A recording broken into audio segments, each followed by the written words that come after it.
Are we live? I think we are live.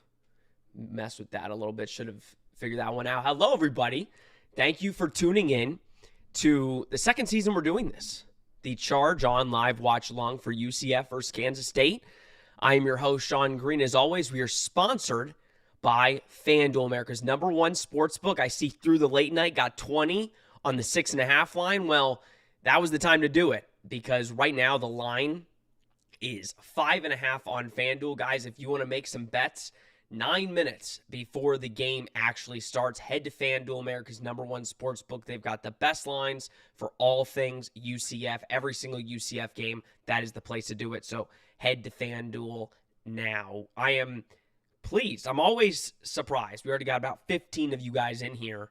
The game is still 9 minutes away. We truly appreciate it.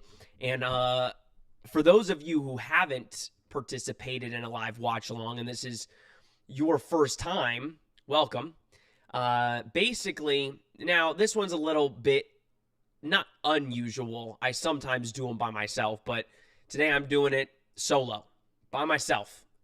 So you're going to be hearing this ugly mug talk for the next 4 hours. Obviously, we're going to be talking about the game, taking your comments and questions and observations. That is kind of how this goes. But the whole point is so you guys can watch with me, I can watch with you. We get a little bit closer, and we can watch some UCF football. So I appreciate you guys tuning in. I want to make sure that doesn't sound good. I don't know why that is the way that it is. Let me do something audio-wise because that's not how it's supposed to sound. Let me mess with something really quick. 1 second. Put all of your comments and questions down below, and I will definitely be getting to all of them.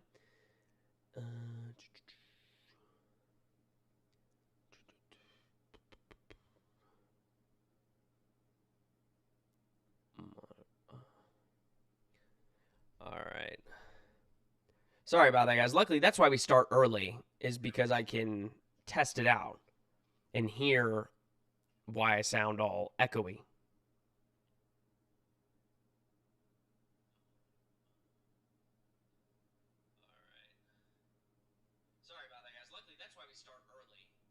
Nope, still sounds bad. All right, let me do some work.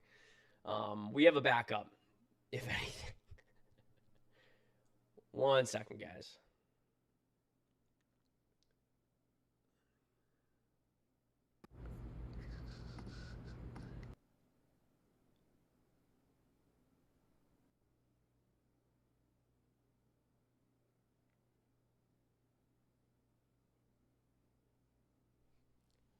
All right, does that sound any better? Let's see if that sounds better. Better. You guys let me know. Luckily, this is the time that we do to fix it. I'd rather fix it now.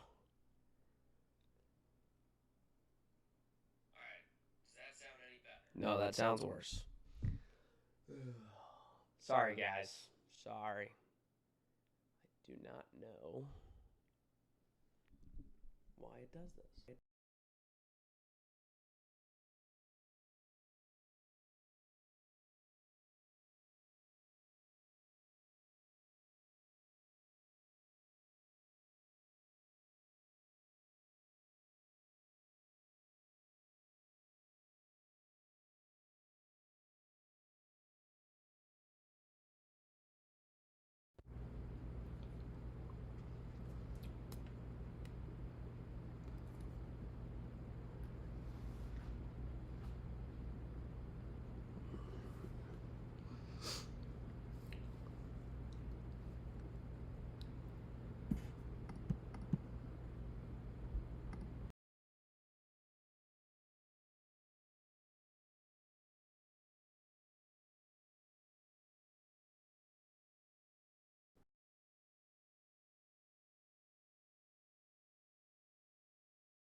All right.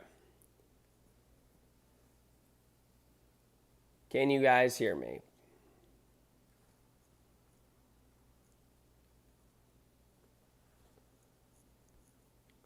Can you guys? That should work. Let me know if that works.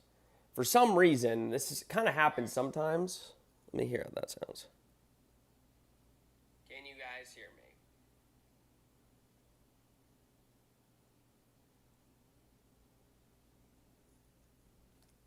Can you guys? That should work. All right. See, look at me coming in clutch. Sorry about that, guys.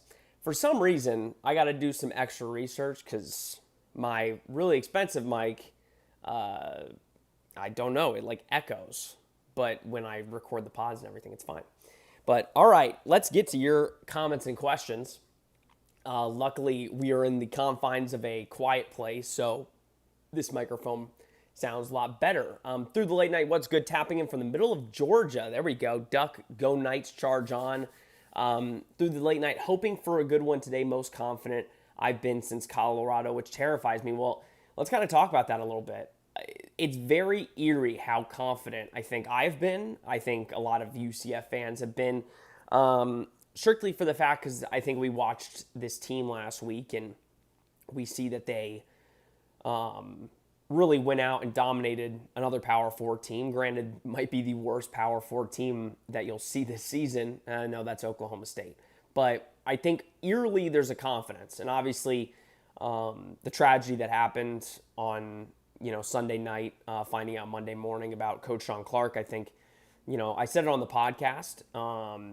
You don't want to kind of say, oh, like that's going to be a reason that UCF wins. But I do think the guys are going to want to go out and fight. Now, granted, this Kansas State team has really struggled. They're coming off of a bye week. They're at home. I think there's going to be an emphasis to want to get their season back on track. So it's going to be a dogfight for sure. UCF Fez, charge on Knights, let's go. Kevin Suarez, charge on and happy Saturday Night Nation. Responsum, go Knights. Michael L., I'm nervous. It's weird. We always get nervous before these games, man. It's so weird. It's sports, but you get that little pit in your stomach and you just want to see your team do well. You could probably Florida State. I had all the Florida State fans that I was talking to last night, and they had that pit too, and then it didn't turn out very well. Had to get that in there. Andy, greetings from San Diego. Go Knights. 9 a.m. over in San Diego. I wish we could get early games like that. But we got Ryder Cup, and that was an absolute bloodbath by Europe, just demolishing us. All right, way worse. Obviously, we fixed it. Tiki Man Clearwater checking in only a couple hours from Orlando. There you go, Tiki Man. A lot of familiar faces that we're seeing in here. So I'm appreciative that you guys came back and liked them enough last season to come back. Obviously, a lot of people saying the audio's better. That's good. Joe P, go Knights. Let's get a W for Sean's live stream. Listen, I'll say this. We didn't have a lot of happiness on these live streams. I've had a lot of pain doing these. Off the top of my head, Kansas, that one a couple years ago was a hard one to do. Let's think. Oklahoma, that was a fun game, but then the bummer at the end. I'm trying to think. There's been a lot of bad ones. Heartbreak at Texas Tech. So yeah, it'd be nice to go 1-0 in the live watch-alongs today. Michael L., if the defense wins, or if the defense we've been over the last 3 games shows up, I think we should be fine. Yeah, that's really the test, and I said it on the podcast. If the UCF defense is as good as we think it is, and they come up and show out, then I would not be I wouldn't be nervous. This UCF defense, I think, is pretty legit. I think Alex Grinch has done a really good job implementing a good system, a not simple system, but simple enough. I think one of the big issues with Alex Grinch's defense over the years has been that it's not simple enough. So I think he's kind of simplified it a little bit and kind of made it easier for guys to pick up, especially with a lot of new players.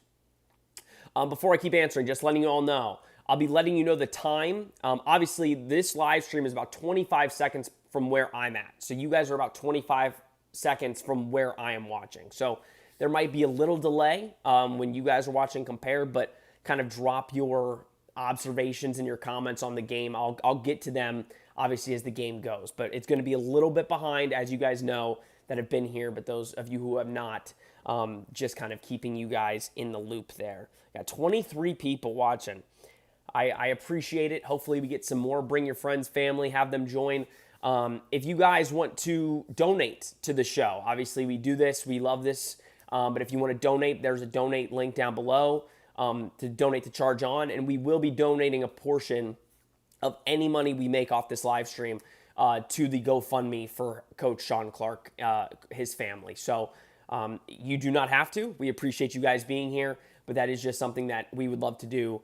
And we appreciate any support and just you guys being here. So it is 12:02. We are at a commercial, but let's get to some of your guys' questions. Chris Walls, let's go Knights. UCF Fez, if UCF wins today, will this be the first time UCF has won a road game in the Big 12? No, it is not. They've won a couple. Obviously, I'd have to go back and look. They did win at Cincinnati a couple years ago. And I think they were in the Big 12 at that point. I'm pretty sure. I might be wrong.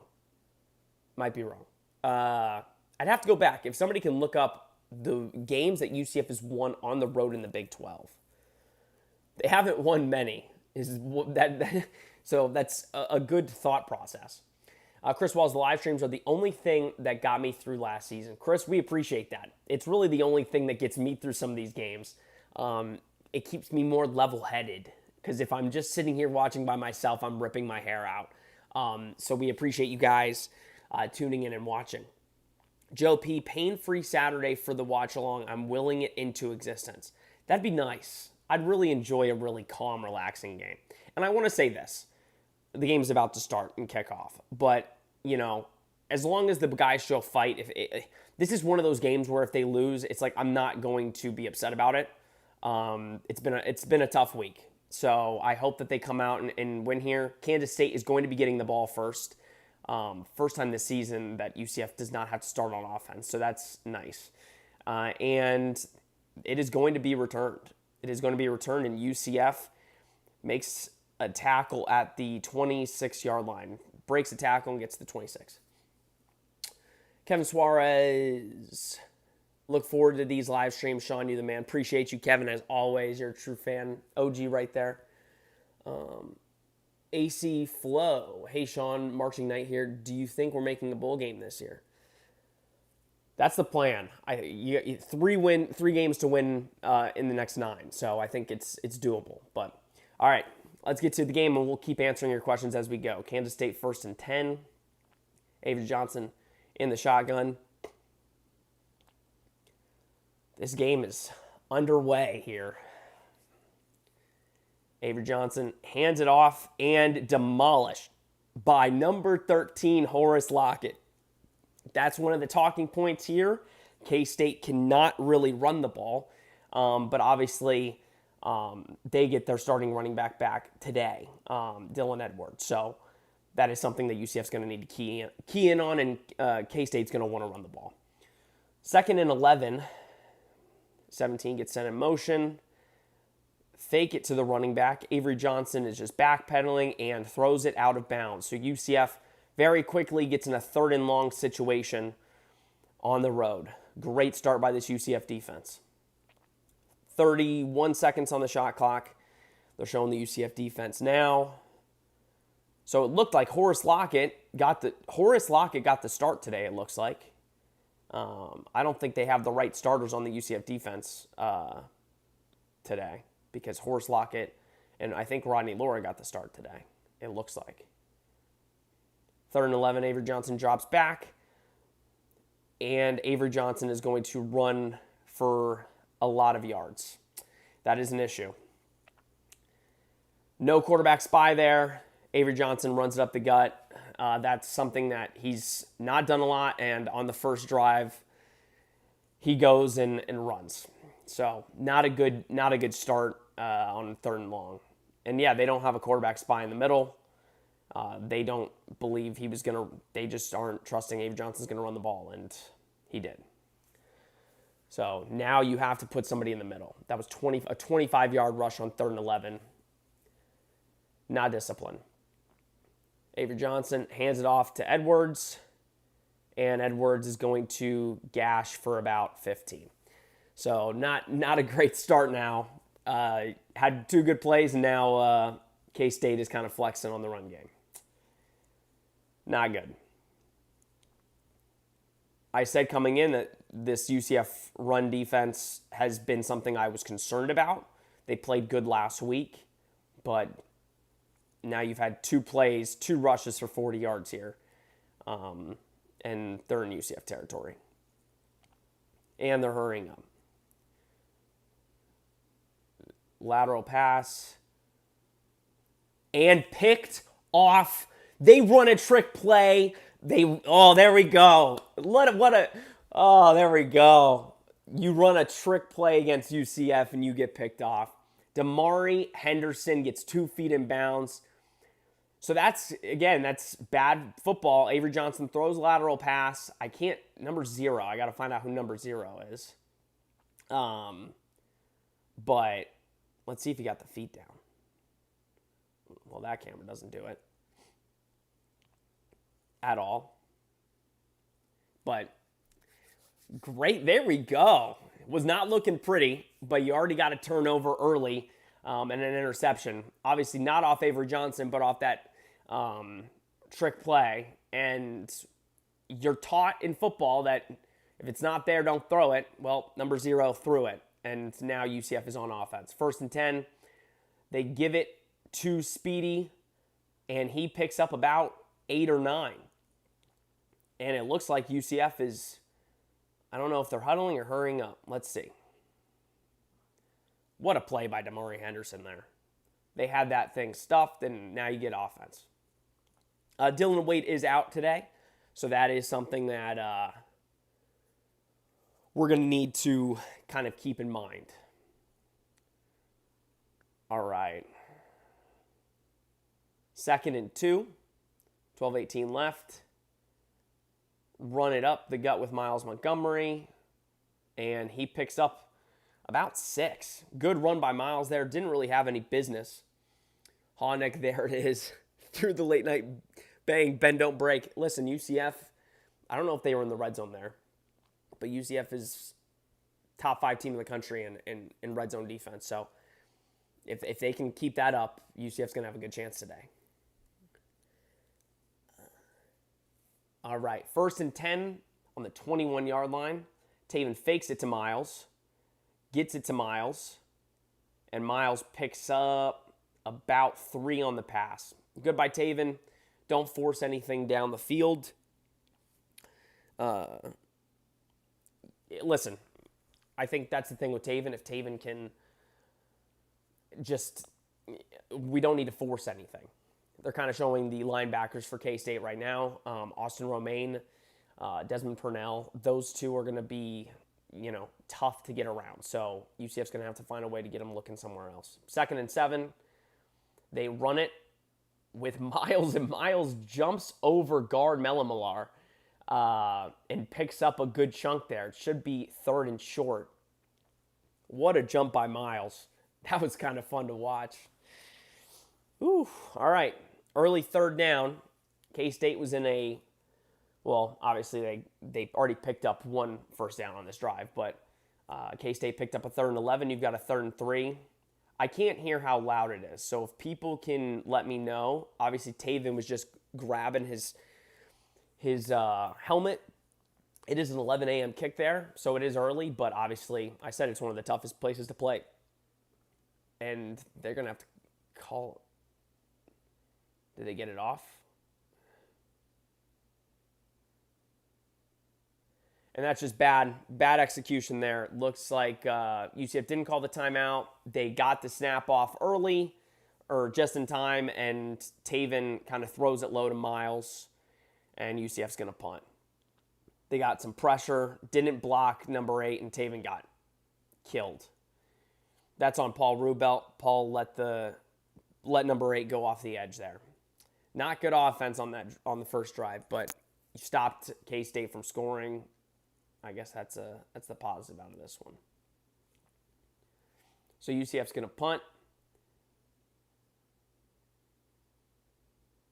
And this one is a line drive. And what a punt. What a punt. There you go. That's good. That is good. All right. So 0-0 start.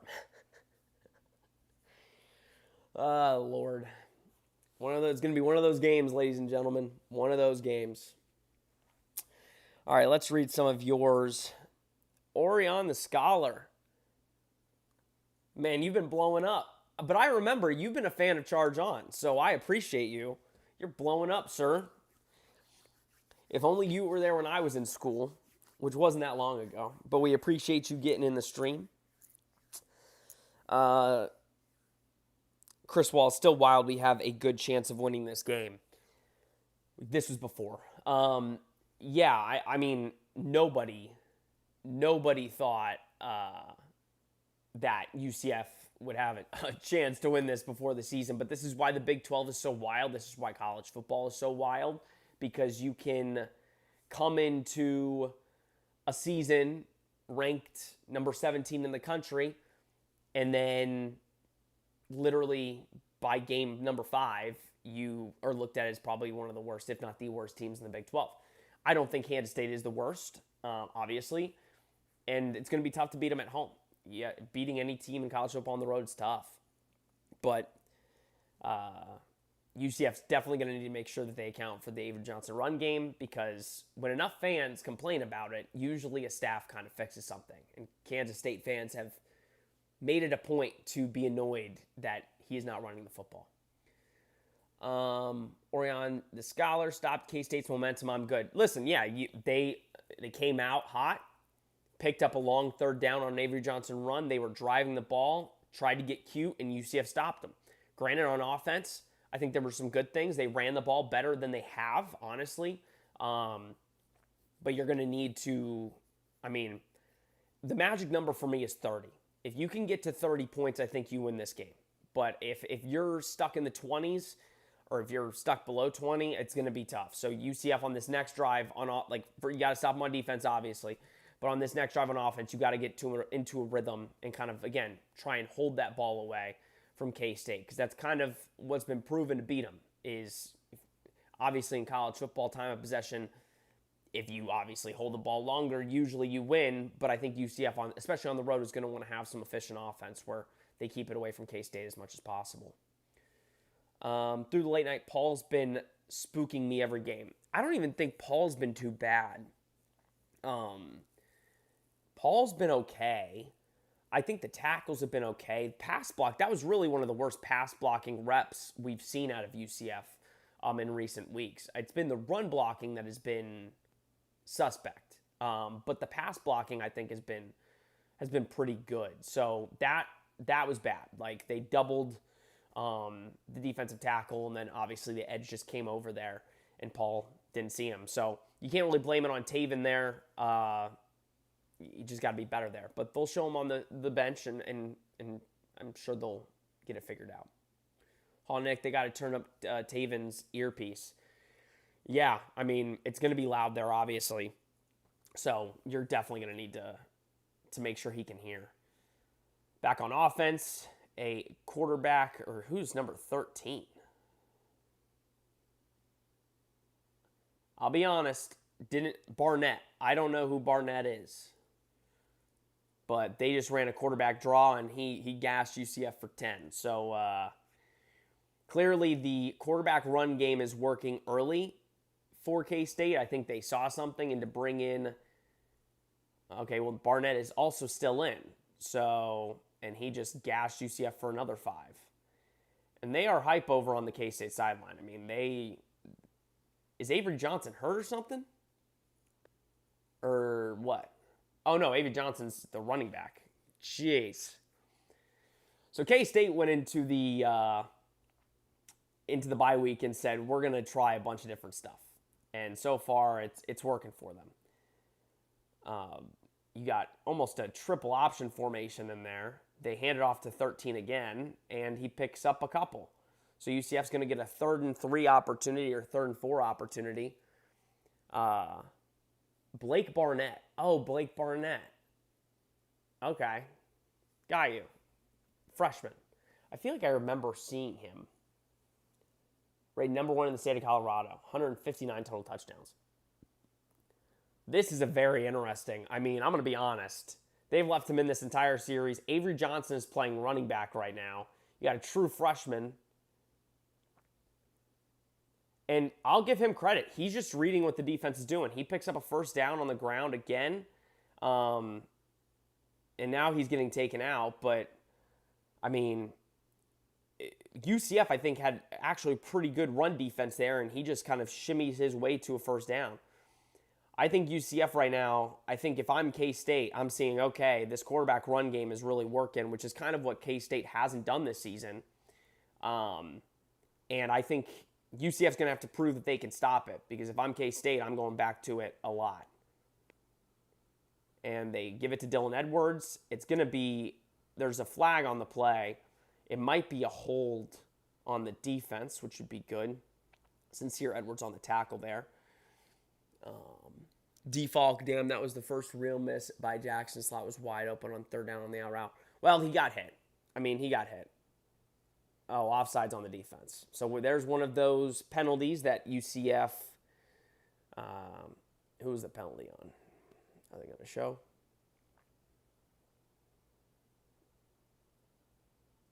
Is it Kelly Lawson? Those one of those penalties, man, that has kind of not killed UCF to this point, but, you know, you get a loss on first down by 2 yards into a 1st and 5. So those need to be cleaned up, because there you go. That's one of those penalties right here. A team that's gashing you on the run, you stop the run, and now it's 1st and 5. 7:33 left in the first quarter. 1st and 5 by K-State. And Dylan Edwards gets a couple there and thrown down.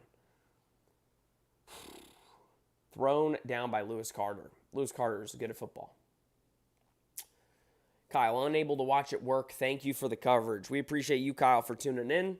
Hopefully I can be a good semi-color commentator. Better than, I guess, the new ESPN app, because the new ESPN app is absolutely horrible. Hawnick, they're afraid to throw. I mean, yeah, their one throw was the lateral, you know, whatever play you want to call it. This is probably going to be a quarterback run.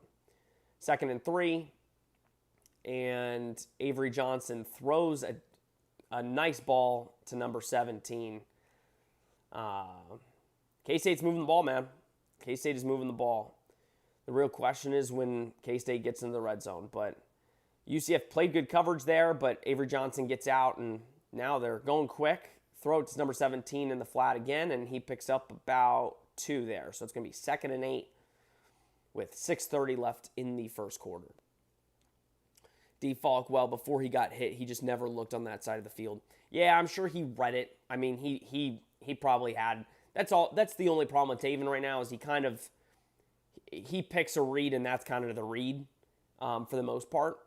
So that, you know, that hopefully it doesn't come back to bite him, but it's early in the game. 2nd and 8. Avery Johnson in the shotgun. That looks like they're sending a blitz from Braden Marshall over. Avery Johnson's going to throw a long one and overthrow him by a ton.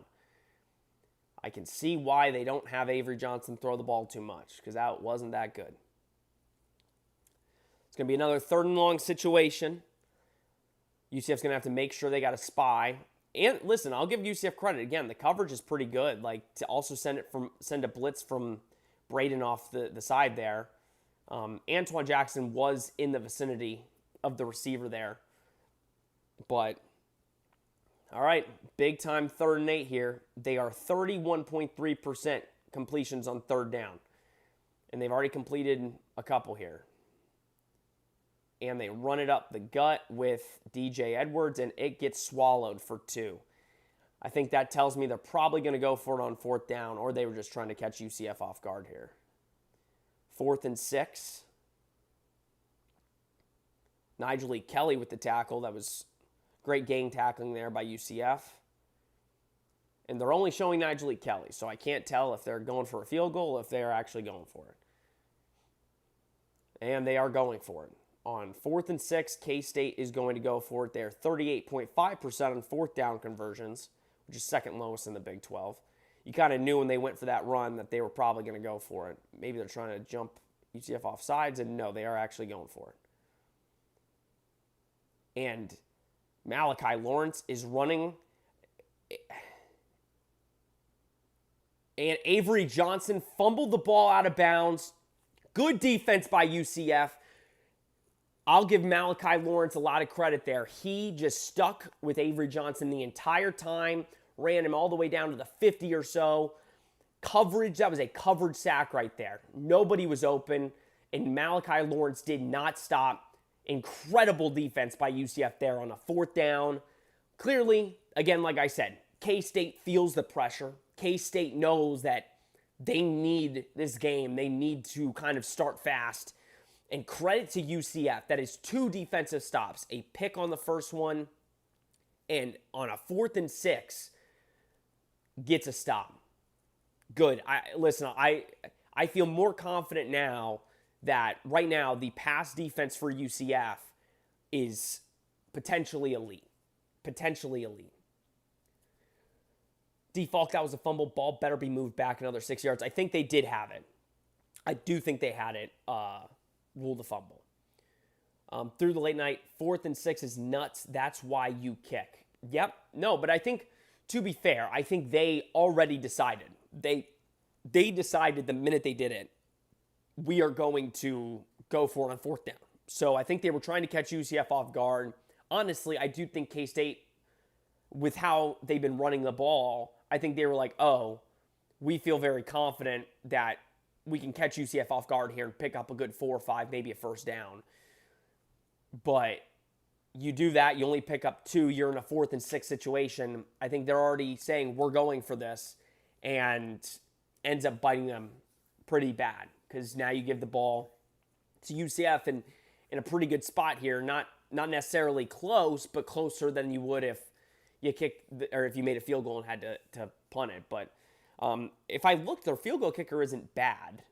I maybe have to look again, but I think their field goal kicker might be pretty good.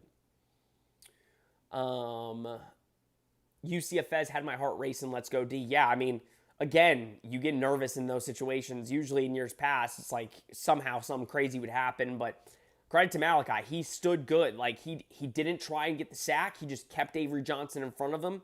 And the minute Avery Johnson kind of turned the corner, Malachi was running for his life. And I don't think Avery Johnson thought he was going to be able to keep up with him, but he did. Hawnick, defense staying sound, love it. Yeah, bend don't break, man. I mean, I'm totally fine with them moving the ball. Just don't give them points. I mean, don't give them more than a touch. Like, if they're scoring touchdowns, that's different. But that's two drives where K-State has moved the ball and you've held them to 0 points. So that's what you got to do. Orion the Scholar, defense is fun to watch. Yeah, man, they're explosive. You've got it now. You've got to tighten up with the quarterback run game here. They've kind of gotten a little lackadaisical on that. You got to put a spy in the middle. But I think so far so good. They're not really doing anything in the running back. So that's good. Through the late night momentum killer for K-State, score this drive. Yep, you got to score here.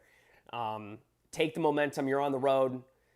Get a big stop by the defense here. I think this is the time. UCF on their own 41-yard line, 1st and 10, and they hand it to Miles Montgomery, and Miles is lit up, and it's going to be a loss of about 1 there. Again, the run defense the run blocking is bad, and that's Austin Romaine throws him down.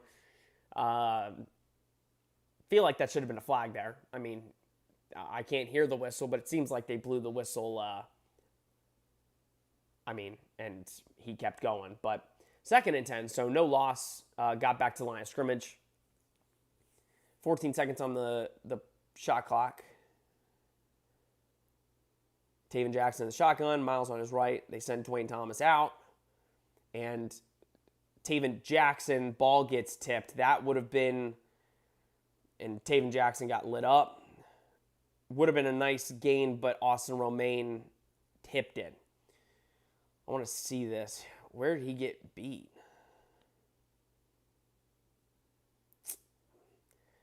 So far, pass blocking hasn't been good. I'll be honest. Remember when I talked about the pass blocking? It's not. Not so far. Taven Jackson got lit up there. Still made the throw, but maybe would have thrown behind. 3rd and 10 for UCF here. Ball gets snapped. There's the good pass blocking, but throws it out. And Kylan Fox picks up no gain. So really bad offensive drive. The K-State defense does well again. So I don't know if Taven Jackson's fixing something on his shoulder. I don't want to speculate, but he is kind of, he was grabbing or trying to fix something in that shoulder. And yeah, goes Kylan Fox for no gain. Not a good start on offense. And we're going to punt. Hopefully it's another bomb. Very interesting first quarter. And it looks like another good one. About the 17-yard line.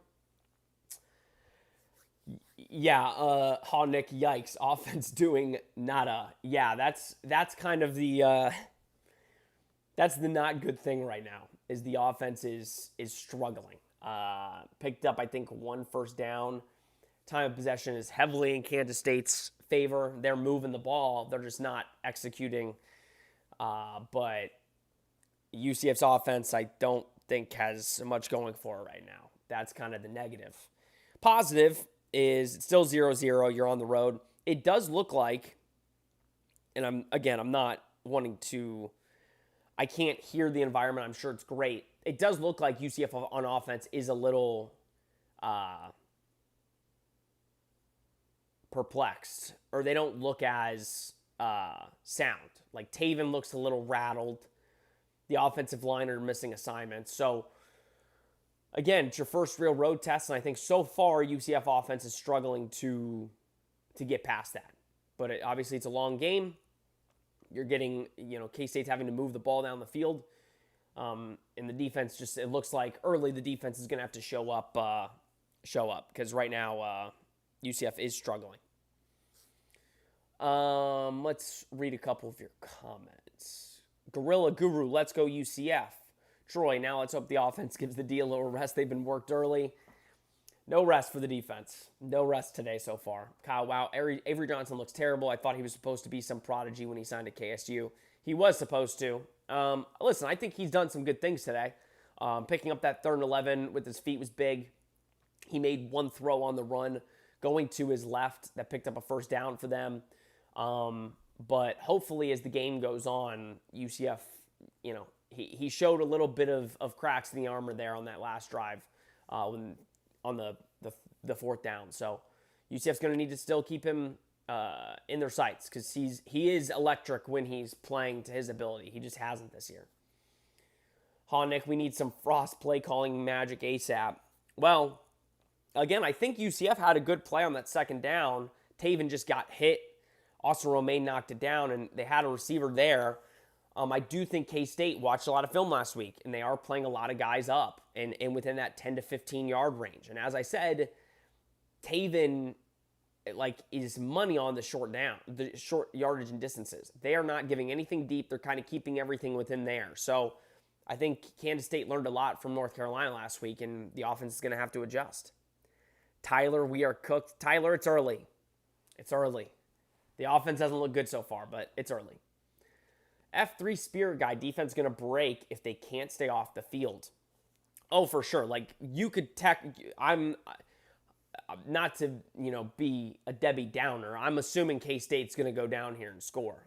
UCF's been on the field for maybe a couple minutes on offense. So, if you're not on the field as an offense and you're not executing and the defense is trying out there all the time, then yeah, it's at some point there's going to be a breaking point. But all right, we are back. 1st and 10, 3:20 left in the first quarter. Avery Johnson is 2 of 4 for 17 yards. Ball is snapped, faked it to Dylan Edwards, and they pick up an easy first down. Nice play action there, or run pass option, and they pick up the first down. That was an easy throw. Give Avery Johnson an easy throw. And I think they might be able to feast on those if UCF kind of starts committing to the run. And now, again, first down, 86 gets sent over to the left side of the line. Avery Johnson pulls it, and Lewis Carter kind of reads it, and he only picks up about 2 or 3 there. So good job by UCF. They are watching the quarterback. That's good. He picked up about 3, so it should be 2nd and 7. Yep, 2nd and 7. 2:30 left in the first quarter. Again, they're going to need to watch that. Kansas State's going to run a lot of quarterback run plays today. And, I mean, I think that's basically what they've run for half the time in this first quarter. So, again, in shotgun, they snap it. Avery Johnson, that's a hold. But they don't call it, I don't think. Avery Johnson picks up about 5 or 6 there. Our dude gets yanked from the back there, but they didn't throw a flag. So, again, it was another quarterback run play, and Cole Kozlowski got the tackle. So, another third down, 3rd and 1. Should have been a hold, but we're not going to talk about it.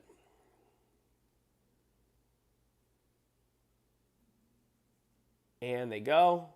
They give it to Dylan Edwards, and he picks up the first down and more. So Kansas State gets another first down.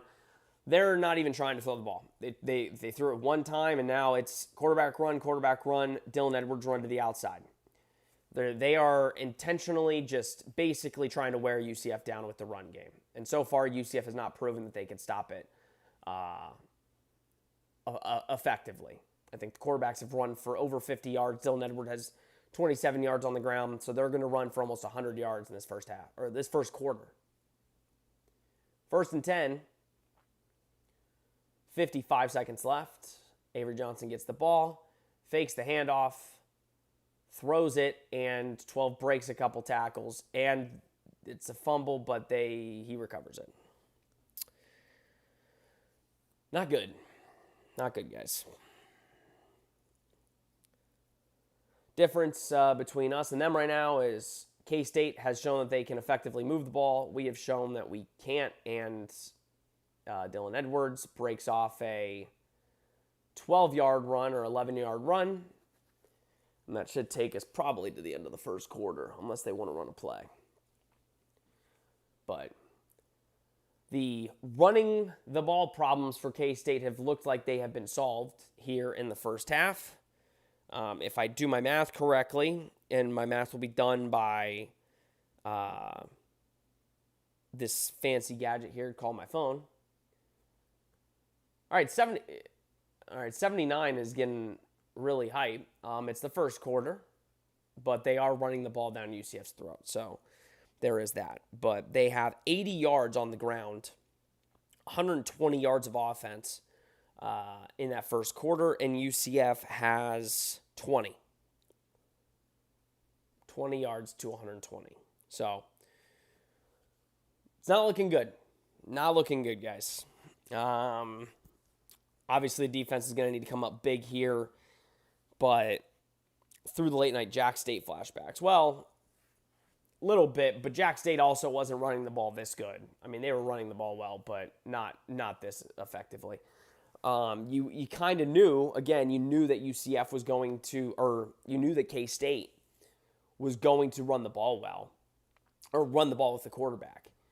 They haven't run the ball well all season, but they're kind of, again, they're flexing their muscle right now, and they're kind of showing that there's going to be a long day for UCF if they can't stop the run. The whole point is you need to force them to throw the football. And right now, they don't need to, because UCF doesn't know what to do on the run. They can't stop Avery Johnson on the ground. They're not stopping Dylan Edwards when he gets to the outside. I think when Dylan Edwards goes up the gut, they've done a good job. But so far, I think Kansas State is intentionally pulling an Army and doing exactly what Army did and just saying, we want to possess the ball longer than you. We're going to run it down your throat, and if you can't stop it, then we're probably going to win this game. Through the late night, awful quarter, 0 on offense. Can't stop the one thing they're good at on defense. And that's the thing, they're not even good on the run. Like, they're really not. They're one of the worst teams in the country at running the football. Their offensive line is one of the worst through the first 4 weeks. So it's not good when the thing that they're not good at, they're dominating 80 yards. So this is where, again, the lack of run game that we've been talking about might rear its ugly head today. Because if you can't stop the run and you can't run the ball, it's kind of a recipe for disaster here. Tyler, 20 yards. I mean, they possessed the ball. Can I even see it on? Let's see if I can see it on here. I mean, UCF had the ball for 4 minutes and 27 seconds of that first quarter, and K-State had it for 10 minutes and 33 seconds. Like, at the end of the day, like, that's on, the offense needs to be more efficient, and they kind of need to get their act together. But not looking good. D-Falk and Alex Grinch defense struggling against a running quarterback pretends to be shocked. Yeah, well, it's a little surprising. They don't really have a spy on him. They're playing how they normally play, and that's kind of forcing Avery when he's getting out and he sees there's not really a guy just waiting for him. And I don't mind it, but the guys need to be prepared that if he gets out of if the play is lasting longer than 3 or 4 seconds, they've fixed the issue so far of Avery Johnson not running the ball. He's running the ball. They brought the Barrett or Barnett guy in. He's running the ball. He ran it really efficiently. 4 carries for 24 yards. Avery Johnson, 4 carries for 27. Those are semi-skewed, though, because his long was 25, and then they kind of take the sacks and stuff into account, or the loss of however many yards. But no, I mean, it's never mind. 14 carries for 91 yards. They upped 14 carries for 91 yards. Unless I am behind, I probably should stop looking at my phone. Because that would be bad if they just gashed us and I was looking at my phone. Gorilla Guru, I think the environment is having a big effect on us. Yeah. Yep. And Avery Johnson fumbles the ball, and he somehow picks up 2. Or doesn't fumble. The center snapped it bad. Avery Johnson picked it up and made something out of nothing on a 2nd and 8. That's on 2nd and 8. That's on 1st and 10, 2nd and 8. You guys know what I mean. Probably not. Good by Avery there. Number 12 is feasting so far for K-State. But 2nd and 8, bend don't break. Looks like UCF's going to send pressure. And they snap it, and who's right there? R.J. Jackson got the first hit on Jackson. Jackson's number 4. Got a 1 yard, so 3rd and 7. Gang tackling, got to him. Big 3rd down here. Really, really bad if we lay an egg against this K-State team. If an awful Army team and a mid-FCS team can fight them better at home, that's bad on us. I think the K-State team, K-State defense is better than people are talking about. We'll talk about it in a second. 3rd and 7. Looks like UCF is in a zone. Avery Johnson drops back, and they just dump it off to 4. And Lewis Carter saves a potential first down. It's going to be about a 4th and 3, 4th and 2, and let's see what K-State decides to do with it. Good on Avery Johnson, took the easy pass, but Lewis Carter, great tackling, made sure that he made it a 4th down, and they are going to kick the field goal. 38-yard attempt. Luis Rodriguez has gone 4 for 4 this season. Credit to the UCF defense, man. They're really keeping UCF in this game. And Kansas State takes the 3-0 lead. Honestly, again, I mean, credit to the defense. I get it. Like, you can't really ask for much more at this point. K-State, 3. All right, let's update that score. That score bug.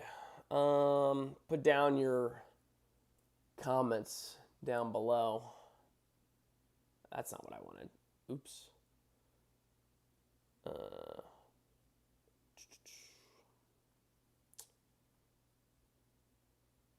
Now my OBS is being funky. Image. Let's go image 3.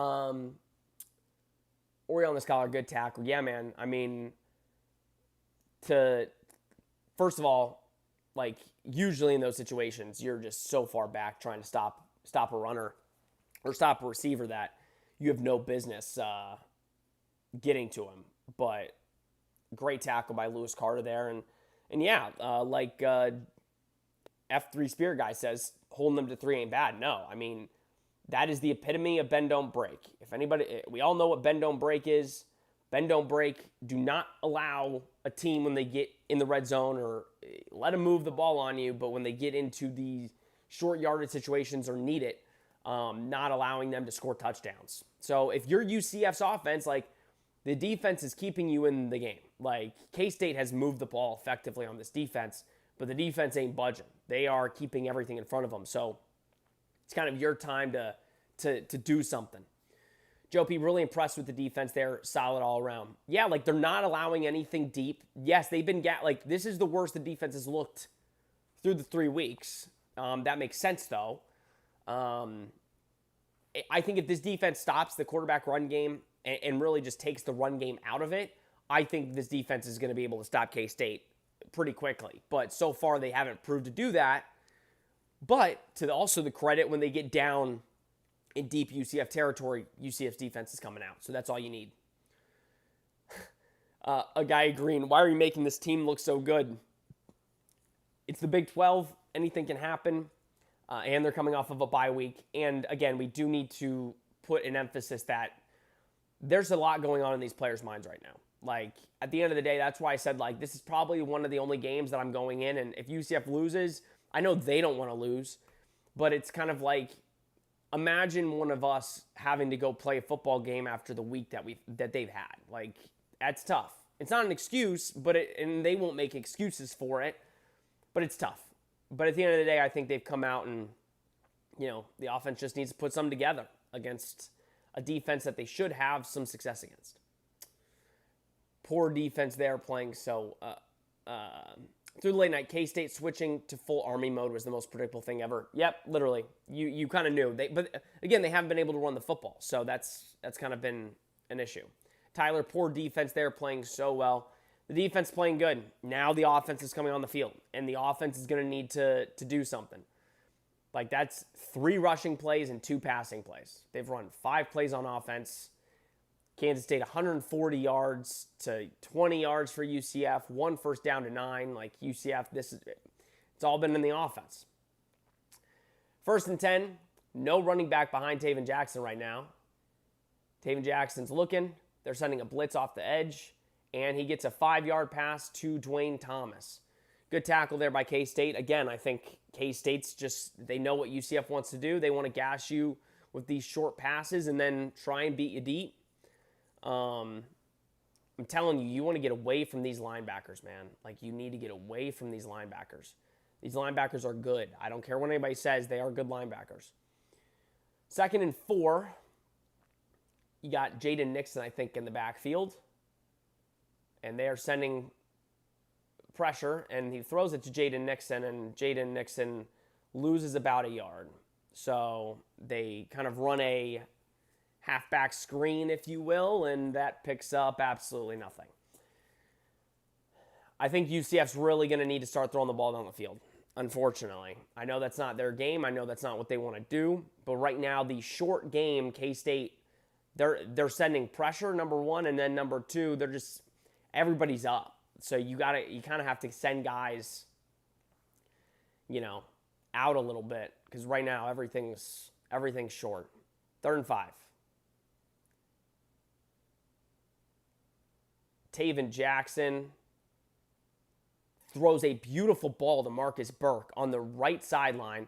They say it's a catch. K-State obviously is doing it's obviously not a catch. But beautiful ball. Marcus Burke, let's see if he gets it. And he gets both feet in. That is how you do it.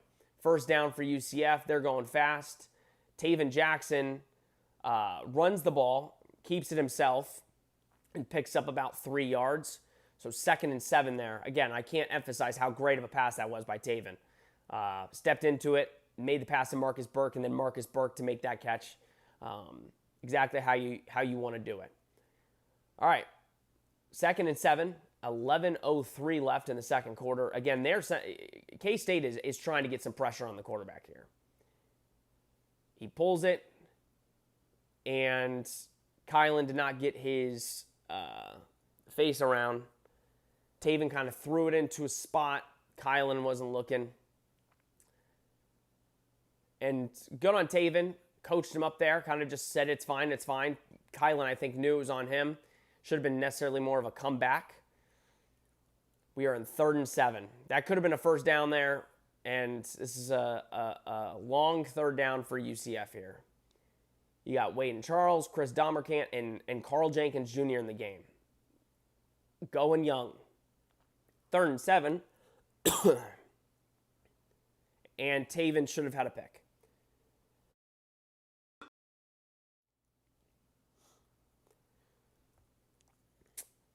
Oh, and Taven Jackson got lit up. Oh, no.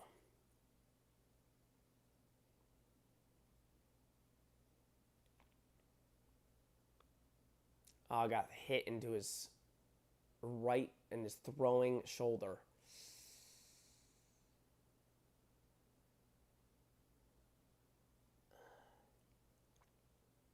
Not good, man. Taven's hurt. Sorry.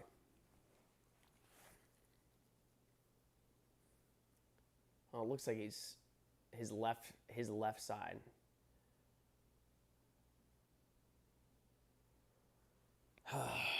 And Scott Frost is probably I hate to pick on the offensive line, but I mean, free rusher off the edge again, and Taven gets lit up, and he's favoring that left shoulder. So you might be seeing Cam Fancher or Jakari Brown in here shortly. Oh,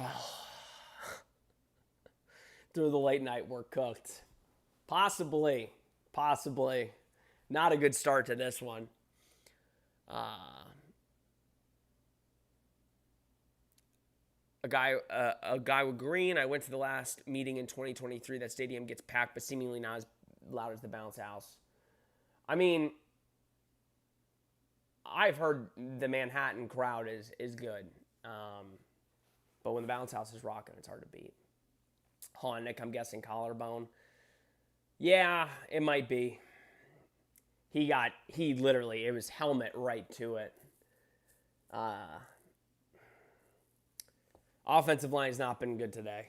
They haven't. I mean, again, I don't like saying it. I don't like, it's been a tough week, but man, that's multiple times in 20 minutes that Taven's been hit pretty hard, and that might have just taken him out there. Tyler, well, GG's boys.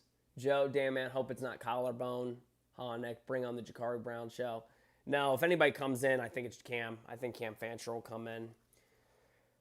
That's the guy that they originally had as the starter, and that's, I think, who they'll bring in. Man, that's a bummer.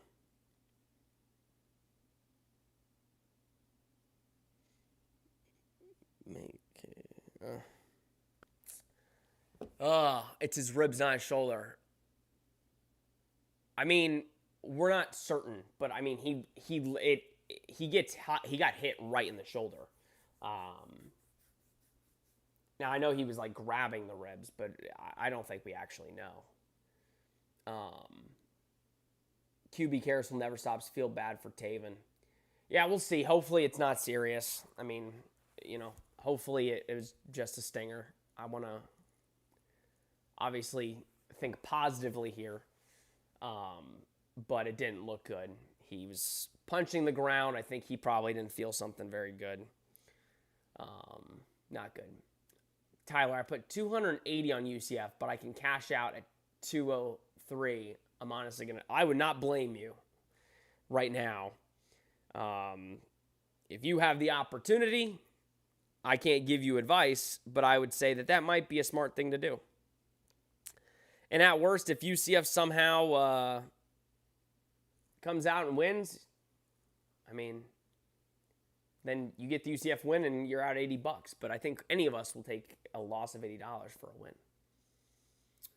win. Chris or Dante, I need UCF to win though, bro. I know we all want UCF to win, but right now it's not looking good. It's early though. It's early.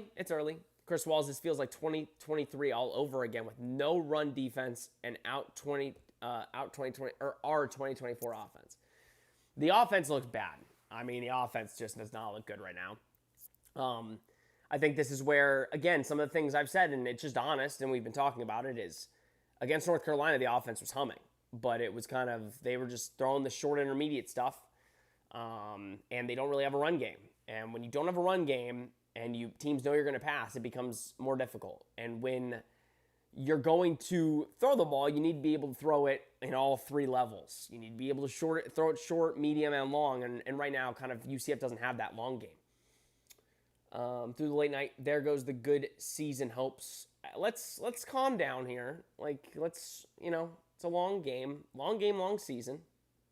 Falk, they have his pads off and are working on his ribs per fan there. Well, I'm glad a fan is able to do that quick.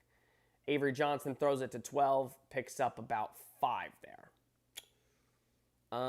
Tyler, what y'all think? Cash out or ride with UCF? Yeah, let Tyler know. I say I would have, first of all, not put 280 on UCF. I would have put some money because I was confident in UCF, but on the road, you never know. And it's too early in the season. Symphorian Knight, welcome back. Well, it was fun while it lasted. It looks to be a repeat of next season, of last season probably. Let's see, Avery Johnson throws it, and good tackling there again by UCF, and you get another third down. Again, yeah, if this UCF defense can just keep this game, keep them in this game for the offense to figure something out, then that'd be great. This is the team to figure it out against. I mean, and yeah, Taven he's probably out. They just showed him walking. He's got everything off, and he's walking to the locker room. So it's probably... Oh, and Avery Johnson's running for his life, throwing it downfield, and incomplete. Jaden Bellamy with the huge hit. The huge hit to have K-State punt that ball away. Avery Johnson got away. Good for him to get out of all that. Throws it.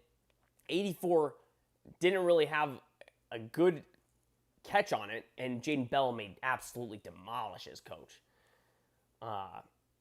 Defense is coming in clutch, man. A guy with green. UCF almost got to it. Good punt by K-State here. Yeah, really good punt by K-State. And it's going down to the UCF 12 or 11 yard line. Bad break for UCF there. And Taven's, that's bad to see, man.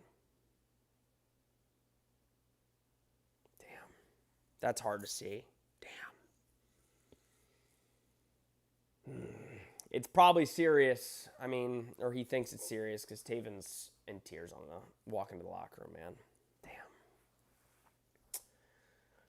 Damn. It's hard to see, man. It's been a tough week here, and see your starting quarterback crying going to the locker room because it looks like it's pretty bad.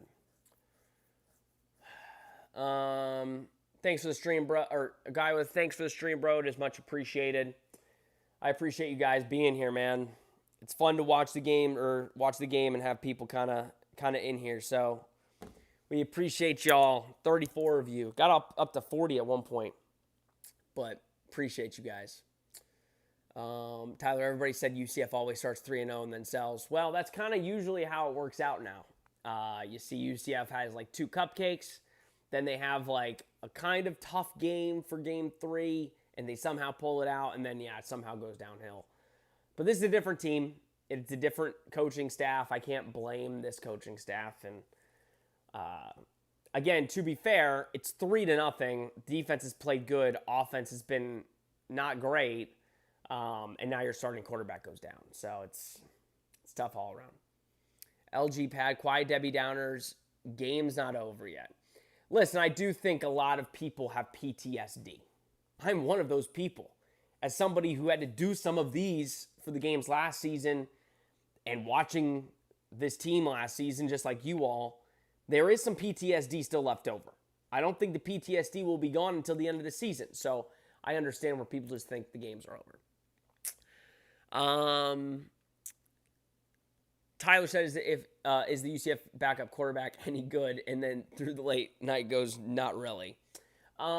We don't know. I have been saying this. We didn't want to see Cam Fancher because that first quarter was just not good. But we actually don't know. I think Taven, if you don't have Taven, we've always said has been, from the start, has been the most talented quarterback. They're showing this play again. Yeah, he just got lit up, dude. And see, I don't think it's his ribs, dude. I think it's his shoulder. And Jakari Brown is in, so I was wrong. Jakari Brown is in at quarterback. So Cam Fancher is officially the quarterback 3. And Miles Montgomery gets to the edge and picks up a first down. So that was probably one of the best runs UCF has had. I think Jakari being the quarterback in now is causing K-State to respect Jakari running the ball, which might actually help the UCF run game. Let's see if Jakari can throw the football now. Jakari fakes the throw, and he trips. And it's a loss of 1. I don't know if he got tripped up or if he just slipped. I wish they would show the play. But 2nd and 11, and they're not showing the play. I couldn't tell. Purnell, I'm guessing, got a foot. Linebackers for K-State are playing incredible right now. F3 Spirit God really testing that we have 3 quarterbacks theory now. Yeah, I thought Jakari was just the gadget quarterback, and Jakari runs, and he picks up about 3 or 4, so it's going to be a 3rd down and long. 3rd and 8. So UCF's, I would assume you're going to see a Jakari throw here. I think we're assuming that. 3rd and 8 on the 25-yard line, and I think Kansas State called the timeout. Oh, this is going to be a long game. I don't think UCF has been on the other side of the 50 all game. Oh, all right. Default so far this season, the right tackle has gotten both Cam and Jackson hurt. Yeah, I mean, that was just bad. That was really bad. That's again, it's football, but that's multiple times in this game where there's just a free rusher off the edge and it knocks your quarterback out and knocked Cam out. So granted, it wasn't the right tackle's fault on the Cam one. That was on Miles, or it was on Jaden. You had a free rusher. That was, the running back had to pick that up. 3rd and 8. Ball is snapped. Jakari is looking, and he throws it, and it's picked off. Gonna be a long day, fellas. Gonna be a long day. There is a flag. I'm assuming it's on UCF because Jakari defense is coming on and Jakari Brown is jogging off. So now it's even in the turnover battle. I don't know what he's saying. If somebody could let me know.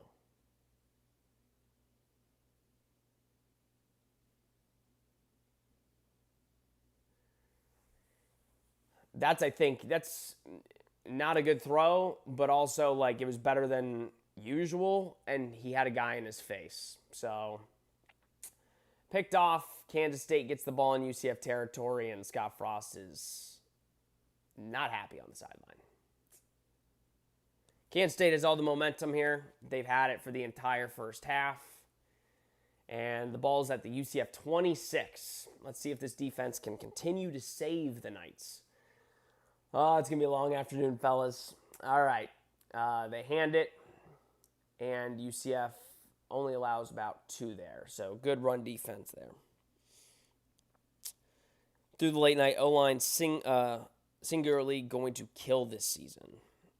So far, this game, it's kind of showing that the offensive line as a whole is not good. The pass blocking's been relatively pretty good, we've said, but not today, man. Not today. All right, 2nd and 8. Avery Johnson, and they give it to Barnett, and he, I think, loses one or might be a loss of a yard. That was good defense by UCF. Kansas State starting to get a little too cute. They're putting the... Is he a quarterback?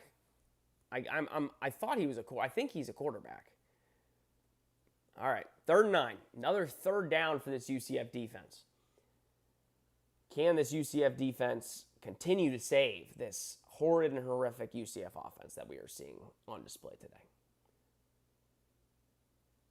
And the ball snapped. Avery Johnson takes it out, and that should be a hold. But good defense by UCF. They get it out. Avery Johnson gets it to number 4, and it's going to be about a 4th and 1. Good tackling there by UCF. 4th and 2. K-State might go for it. And again, I don't understand. That's dude is grabbing Sincere, but they're not calling it a hold. It's been a very clean football game by both teams. 4th and 2. K-State, they've struggled down here, and they're going to go for it. I'm sure it's an Avery Johnson run. It was going to be. Oh, and Scott Frost is pissed. Scott Frost is not happy. Clearly, there was some miscommunication on the defense right there, and good timeout by Scott Frost. I still think they're going to go for it. They're probably going to switch it up. Oh, this game, bro. Honick, this Barnett kid is tough to bring down. Yeah, he's big. He's big and physical. But luckily, I think UCF is aware of him now, and they're figuring it out as they go. Chris Walls. So who else do we beat this season? Let's not do that. We can make that a post-game pod type conversation. We need to create more turnovers with better field position. Yeah, we haven't had good field position all day. That is, K-State's getting granted really good field position. But this defense, again, you hate to keep asking them to, I guess, do their job, but they kind of need to keep coming up big here. And another big one, 4th and 2.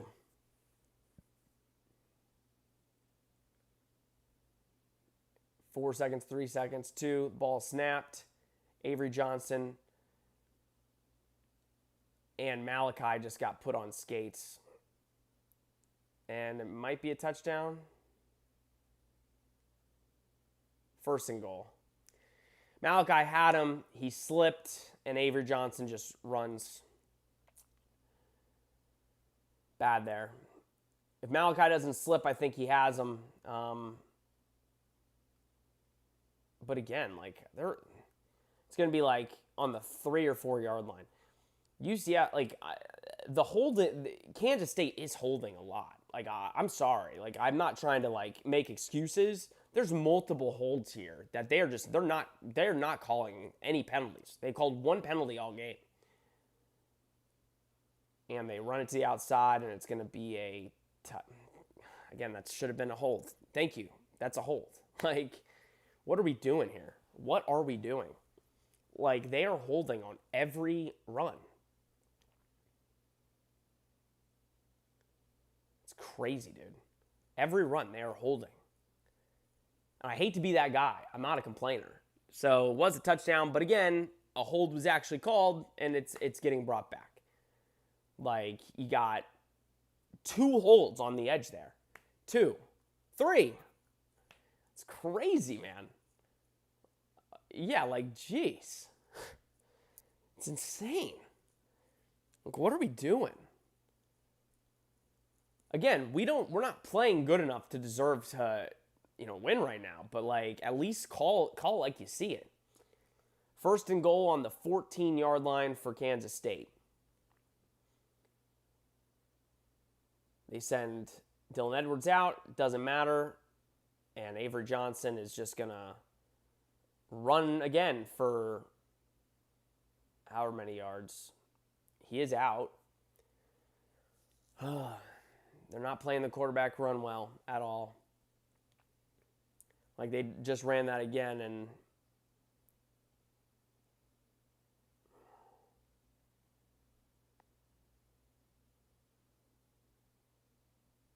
yeah, he's out before he hits the pylon.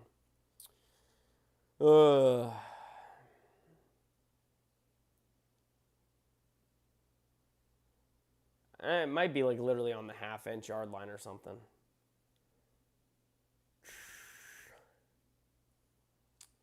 Not good. All right. F3 Spirit Guide, they've missed some egregious holds. Yeah, they have. I mean, I'm glad they picked that one up. But again, then you got 1st and goal from your own 14, or from your 14, and you let Avery Johnson run for 13 of them. It can't happen. Now, that might be a touchdown. I think he's over the pylon there. So that might be a touchdown.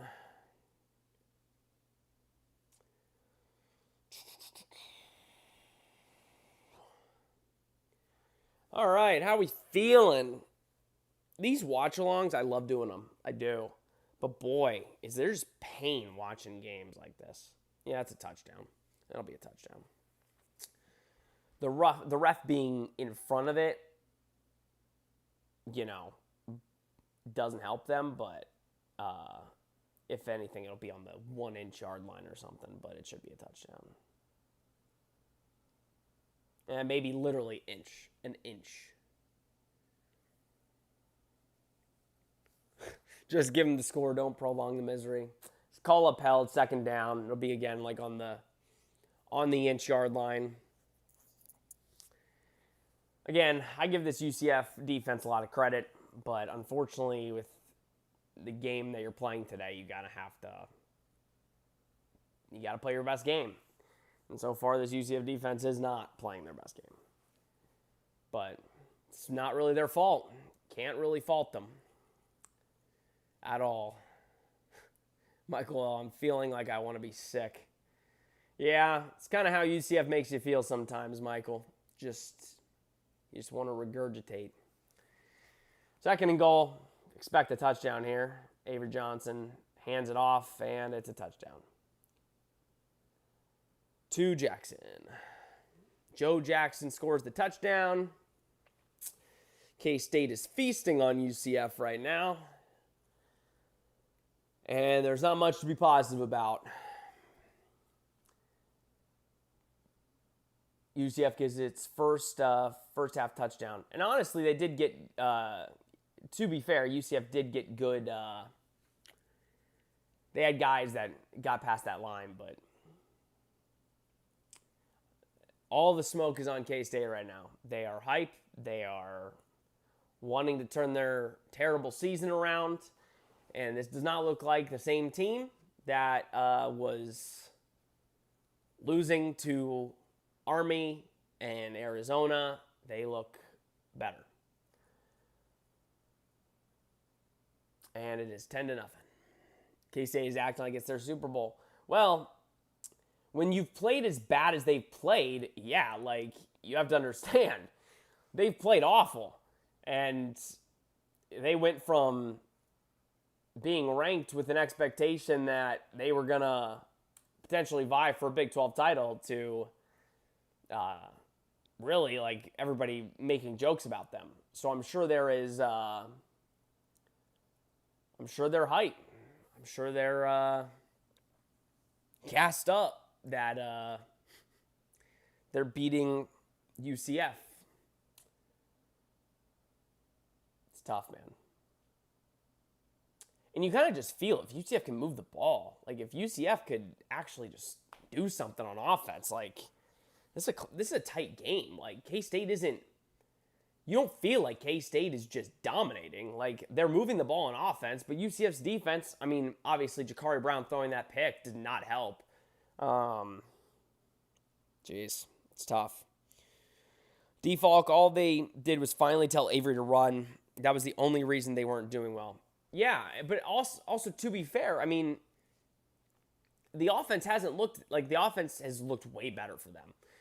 But, like, besides the Avery Johnson run game, this offense hasn't looked good. Like, it doesn't look good at all. Like, the UCF defense has played really well. But yeah, right now the quarterback run game is back for Kansas State, and UCF's not picking it up as well as they needed to. Like, you need to have a quarterback spy. You need to make sure a guy's on them, and right now they just are not doing as well.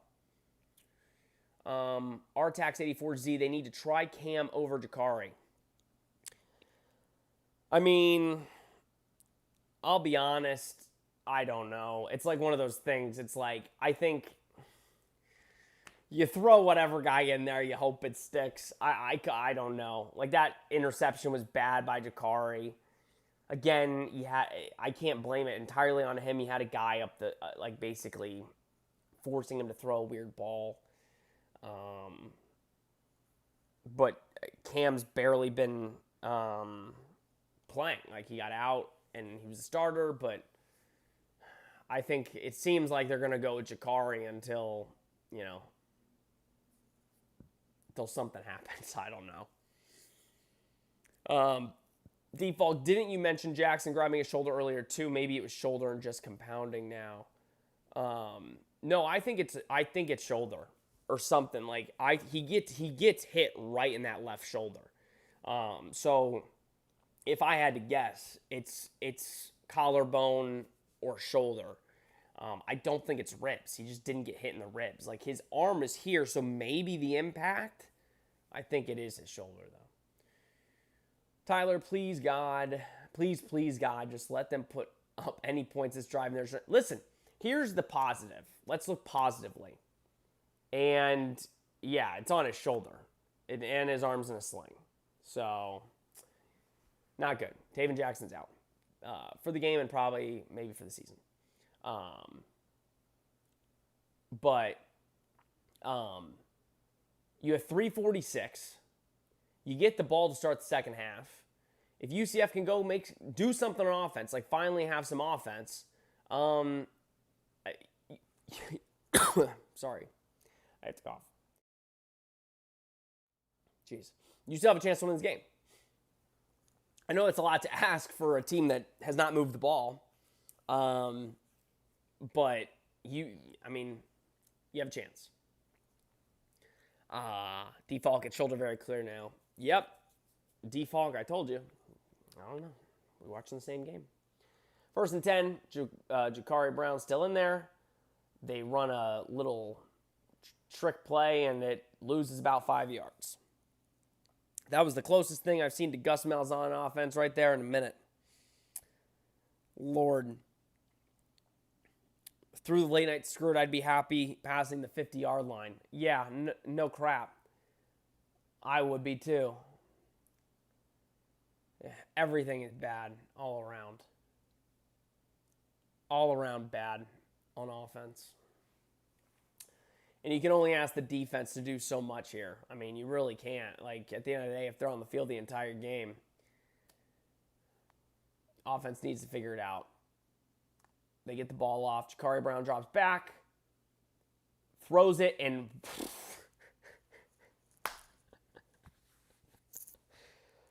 touchdown on should not have had a touchdown.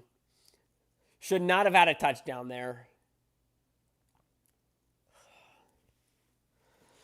Oh, Lord.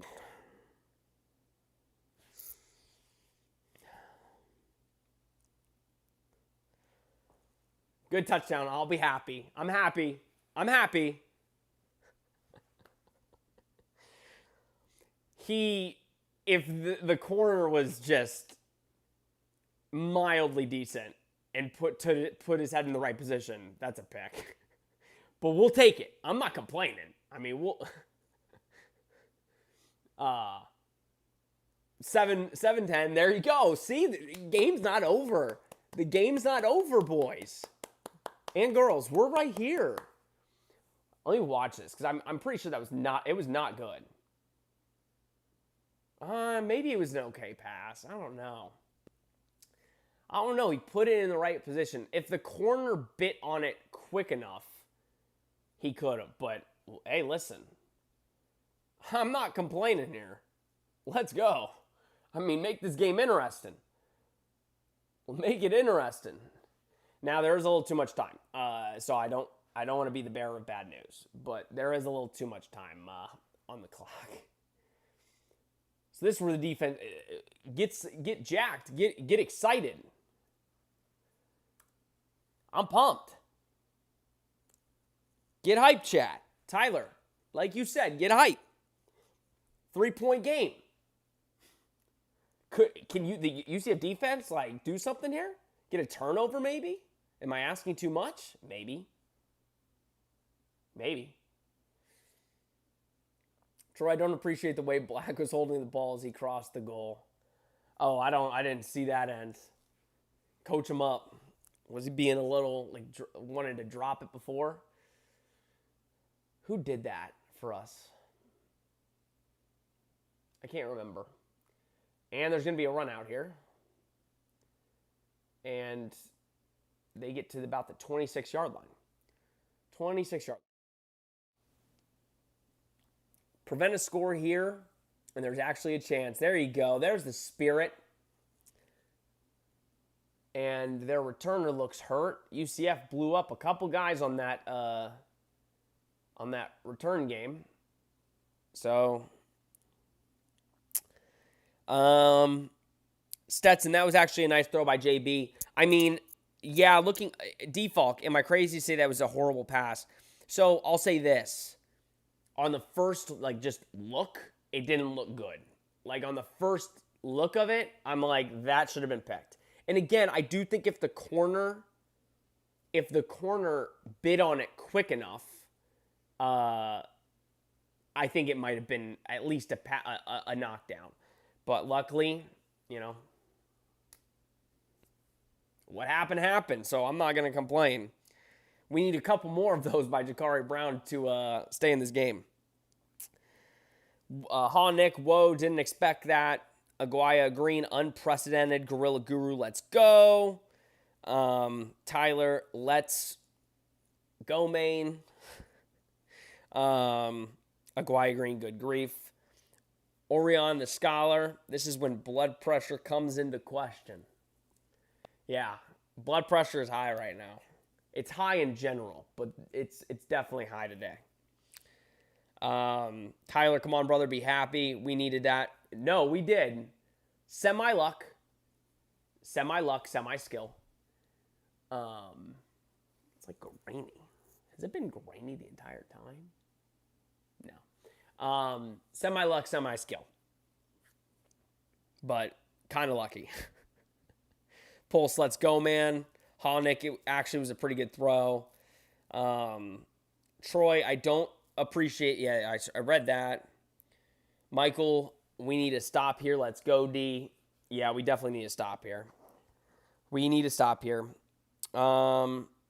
Aguayo Green, so you say there's still a chance. There is. It's early. We've said that. It's early in the game. They finally got on the other side of the 50 and they scored quick. That's all we needed. Default, we get the ball at half, right? Yep. So we get the ball at half, which is the good thing. That's why I was saying my initial thought was play 3 minutes, go score, and then you get the ball again. But they scored quick. Hopefully the defense can come out here and the momentum kind of shifts a little bit. 1st and 10, 5 seconds left on the shot clock. They snap it. That's a hold. Jesus. If they don't call that, I don't, like, what are we doing? Horace Lockett gets tackled from behind. Like, maybe I don't know it all. Maybe I need to do research on what a hold is. Dylan Edwards got 15 yards on a first down. I need to look up what a hold is.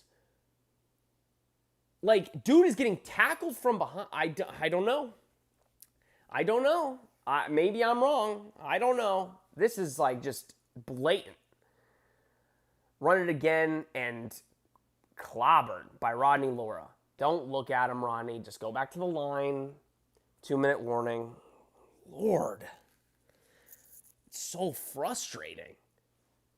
So frustrating. Listen, I think I know football. If somebody can let me know. Am I looking at this wrong? Am I looking at it wrong?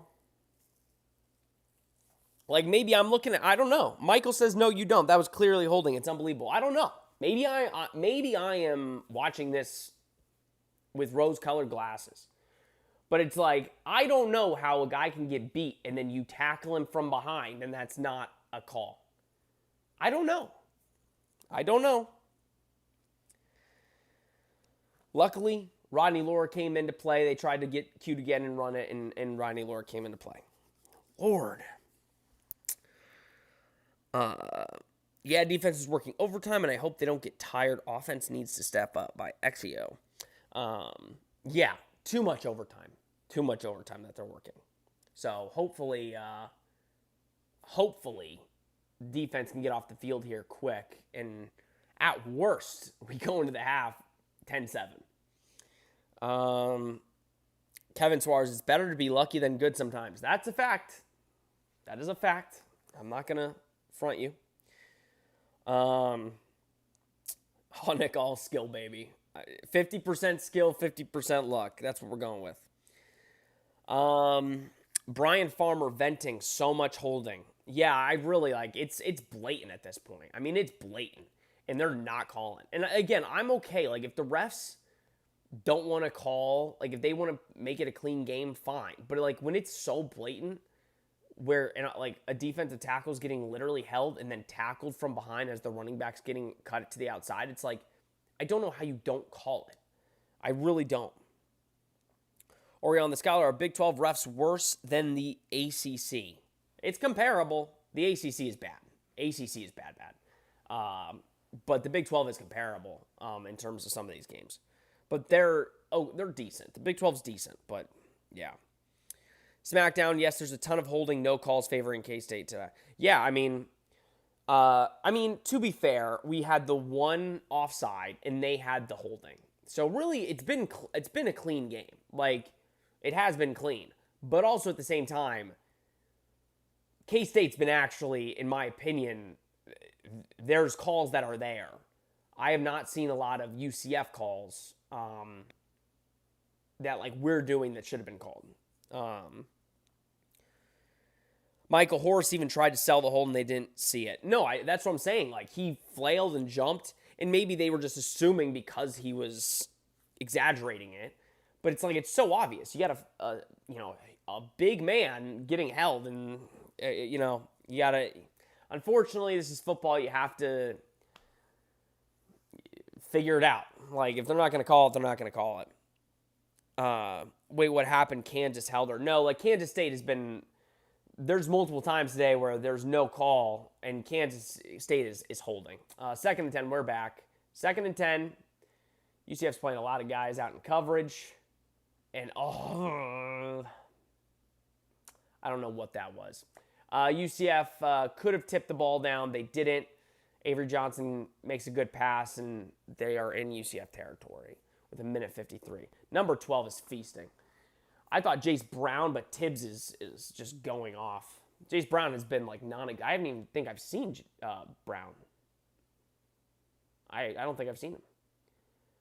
And another run for about 2 there.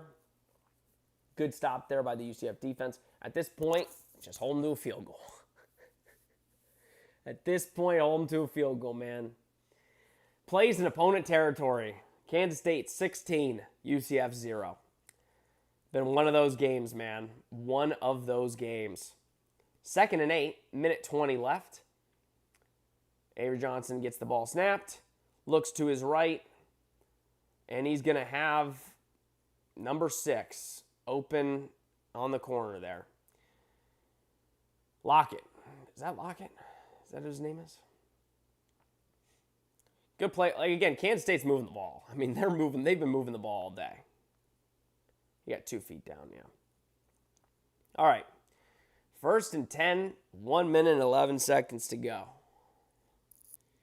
Can the UCF defense somehow, some way pull out a stop here? And they snap it. Avery Johnson. And it should... Luckily, UCF's defense played the quarterback run perfectly there. Avery Johnson loses about 1 or 2. And it's 2nd down. Smackdown, bro, the holding. That one I'm not gonna fret about. That one wasn't really too bad. I don't think they should have called that, but UCF played it the right way. 2nd and 10, minute and 6 left. You need to hold them to a field goal here. You really do. Is Jace Brown hurt? Like, I'm just really realizing this. I feel like he's not in the game. He hasn't been in the game at all. That's a hold. But maybe, I guess, that's just good offensive line play. Avery Johnson runs for about 6 yards. I don't know. I think maybe that is just good offensive line play there. I don't know.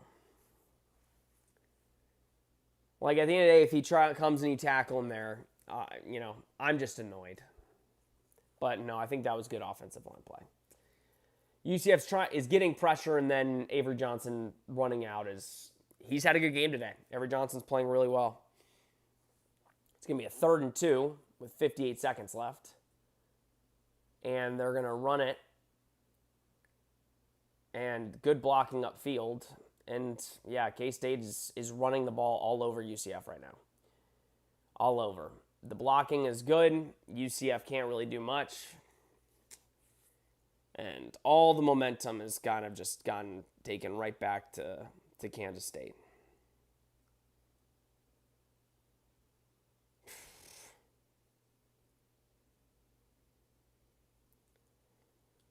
Yeah, I think Lewis Carter should be the spy, but I think they want him just to be able to do a bunch of different stuff. 1st and goal. And I hate these plays. And guys, wide open. Kansas State goes down and scores in a minute or 2. Oh, Lord. All right. That was good by K-State. I mean, UCF's going to go get the ball at the start of the second half. They go down, score a quick touchdown. But that's also the thing. UCF scored so quick, and then the defense has to go right back out. So it's like, it didn't help them. Like, it's good UCF scored, but the defense literally has been on the field the entire first half.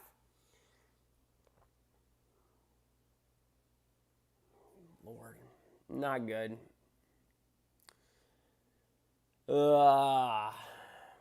It's been the worst end of the half that you could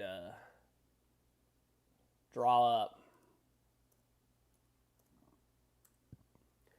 And that was just like, those plays, it's like, I hate it because it's like the minute they do it, it's like you know what's coming and you just like can't do anything about it.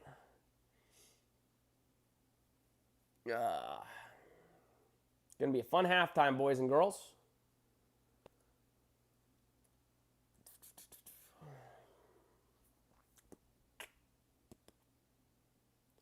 So my score prediction was 31-21 UCF. And Kansas State, there's no way Kansas State can get 21 points. I mean, they can if they get like 2 safeties. But besides that, 0 chance. 9 plays, 73 yards, 2 minutes and 4 seconds. That'll lose you ball games.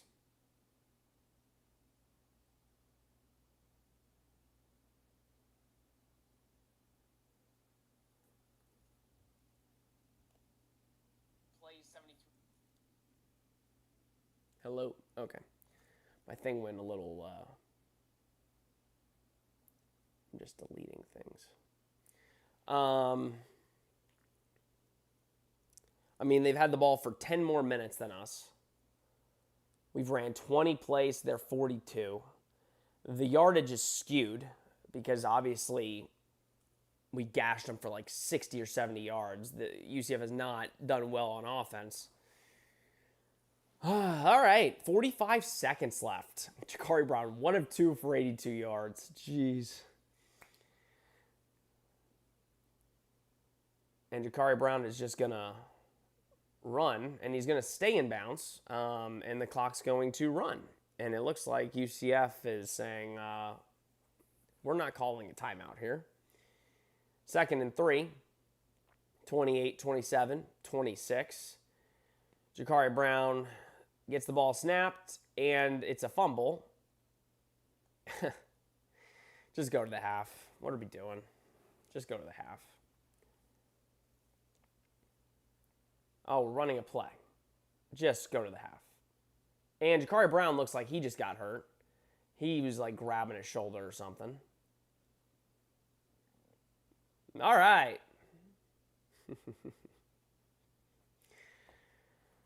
UCF goes in the half losing 17-7, and Jakari Brown is hurt. He's hurt, I think. Yeah, he's hurt. Jakari Brown's hurt. Oh, no. You've got to be kidding me.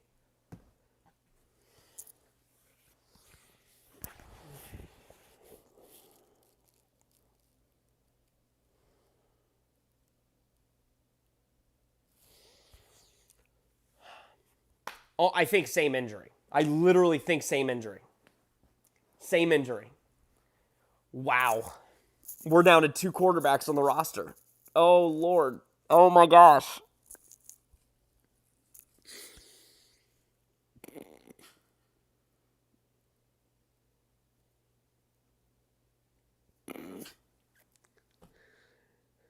Davi Belfort, man.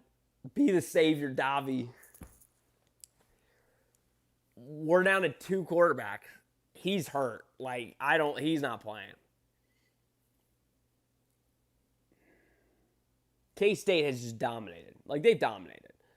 I don't think the defense has been as bad, but they just can't stop the run. Dylan Edwards, 10 rushes, 69 yards. All right. Let me know what you think, guys. Happy that you guys are still here. I'm going to lay back a little bit and relax. I get really tense. This is comical. It is halftime. We've got 50 of you guys in here. Let's go through some of your comments. Lockett did the exaggerate holding against North Carolina a bit. He exaggerates the call, which at first it wasn't a hold, but then it very quickly became one. Problem is when you flop to begin, ref stop watching. Yeah, I mean, he just needs to be dominant. UCF's 1 of 5 on 3rd down. Yikes. Mason, man, this game has been ugly. I really hope Taven is okay. Yeah, Mason, we hope so too. I don't think he is. He's okay in the grand scheme of things, obviously. But he got lit up, and it's either his shoulder or collarbone, and it done. He's already in a sling. I'm just assuming, but it looks like Jakari Brown might not be playing in the second half because he just got hurt at the end of the half there. Not good for UCF. 2 quarterbacks potentially go down in a half of football. Ron L. Jones, do you think Taven will play next game? I don't think Taven's going to play probably for the rest of the season. That's obviously just guessing here. But it looked bad. Like, at the end of the day, when you get lit up like that, he might, like, again, if it's like a sprain, he's fine. But if it's a broken collarbone or something like that, then yeah, he's done. But we're hoping for the best. I hope it's just like a sprained shoulder and, we figure it out. A guy with green, the AC refs are bad too. I'm a transfer from Memphis, and we know our fair share of terrible no calls. Well, welcome to the Big 12. We obviously know the American well, and yes, we are aware of the American refs, and they're similar here. SmackDown, wonder why Jakari is quarterback 2 and not Fancher. I think Jakari, it was probably because Cam Fancher got hurt. Jakari's actually in the game plan. Like, they're using him in the game plan. And Cam Fancher got hurt, and because of that, he kind of got demoted to quarterback 3. So I think that's why Jakari was quarterback 2. But Cam Fancher might be coming in here, so we'll see. Wow, Skater Chick, let's get it, Florida. We'll see. SmackDown 85, bro, the holding. Yeah, the holding's been bad. Default, they have Lawson as the spy. I read this one. Yeah, I think Lewis Carter should be the spy. But Lewis Carter does so many other good things for you that I don't think they want to just limit him to spying on the quarterback. Oh, this was like before. Getting exposed. They're making us look like UNC, literally. Brown's hurt 100%. Default, another 4-season quarterback. Baby. A guy with green, all 3 quarterbacks got hurt. Yep. Through the late night, worst O-line in the country. I wouldn't go that far. But, I mean, they're not playing good today. I mean, against a K-State defense that has really struggled this season, this offensive line looks really rough today. And again, like, it's hard. I keep saying it. And I know, like, it's hard to make excuses for this team, especially the offensive line. The offensive line has had a really tough week. I'm sure it's been really mentally challenging on them specifically. But, man, I mean, you both, like, they're kind of the reason 2 quarterbacks have gotten hurt in this game. Granted, on the Jakari, I don't know if he fumbled the ball or if it was a bad snap. I don't know. But, yeah, the offensive line is not playing good. I love Pull saying, hold on, I got to go sell my soul really quick.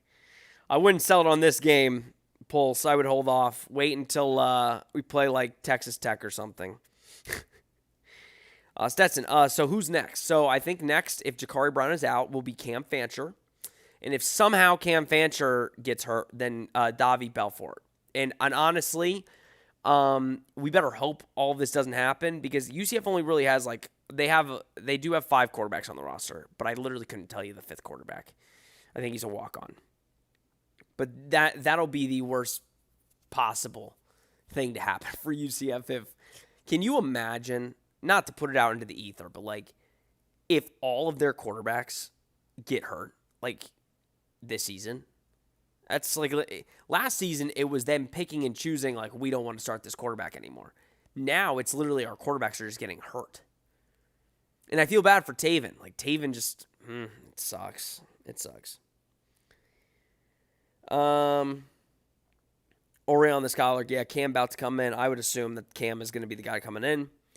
Default, I just need to see Davi play so we can have 2 seasons in a row. 4 quarterbacks, to be honest, just keep the tradition going. I mean, here's the thing. I don't know. Like, I think we're assuming Cam is cleared. He's got a jersey on and everything. He's been practicing.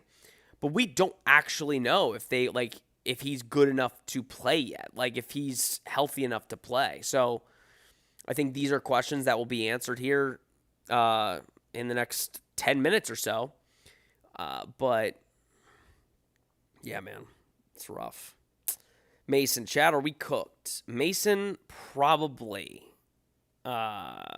Anybody on there? Technically, 3rd quarterback. I don't care who you're playing. You're not good. Like, UCF's not good enough to be on their 3rd quarterback and win this game. And also, the offense just looks inept today. Like, they just don't look like they can move the ball. Whereas K-State, for how bad they've looked this season, they're moving the ball. Like, the UCF defense has made plays when it's mattered, but they're moving the ball. So, That's kind of the struggle. UCF black and gold. Biggest thing I've noticed is the lack of holding calls against K-State. UCF black and gold, come join the live watch along. We've been talking about that the entire time. I feel like Kansas State is holding a lot, and it's not being called. It's been called once. And it, granted, like, to the refs' credit, they called it in the red zone, and it was an important call, and then UCF gave up the touchdown still. So I think that's where, if you're UCF, you got to if they call the holding, you got to make the most of it, and they're just not. Act for UCF, ditto, holding constantly. Michael Guntag, triple that. Holding, yeah, the holding's just, it's been, But at the end of the day, it's like, on offense, you got to do something too. Like, yeah, they're holding. Kansas State is holding on offense, but when you're on offense, you need to make the most of it. And right now, UCF just isn't. Like, yeah, it's rough. UCF black and gold. Cam is an emergency only, which it might be his time now. Literally, this is the emergency. I think you have 2 quarterbacks down. Granted, we don't know. Like, Jakari Brown just looked hurt. We don't know how bad it is, but it did look like Jakari Brown was going out. Ron L. Jones, why do I still have faith Cam comes out and lights it up? Listen, he got named as the starter for a reason. Like, I think he was I don't know if he was the most talented, but I think he was the most consistent. Now, granted, against Jack State in that first quarter, he was rough. But at the end of the day, like, you kind of need him to. Like, you need him to come out and light it up. So it's kind of our only option at this point, unless he literally can't play, like he's still hurt, and you go with Davi Belfort. But man, I don't know. Hopefully Jakari's not hurt. That's all. Like, either way, even if I don't have belief that any of these quarterbacks are, good enough to win this game. RTax84Z, I hope Cam can be who Scott thought he was. I'm crazy, but I miss Timmy as the backup. I do not agree with you. I did not miss Timmy McClain as the backup. Absolutely not. Timmy McClain, I couldn't stand Timmy McClain. I'm sorry. Couldn't stand it.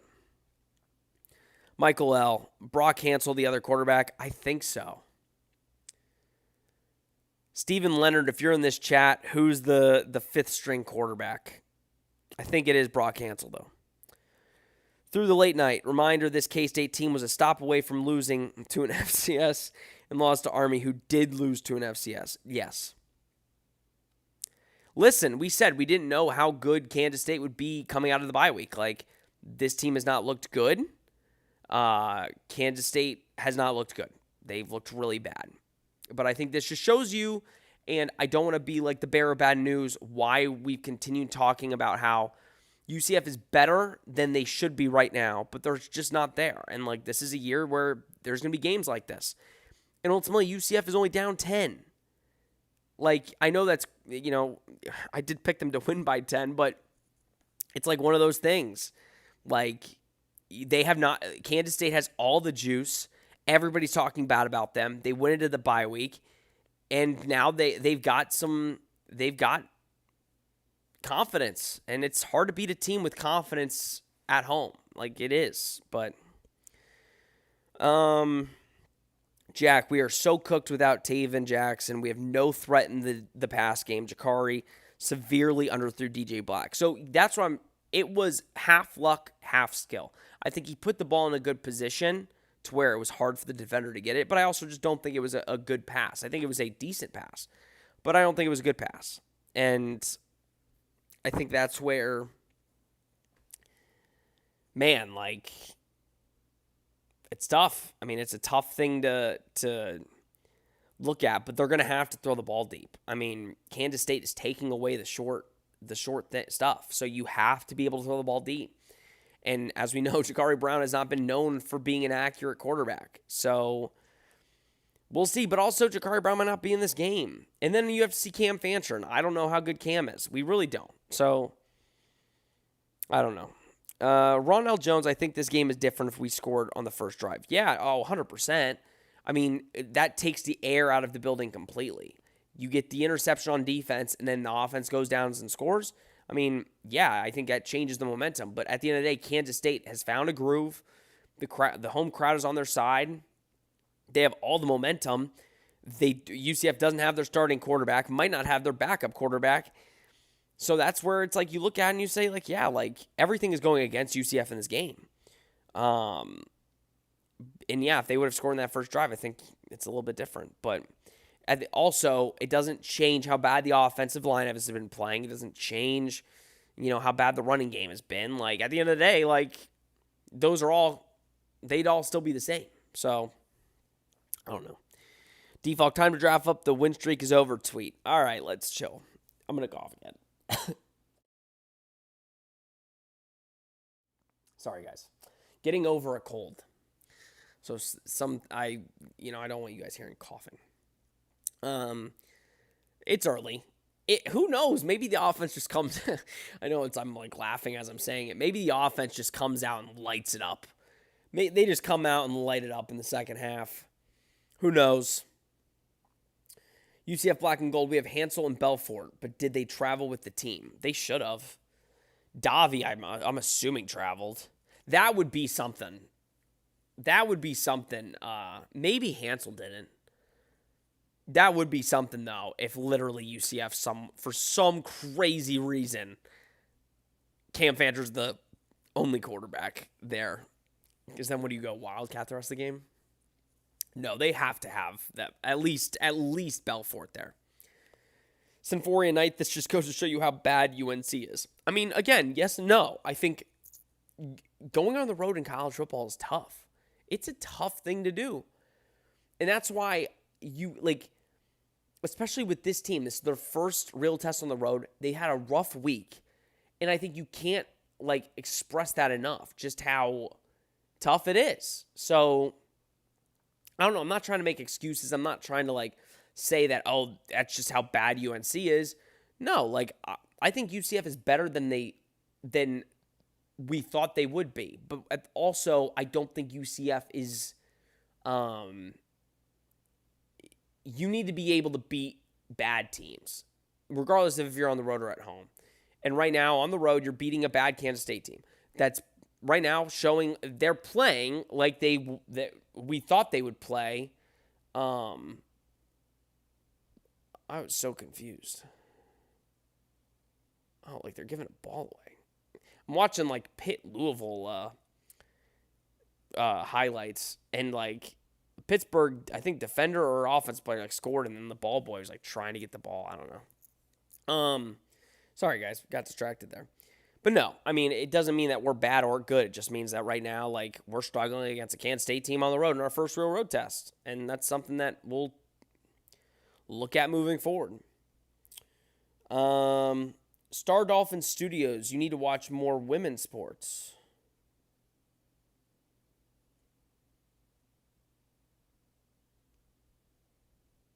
Okay. Tyler, I do.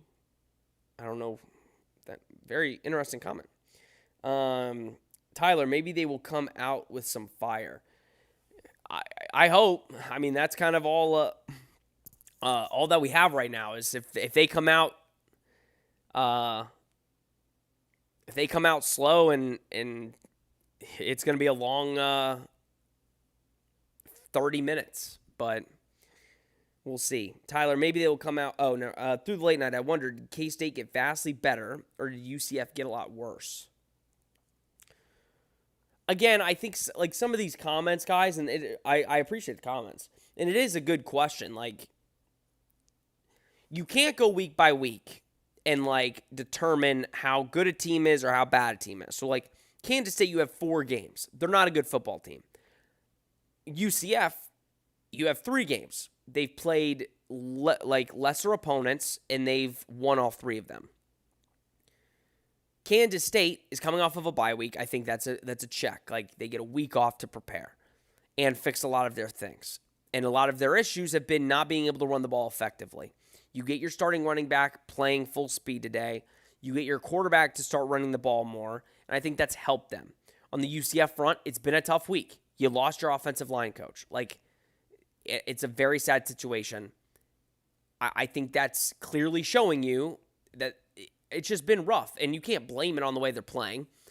But that's one factor. The second factor is they're on the road for the first time in a hostile environment. And clearly they have not come out and executed the way you need to on the road. Like, that's apparent today. So, at the end of the day, the defense has played okay. And I can't blame the defense. The offense has not done anything with the football. So, it's like one of those things where it's like, it's not as simple as saying, is UCF just bad and Kansas State is like good now? It's not as simple. It's like there's more layers to it, and that's what makes it tough. Aguaya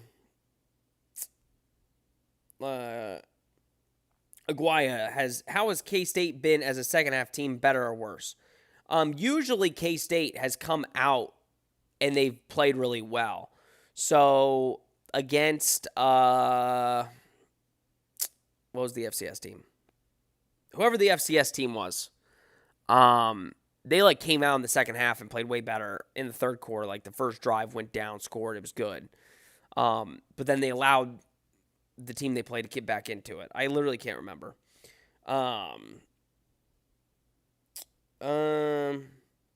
Joe, I do not see a super chat. I do not see a super chat.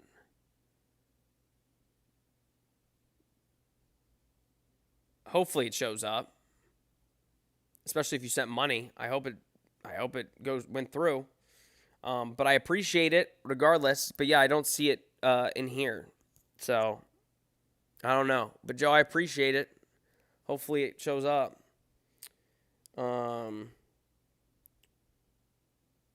Doug, holding on every offensive play for K-State. Jakari Brown is out there.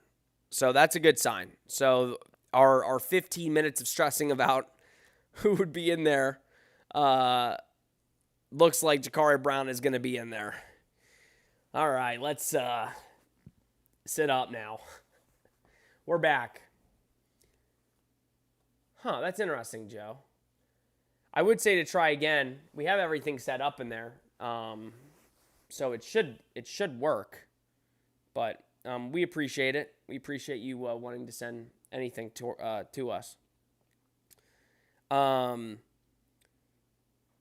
Cincinnati ahead of Kansas. Did K-State get a running back healthy? Yep, their running back is back healthy. So that's helped them.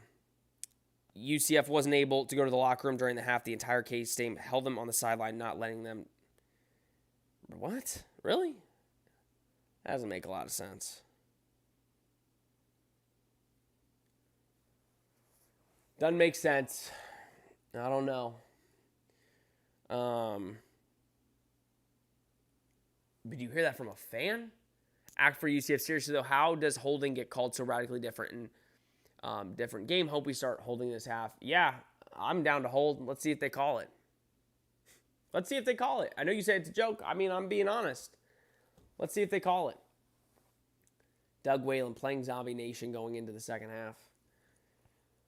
Oh, I couldn't hear. I can't hear, so thank you for telling me that. A lot of teams do play Zombie Nation, though, to be fair. To be fair. Savannah, good to see you, Savannah. Hopeful for a rousing halftime pep talk from Frost. Yeah, we'll see.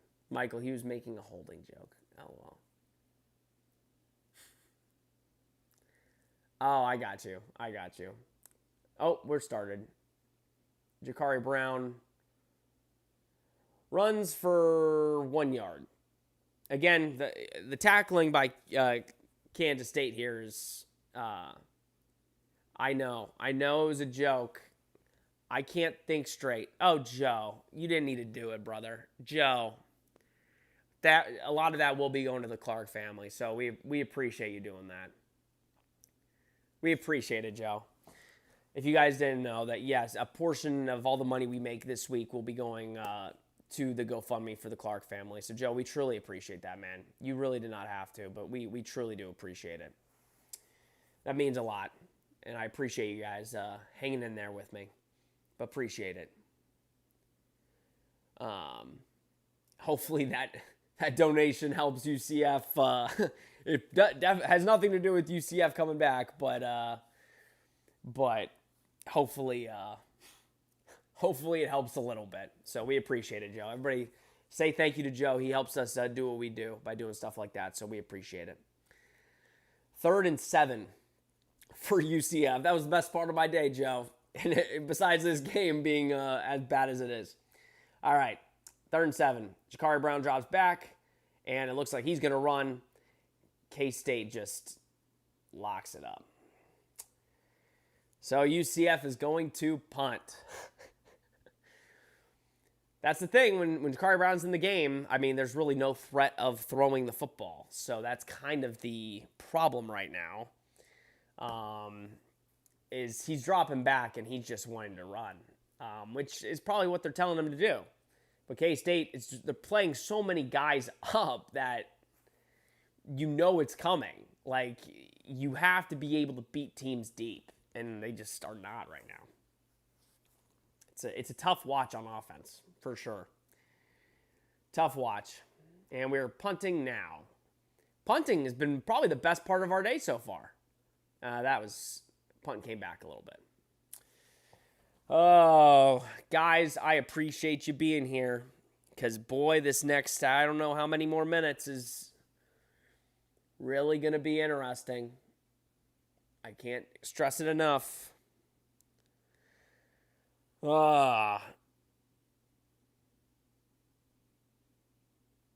Lord.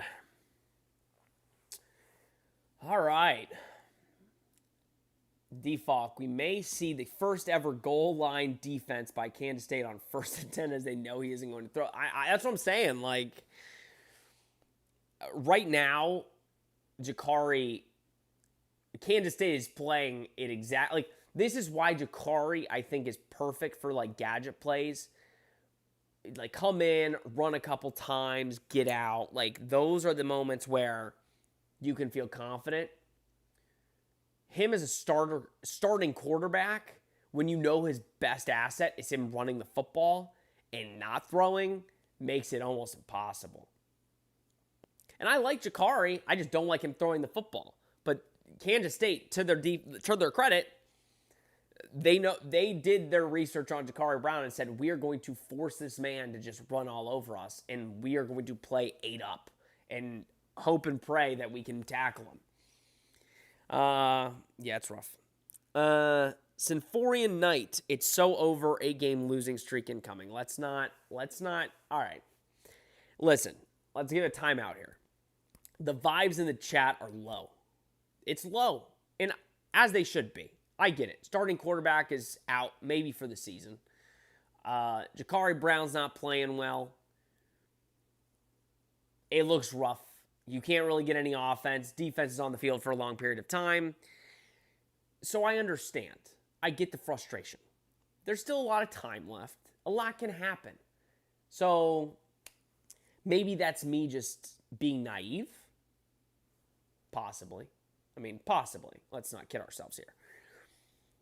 But I think if we tell ourselves it's over now, it's going to make the rest of the game a lot more tough to watch. Doug Whalen, this could get ugly. It could. Troy, this is ugly. Yes. Both those things are true. Right now, it's ugly. This offense is unwatchable right now. I have no problem putting a little asterisk in saying because our starting quarterback got knocked out, it's an easy, we have a loss because our quarterback got knocked out. I'm totally going to start the excuses now. Savannah G's has some faith. Literally every game is going to be like this in the conference, except OSU, perhaps. Let's not treat this like a Gus coach team. To be fair, that is all true. Like, this is a different coaching staff. Whoa. Whoa. Whoa, whoa, whoa, whoa, whoa, whoa, whoa, whoa, whoa. Huh?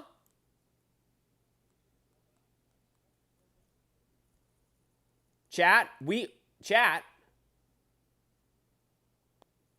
Taven Jackson is on the sideline in it, not his jersey, in a new jersey, without a sling on. Is he just gonna try and gut this one out? Maybe they were able to get like an MRI or something. I don't know how, but maybe they were able to go in and get a. That makes things a little interesting. Okay, 2nd and 6 for Kansas State. Another just run up the gut, gashing us once again. So listen, even if we get blown out, right now it looks like Taven Jackson is trying to gut this one out. Maybe it was like a separated shoulder, kind of like the, maybe that's what it was. I don't want to speculate.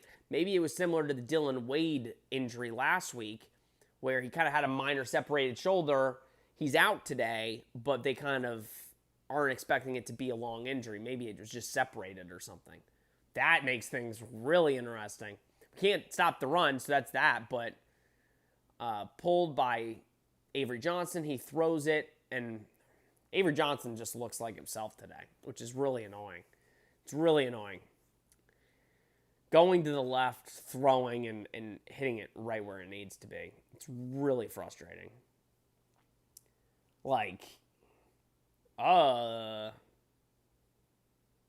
And that's going to be a touch.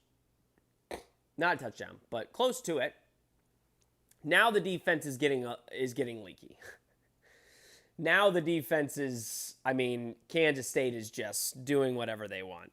This is now a hard watch because the defense is not playing good.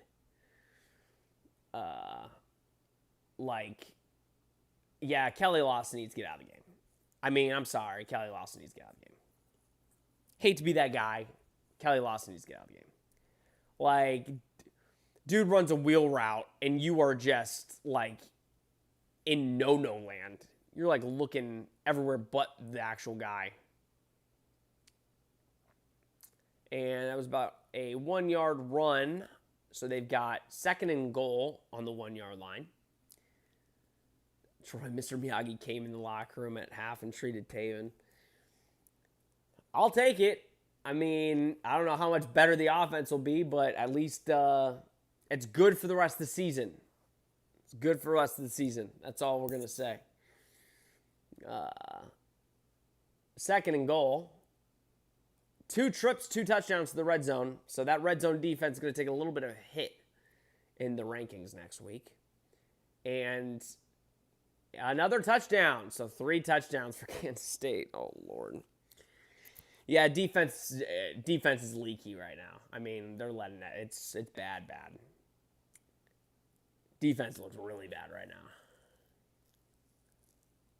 Ran a little tight end. Kansas State's just in their bag right now. They're just, whatever they're running is working. Yeah. All right, boys and girls, we can just enjoy the rest of this game, hoping that UCF can make it somewhat close. 24? Man, I hate these type of games, man. I just hate that when we go on the road. It's so frustrating. Can I get, a couple of these games where I can just enjoy myself? No, this group looks demoralized.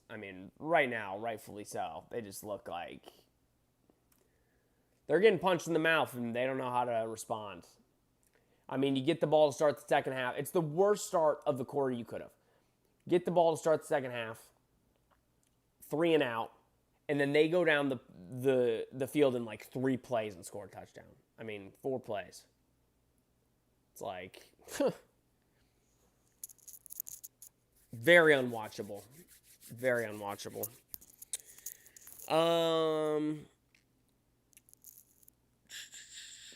I don't think we scored the rest of the game, Sinforia Knight says. I think we do. I think at some point the Kansas State defense is going to give up a little bit. Which isn't a good thing to say. But I we'll see.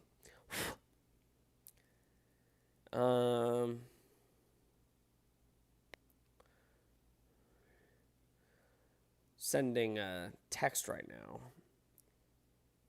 Defense barely getting rest. Well, they did just have 20 minutes to not play.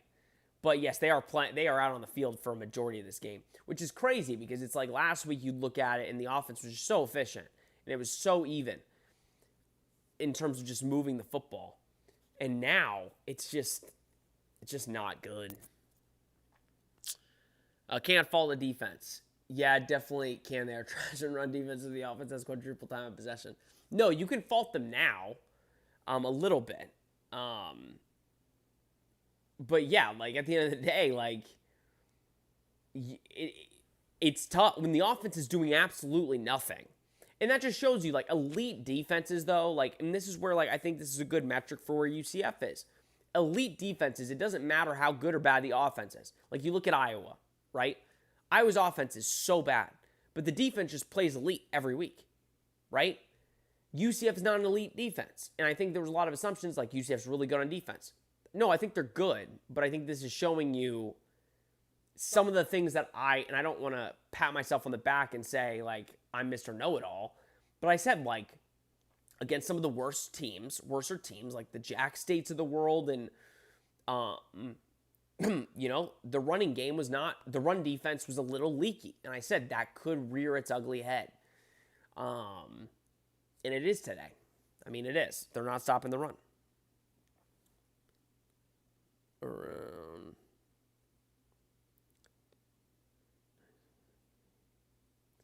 One second. And we are running it out with Jaden Nixon. And I don't think we've even started past the 25-yard line, if we're being honest. Did he fumble or no? Jeez.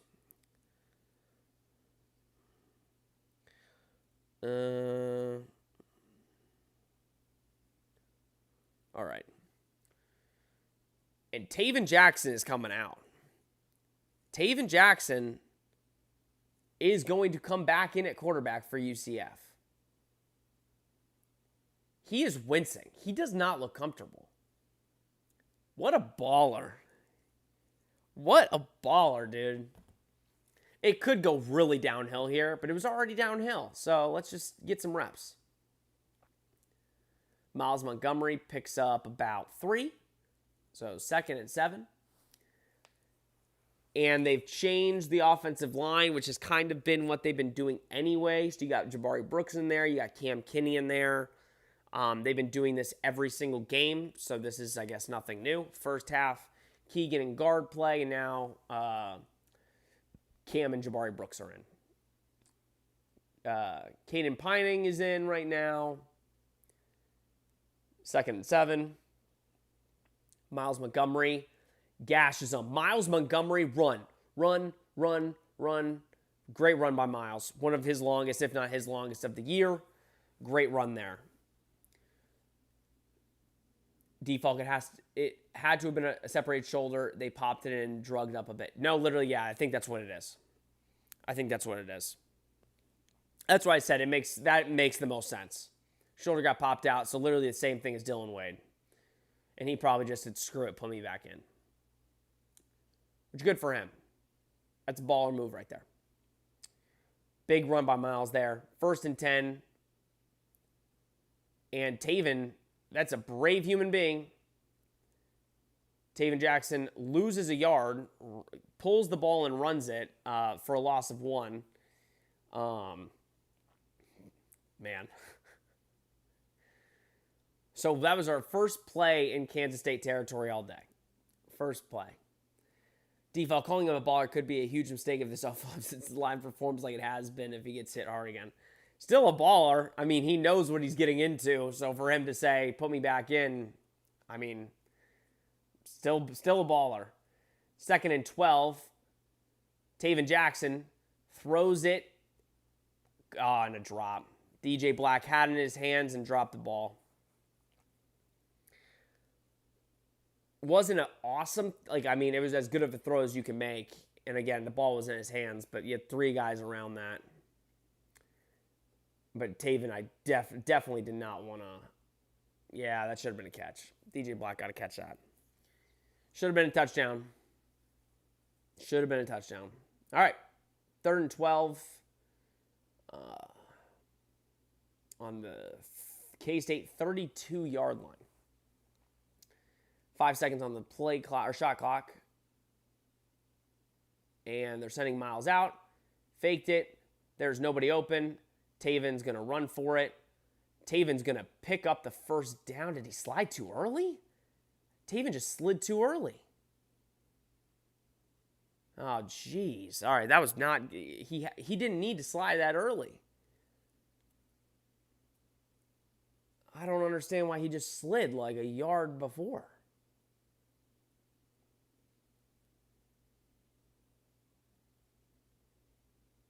Yeah, oh Lord, that's not good. I mean, that hurts. Jakari Brown's in the game, and he is. Oh Lord.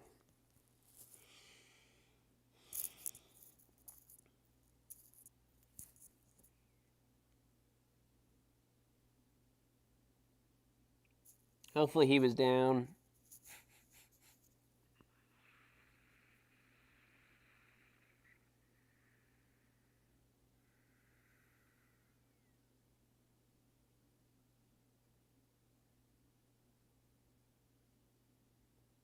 I think I don't know how you overturn that. Frost is saying he was down. I don't think you can overturn it. Yeah, no, I mean that ball's out. He reached for the line and fumbled.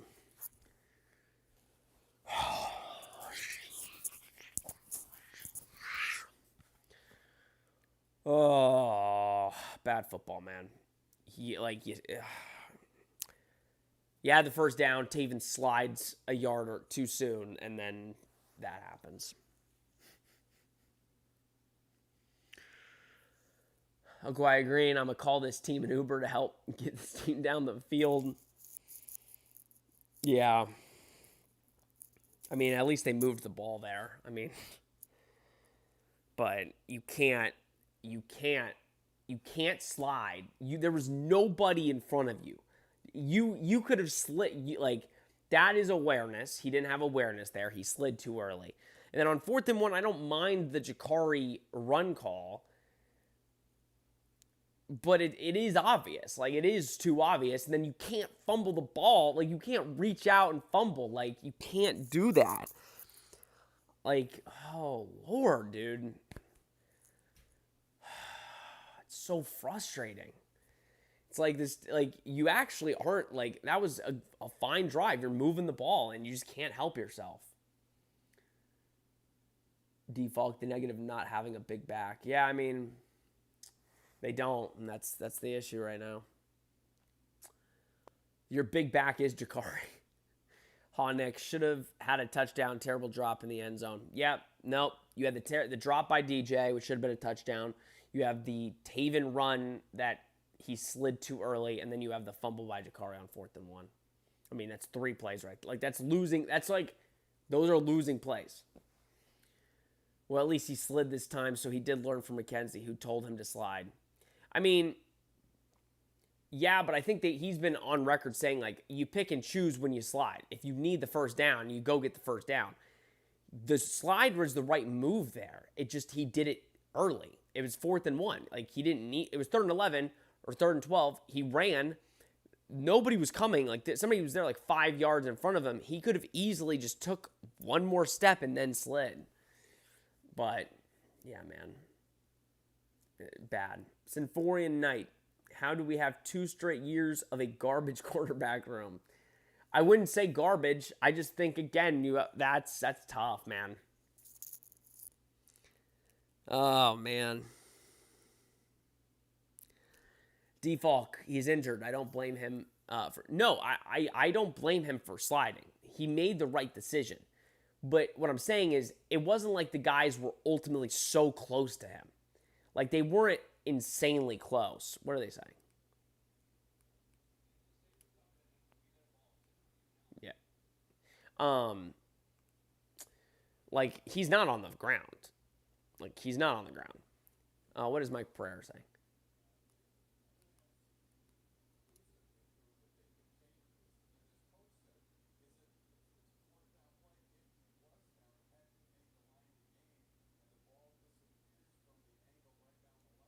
Yeah, I don't know. I think it's Kansas State ball. Yeah, I wouldn't say garbage. Taven's not garbage. He made a bad decision there. He should have ran the extra yard, and then they wouldn't be in that situation on 4th and 1. Yeah, first down. Damn, man. Yeah, UCF's just. I did say. I'm not trying to emphasize it, but I said it was either going to be UCF dominating or UCF getting killed. And it kind of looks like the latter, obviously. Act for UCF, his knee was conclusively down. You could see it while he still had it. Yeah, but you can't, like, the problem is there's so many black pants around there. Like, there's so many. There we go, Cole Kozlowski. There's so many black pants around there, I couldn't even see conclusively. So it's tough. Like, you really can't, like, don't fumble the ball. Don't slide with a yard left. Like, Brown holding the ball with one hand, having JRP flashbacks. Remember, this is a rebuild year. So he didn't have it with one hand. He had it with two, but, like, the second hand, like, fumbled the ball for him. There we go. There's the Avery Johnson we know. Threw it to the left at 12. That's good. Again, I think UCF, do I think they win? No. But I think even that last offensive drive, big run. I think they figured out you're going to need to have an extra tight end to help get a run game going. 3rd and 14. 3rd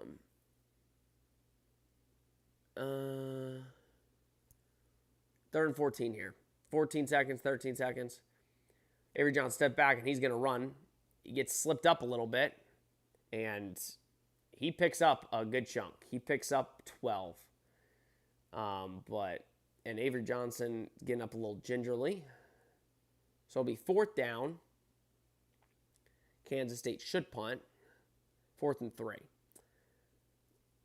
Again, like, it's very leaky. Looked like Braden Marshall got hurt a little bit, but he's jogging off, so he looks okay. I know people don't like Jakari there, but honestly, who are you using when the offensive line is getting pushed back? Miles and Nixon aren't pushing a pile.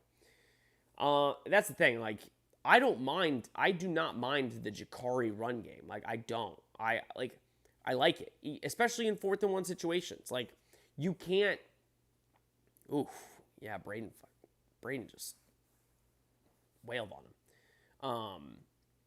I don't mind quarterback run game, but you just can't fumble the ball there. And that's going to be running into the kicker, right?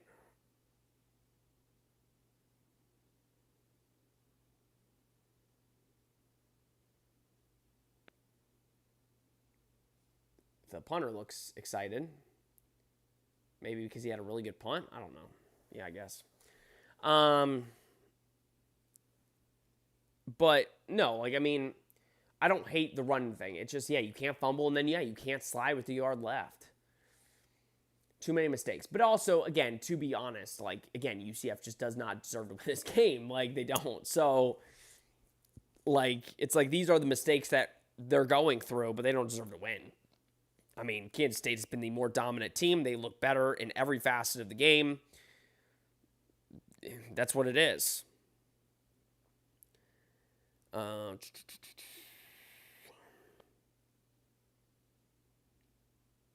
But breaking, UCF will be running an emergency tryout at the Nicholson Fieldhouse on Monday. If you have a jersey, please come and support. Default, they need to get bigger guys this offseason, mix it in with the smaller guys like Gage. Yeah, they need a big back. They do.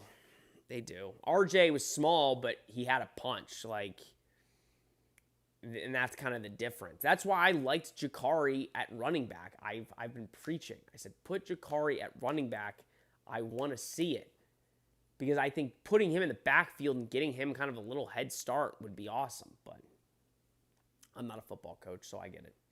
Gorilla Guru, it's frustrating because we know UCF is better than how they are playing. Just so many unfortunate moments. Yeah, and, like, that's also the thing, guys. Like, I know I'm just going to keep preaching it. I know it sucks, and I know we don't want to talk about it. But, like, this week has been rough. Like, it's been a rough week. And it's not an excuse, but it's just tough. At the end of the day, you can't make excuses. Like, at the end of the day, you have to go out and play your game, and like, you can't make this many mistakes. It's been a rough week, not just for the players, but for the coaches. So, obviously, we didn't want it to be a blowout, which technically it's not right now. I mean, it's not a blowout, but it's not good. Three-score game, so I guess kind of a blowout. But No, I mean, tough environment, tough crowd. You know, I don't know. I don't know, guys. I know you guys all don't have words because I really don't have words.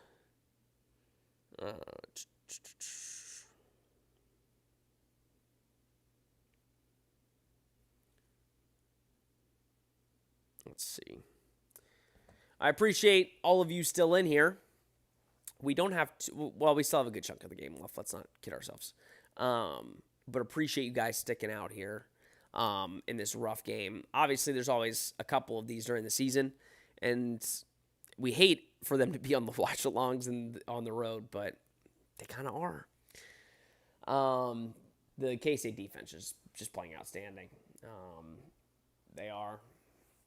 Doesn't matter how bad they played the weeks before. Taven drops back and found an open Dwayne Thomas.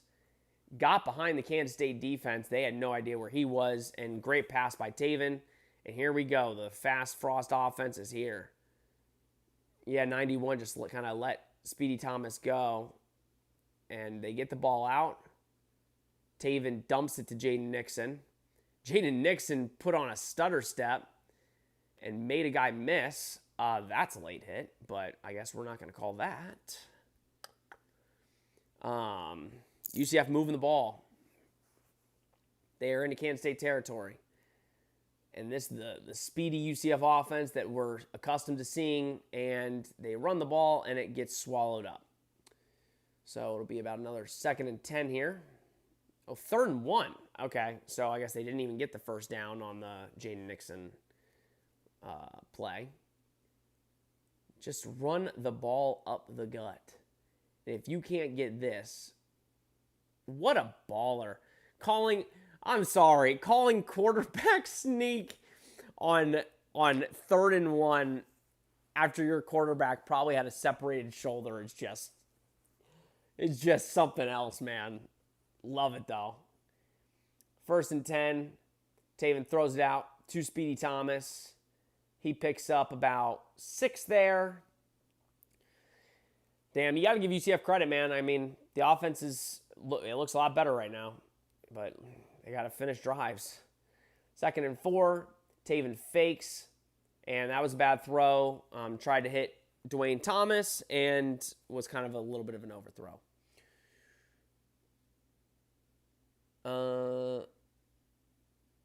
Literally default.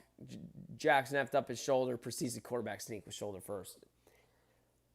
Gotta give him credit, man. I mean, it takes balls to go out there after a separated shoulder and do some of that stuff. But at the end of the day, he's healthy enough to be in the game, and be grateful it's not anything serious. 3rd and 4, they run with Miles, and Miles should have the first down. What a second effort by Miles Montgomery to pick up the extra yardage there.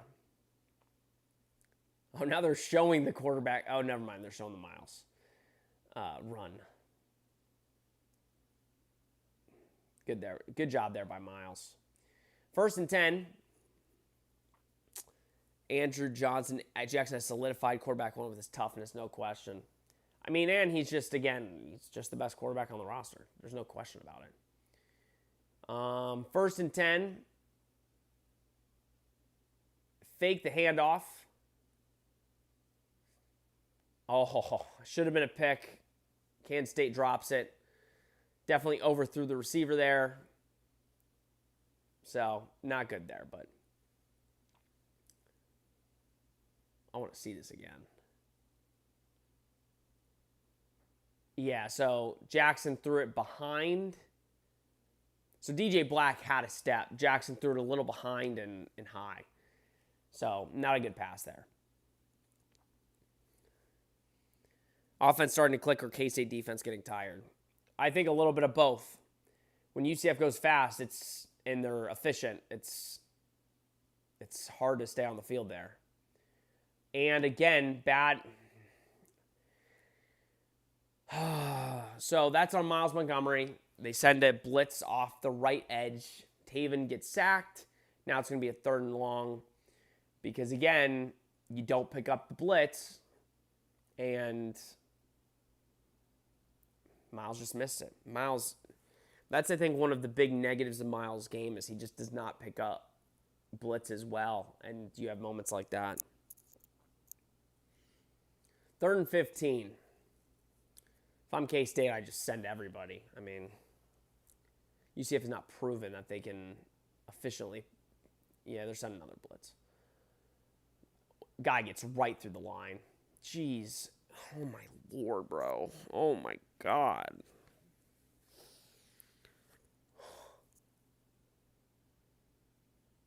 Like, right through the line. Like, right through the line.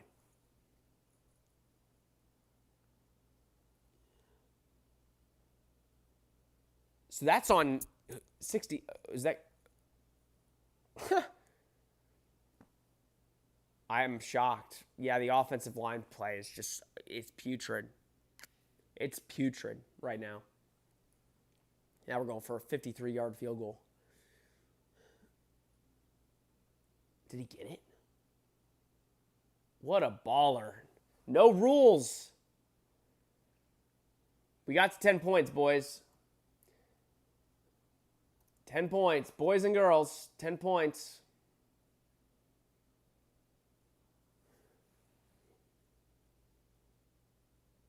And number 8 almost blocked it. Jesus. I'm sorry. Okay, I get the celebrating. We should not be celebrating right now. I don't even care. I know it was a 53-yarder. It's probably big for you. We can't be celebrating right now. I'm sorry.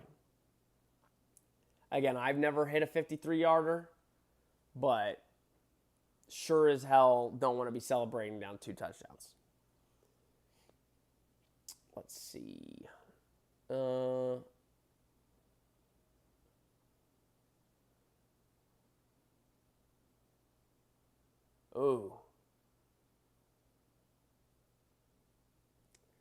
Okay, the offensive line looks like they're jacked up on the side on the bench. They need to be. It's kind of embarrassing right now, as Sinforia Knight said. It's embarrassing. No question. Right now, not good. Joe P., I am not upset about this game. Let's be honest with ourselves about where we are coming into this season. Jackson is back in the game. That's a win right there. No, okay, like 100%. I think that is something that about an hour and a half ago, we were probably like, oh, like we're going to have more quarterback issues and we need to figure out who's our starter. The positive is Taven Jackson does not look like it's not a collarbone. It looks like it was just a separated shoulder. So that is the positive, is your starting quarterback is not knocked out. He's back in the game. You're going to have games like this. Like, you need to win 3 more. I said 6-6. I know UCF fans, I know how some of y'all get. I know how I get, where they look good and it's like, ooh, okay. But it's like, Nick said it perfectly on the podcast. This is year 0. This is not year 1. This is year 0. This is not, like, this is a bunch of pieces put together. And I know it's like excuses, and they got to play better. But, I mean, we'll see. Who knows? Two touchdown game right here. 1st and 10 for Kansas State.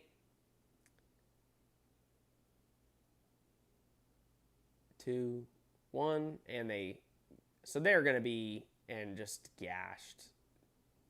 Oh.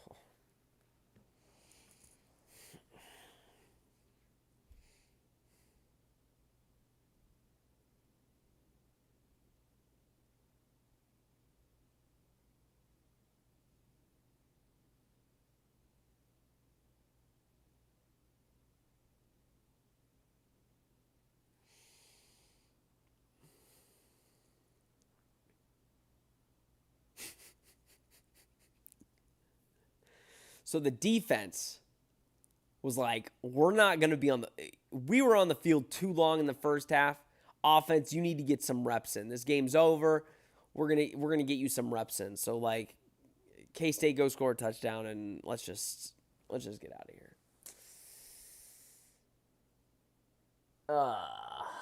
All right, 31-10.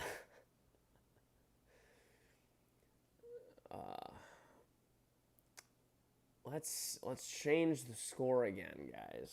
Lord, bro. It's a hard watch. Hard watch. Jeez. At this point, I just want to see the offense show a little fight. At this point, Lord.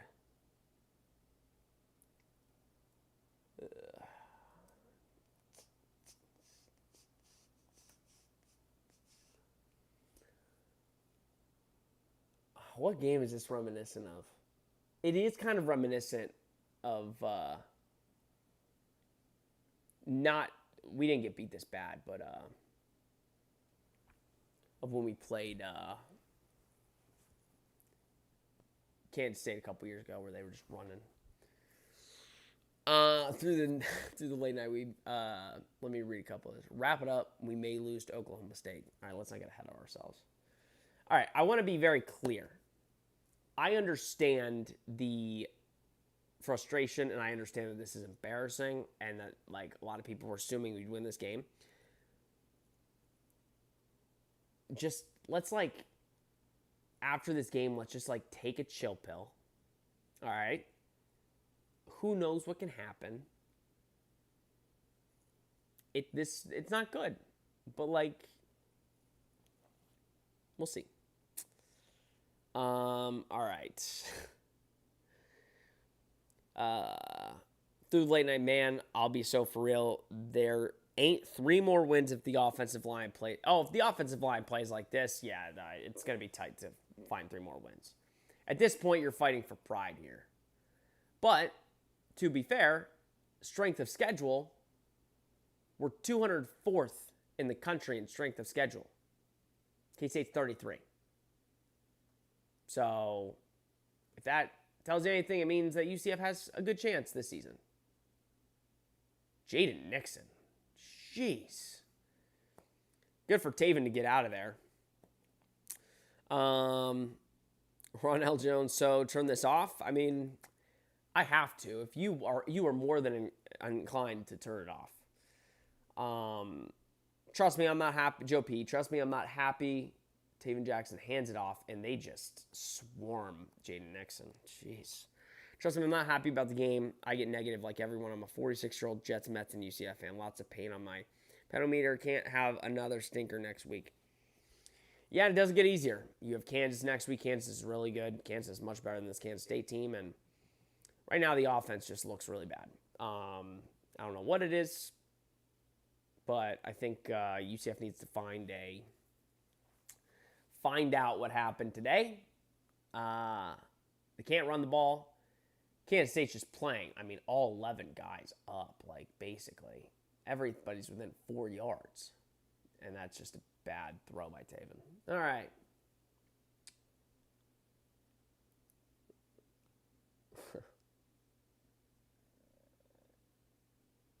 And Scott Frost is telling them to stay on the field for 4th and 4.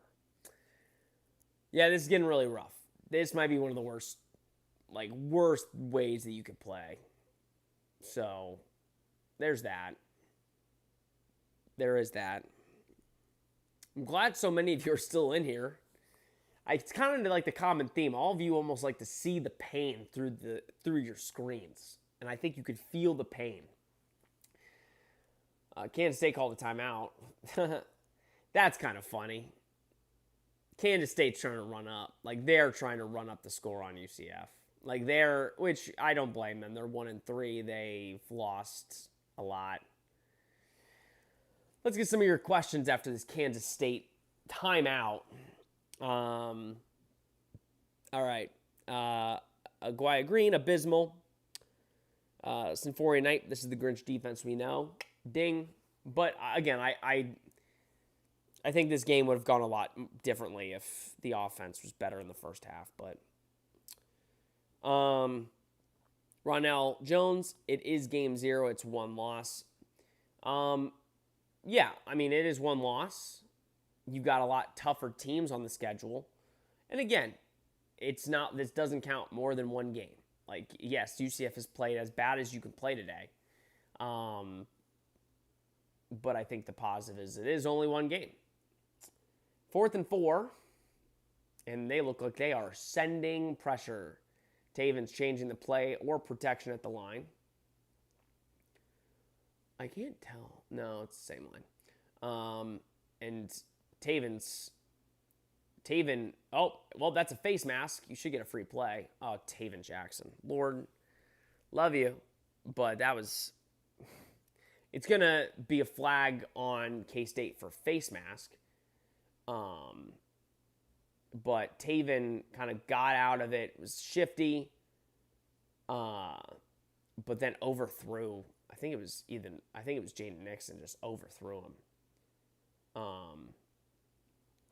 But luckily we get a free first down, so that's fine.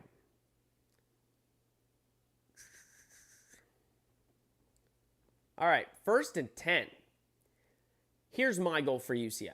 Get within a touchdown. Just get within a touchdown by the end of this game, and I'll be happy. That'll be enough for me. Make it a 7-point game.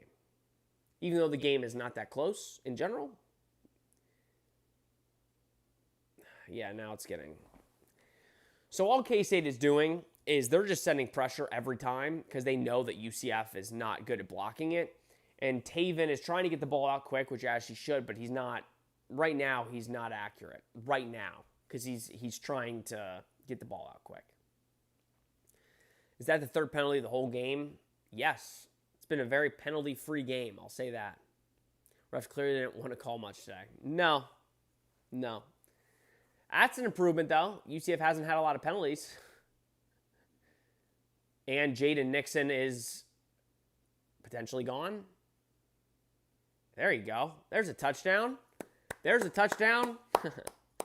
Oh, Lord. There's a tutty. All right. Not a total wash, boys and girls. Like I said, just get within a touchdown. I'll be happy.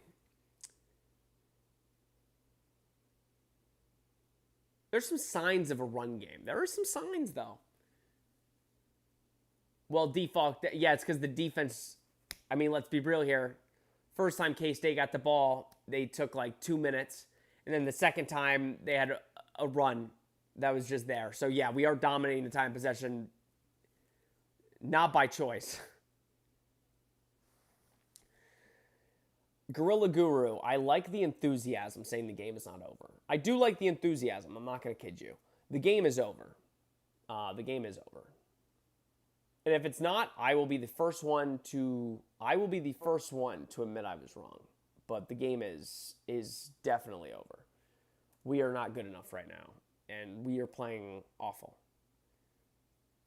I hope not, though. I hope not. I hope somehow some crazy stuff happens. That's what you need, though. 5 plays, 75 yards, minute 30. Jaden Nixon runs for 50 yards for a touchdown. Those are the plays you need out of him. Those are the plays that you need. Can somebody look up? I'm probably just remembering it wrong. Can somebody look up what the score? I think wasn't the score at 1.31-17 against K-State last time we were there? Or no? Because I feel like we were up like 24-17 one time. I can't remember. I'm probably thinking of another game.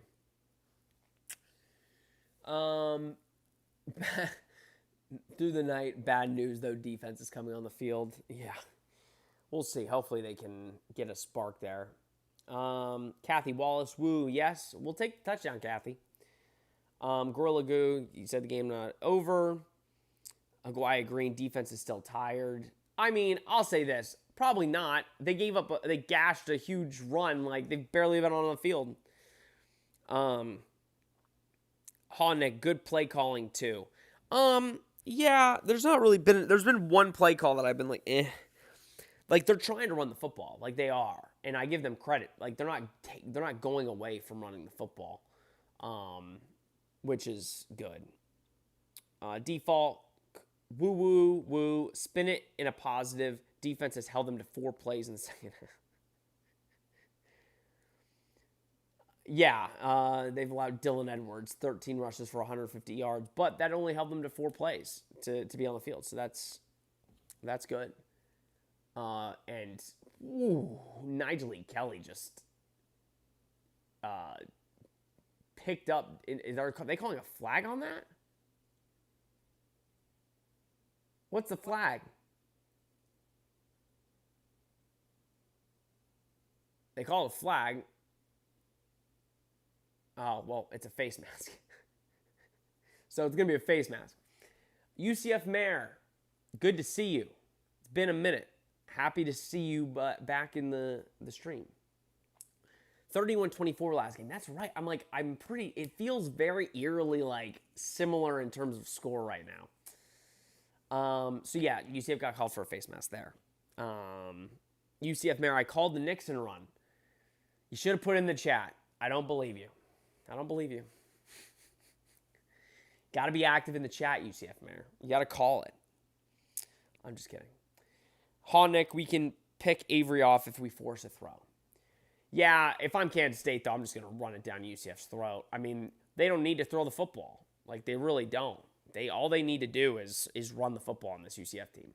Which, where have you heard that before? I don't know. Maybe the last however many years of UCF defenses? Aguaya Green, believe, though, I feel us flipping the script like Baylor did to us 2 years ago. No. The thing with Baylor is Baylor in the second half looked serviceable on both ends. Like, on offense, they were really good. And on defense, they were stopping us. Basically, it was 3 and out. We can't get anything going on offense. We had that long... Like, our touchdown runs are long touchdowns. Like, the DJ Black touchdown was a fluky, long touchdown. The Jay Nixon run, long run. We have not put a drive together where we can get within 20 yards. So that's where it's like you don't have... Like, Kansas State is charging on offense. They are moving the ball. We have not proven that we can move the ball effectively, unfortunately. But who knows? Maybe in the fourth quarter some crazy stuff happens. It's football. Gorilla Guru, if we can get a turnover, that would be huge. If we get a turnover, it changes the game, 100%. Ronell Jones, comeback of all time, question mark. Listen, I think if we want to start saying like stuff like that so we can like keep watching the game and feel better and have a better time, let's do it. I'm totally down for that. Mosey, did Jace Brown play? No, I don't think he's played, which makes it worse. Jace Brown, I think, is out, which I don't know what happened. I'm sure somebody will figure it out or somebody will ask. I have not seen him on the field for Kansas State. And that, again, it makes it worse. Like, he was their by far best player, and he's not playing. I don't know if maybe it's a redshirt situation. I don't want to speculate. Like, maybe he's wanting to redshirt, but he has not been out on the field. Orion the Scholar face mask, yep. UCF Mayor Heff will tell you. He can get in the chat. Through the late night, I missed O'Leary's defense, and I was barely alive for it. Yeah, that defense was much better. UCF just has never had, except 2017, and even that team, that defense was, not even that good. It was very leaky. But UCF has never had a legitimate, like, top-tier defense. Like, where it was just, like, you felt so confident in your defense. But again, like, I think this defense is much better than we've had. I know today it's, like, rough. But also, they played really well in the first half. They're just giving up too much right now. They are. And they're not playing the run well. And, that's what's going to happen. Pulse, yeah, 31-24 is a pretty good call. I would say so. Listen, if somehow the game will be 31-24 in a UCF loss, I will take it. With the game that we've played, I'll take it every day of the week, twice on Sunday. I just hit the mic. Sorry, guys. I'll take it. I will take it. Because, yeah, it's like, this is as bad. Like, if you're just talking in terms of as bad, UCF can't play worse, or we think they can't play worse. This is as bad as you can play. And if you can lose by 7, though it doesn't tell the full story of the game, you'll take it. UCF Mare defense has been out there most of the game. Yes, but not in the second half. Second half, they've been barely on the field. So they barely played in the last hour or so. I don't know what just happened, but it looked like a good thing. FS1 came back late. Nigel Kelly was in the backfield. So, bad on FS1 because I didn't get to see the play, but looks like UCF either got a sack or a tackle for loss because it's 2nd and 14 now. Clippy Harpy. Brown started the game in the Wildcats offense, but hasn't played since early in the first quarter. He is hurt. Yeah. I didn't even see him in the first quarter. I just figured it was, either he got hurt or whatever. But at least I thank you for the update. Good tackling by Antoine Jackson there. Antoine Jackson and Dylan Edwards are having a very interesting, I don't know if they know each other, because it's been a couple times I've seen them kind of jawing at each other, but not in like, they keep laughing about it, so I don't know. Very interesting there. But Antoine Jackson with the tackle, 3rd and 9. Big time stop here for UCF to try and keep this game semi in reach. And they're sending everybody. And 4th and 9 should have been a first down, but it looked like Oakley dropped the ball, or Braden Marshall did something, but it just looks like Oakley dropped the ball. But UCF was sending pressure, almost got there. Let's see, drop the ball? Yeah, drop. That's a bailout for UCF here. But this punter has been a menace today. Menace. All right, UCF offense, 13:37 left. UCF's offense makes some plays. Look at that. Through the late night, I got to stop blaming the defense. Honestly, it all comes down to the fact that our O-line is unplayably trash, and we didn't cross the 50 until the 3rd. Listen, I think the offensive line has done some good things in the 3 games. This game has been by far their worst, and it's been really bad. It's been a tough week for the offensive line. It has. It has. So we'll see. I hope they can get better, but today it's been really rough. It has. Pass blocking, run blocking. But again, you can also make the argument some of their biggest plays this season, biggest runs, like Jaden Nixon made one of his biggest runs today. Offensive line did their job there. I just don't understand, I don't understand the switching of guards. I really don't understand that. They don't really pick up assignments well off the edge, especially the running, Miles and Jaden, they don't block well off the edge for edge rushers. So some of that stuff is going to get addressed. And luckily, again, after this game, you'll have 8 games to address it. So you can only get better. This team is not as bad as they put on tape today. They're not awesome, but they're good. They're a good football. I don't want to say good football team, but they're an average football team. And I think, again, in this first year, that's all you can ask for. You can ask for more, but I don't know if you'll get it. Jared Todd, leaky defense, in my opinion, really comes down to the fact the offense is getting off the field so quickly. If the offense had consistent drives, even if they didn't score, the defense would be in way better shape. And that's what I was saying, Jared. I agree. I think the complexion of the game switches in that first half. If the UCF offense was putting together some drives and keeping Kansas State off the field, I do think the game has a different outlook. That's why I can't just put it solely on the defense. But at the same time, you can't give up an 80-yard touchdown run. You can't, some of the things, if you are a good to great defense, you can't do those things regardless. And that was in the second half. So, we'll see what happens. Again, they just had a big stop there. That was massive to give the ball back to the UCF offense. We'll see if they can kind of lock down and hunker down. Gorilla Guru, all right, we need UCF fast. Let's go. Yeah, if you're going to see it, you're going to see it right now. It hasn't been that fast in the first 3 weeks. You're about to see it here, and they're going to need it.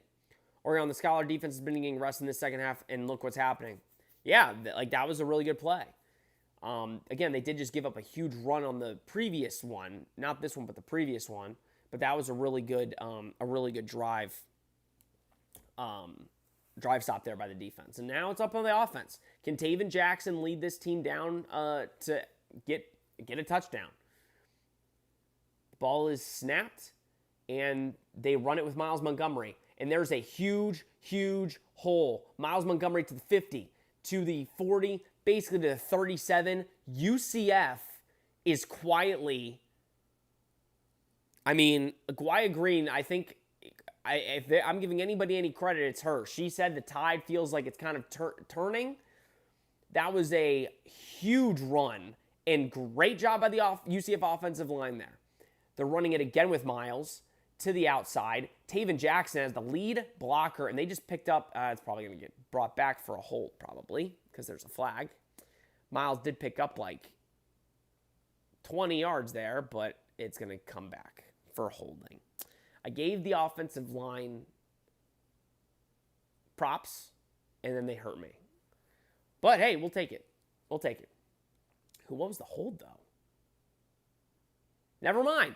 I take it back. It wasn't the offensive line. It was the fourth string tight end. So, listen, offensive line, I take it back. Good job. Good run blocking right now. 1st and 20. Yeah, we can't. Fourth string tight ends can't be holding. So now that brought us back to the Kansas State 48 or 47 yard line. Got a timeout. And that's going to be another flag. Yeah, drag. Max drag, Michael. Max drag. And that's 2 bad penalties. So you got holding on max drag, 10 yards, and then delay a game by the offense. So now it's 1st and 25 after a long Miles run. Frost is yelling at the referee. And I get it. Frustrating. 7 seconds, 6. You're going to have to snap the ball, Taven. 2-1. And they run it with Stacey Gage. And Stacey Gage picks up about 4 or 5 there to make it 2nd and 20. Jared Todd refs have been infuriating. If you don't want to call holds, then fine, but don't call holds at all. Yeah, that's how it is. And now we are huddling. Don't like huddles. Now, right now, you only have 11 minutes left, but you are on the opposite end of the field, so that's, I guess, positive. 2nd and 21 for the Knights. K-State is just playing back right now. Stacey Gage. And what a throw. Marcus, stop. Jeez, Marcus Burke. Great lofted ball by Taven. Marcus Burke could have been called for a penalty by talking crap to the corner. Taven got hit, and the UCF is moving the football. What are we doing here? All right. And Taven gives it to Stacey Gage. Stacey Gage fights for some extra yardage, picks up about 5 there. Great catch by Marcus Burke to really kind of look up, find the ball, and catch it. And then good on UCF. They're fighting. Grabbing by both receiver and corner there. I'm glad there was no call there. They were both grabbing each other. 2nd and 5 for UCF. 10 minutes and 34 seconds left in the ball game. 2nd and 5 on Kansas State's 13, 6 seconds on the play clock, 5, 4. Taven Jackson gets the ball, and he hands it to Miles Montgomery. Miles is going to get the edge for a couple there, and he's going to pick up, I guess, only 1. The ref only wants to give him 1 yard. Clippy Harpy got away with taunting. That's what I was saying. I was so frustrated. He makes a big catch, and then he starts talking down to the corner. I'm like, what are you doing? I'm like, don't be doing that. 3rd and 3, UCF's going fast here, and it's going to be a false start on the offensive line. On Preston Cushman, the right tackle who basically got Taven Jackson hurt. And I don't want to say bad things about Preston. 62. Never mind. I take it back, Preston. You did miss the block in the first half, though. Cam Kinney. The backup guard, or Jabari Brooks. Right? bro, it was, yeah, no. It was, yeah, okay. I was originally right. All right, you go from a 3rd and 3 to a 3rd and 8. So, not great, but you're in 4-down territory here, so hopefully they can come up with something, snap the ball. Great block in there by Miles, but not complete. So you're now in a 4th and 8 situation. Could have been called for PI there, but honestly, I'm good with the no call. Good blocking pickup by Miles there. Gave his guy a shot. Yeah. Gave Taven a shot to throw the football. Going to have to be really good here. 4th and 8 for UCF. 6, 5, 4, 3, 2, 1. God dang it, dude. Bro, what is Taven Jackson doing? Like, I'm sorry, like, that's bad. Like, that's twice. That is twice this drive that they're not paying attention to the play clock. Did Scott Frost call timeout? No, it's delay a game.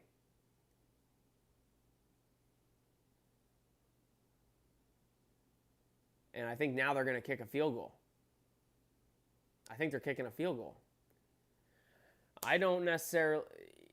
So it is delay a game. Clearly, Taven saying there's something up. He was pointing up at the scoreboard or whatever. No rules. Noe Ruales kicks a 40-yarder to make it still a 2-possession game. I don't know if I... What do you guys think? I don't know why you go for the field goal there. I mean, the delay of game puts you in a obviously 4th and 13 position, which is tough, but you're also down 2 touchdowns. And I don't think, I mean, that you still need 2 touchdowns. I don't know. Do you take the points or do you go for it? Let me know. Maybe I'm overthinking. Maybe you just take the points.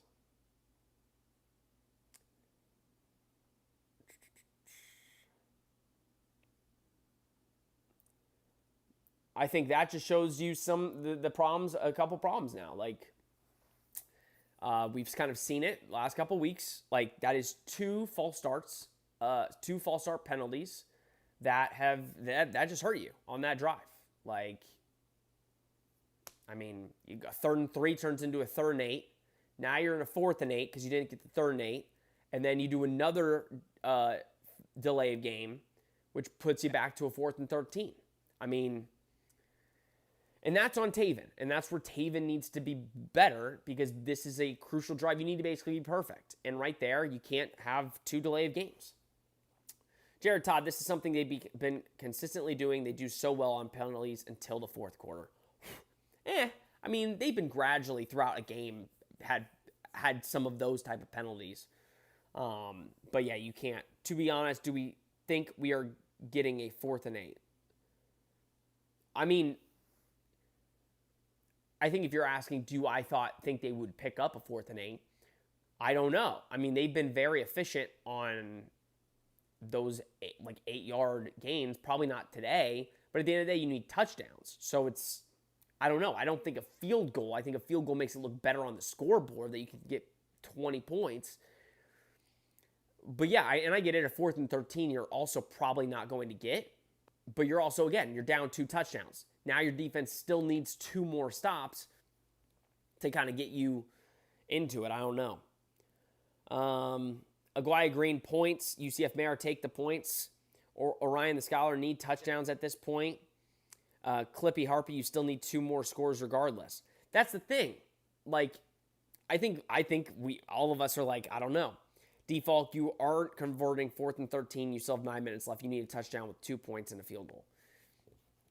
No, but that's the thing. They're not going... I mean, I guess that's a good way to look at it. Honestly, that's a good way to look at it. So you score a touchdown, you go for 2, then it's a field goal game. All right. I see what you're saying there. Okay. Nick, this is probably the stuff that made Cam win the starting job out of the gate, unfortunately. Yeah, stuff like that. Now, granted, I mean, Taven, he's played okay, but I don't know what he's looking at, like play clock-wise. He kept pointing up at the scoreboard. And Mackenzie, I think, was like telling him, like, what are you, like, obviously I couldn't hear exactly what they were saying, but whatever he's looking at it wrong because he thinks he has more time than they actually do. Through the late night, we've already lost. Just take the points so the gap isn't so bad. That's a bad way to look at it, but yes, the likelihood UCF wins this game is small anyway. Default, more likely to score and get a 2-point conversion than to convert a 4th and 13. No, 100%. 100%. You are right. In my head, though, it's more so like you haven't put a lot of good drives together. This is like one of your best drives of the day. Yes, it's a 4th and 13, but it's like go for broke at this point.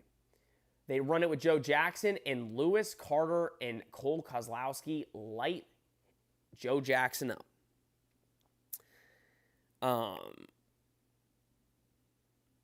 Pulse, yeah, we need 2 stops within 9 minutes. Yep, you need a 3-and-out touchdown, 3-and-out touchdown. Like that's tough. Now, granted, good first down play right there. It's 2nd and 10.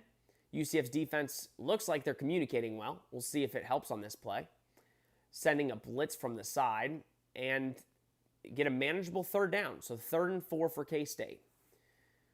They were sending a blitz off the edge there from Cole Kozlowski. But again, good on K-State. They ran a quick play to kind of make it a 3rd and manageable. K-State this season hasn't done well on 3rd down, but today they've been highly effective and efficient. So we will see. Big 3rd down for UCF's defense here. 3rd and 4.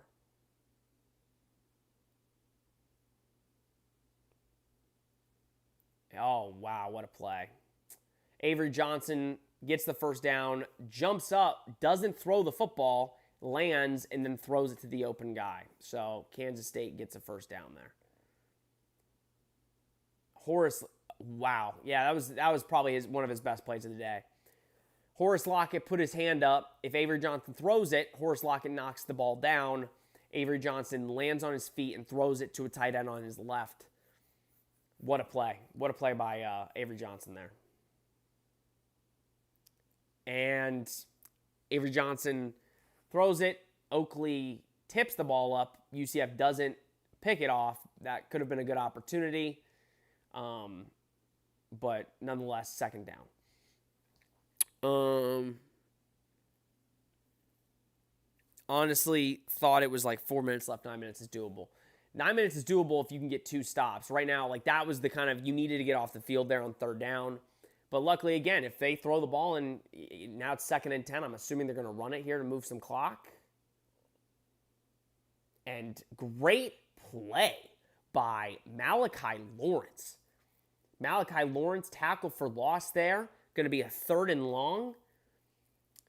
Threw him to the ground. DJ Edwards had no shot there with Malachi Lawrence. Played that perfectly.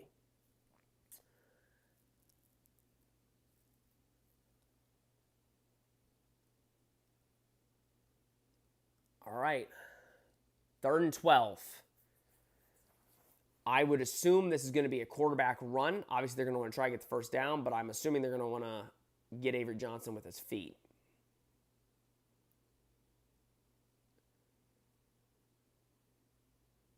Great defense by UCF there. All right, 7 minutes left. Your defense has now made 2 huge stops. I mean, they got a first down, but UCF then, K-State wants to throw the ball on 2nd down and now on 3rd down. So UCF's offense, if they can put something together, this defense is kind of figuring some stuff out.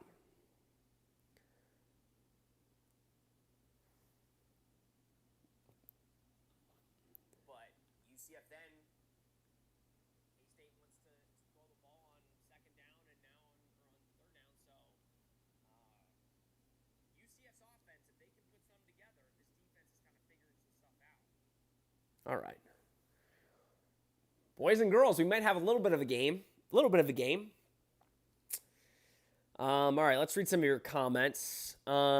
Stetson, the field goal move is a very Gus-like call, but Frost gave them a 4th down shot, but can't seem to see the play clock. Big problem. Yeah, it's very Gus, but yeah, like, I don't, that's on Taven Jackson. Like, clearly whatever he's looking at is the wrong thing to look at. Maybe the play clock up at the top is wrong. I don't know, but wherever he's looking, it's not right. Jared Todd, stupid false start penalties make me so mad. It's such a momentum killer. If they didn't get the first one, I think it's UCF. Yeah, like they were moving the ball. Like they were gashing them on the ground. Yeah. Kathy, how does this happen twice? Yeah, no, like that can't happen. Brownell, without Brown's 2 turnovers, this is a different ball game. Yeah, I mean, yeah, like you see without Taven sliding before the first down, like that changes a lot. At worst, you're looking at a 23-31 game if you can get a field goal there. You're in field goal range. Let's see. Hawnick, that was big boy tackle. Hawnick, Grinch pulled these boys together in the second half. Yes, but no. They also allow, we forget the first bit. Like, yes, in the back half of the second half, they played well. The first 7 minutes of the third quarter, they were not good.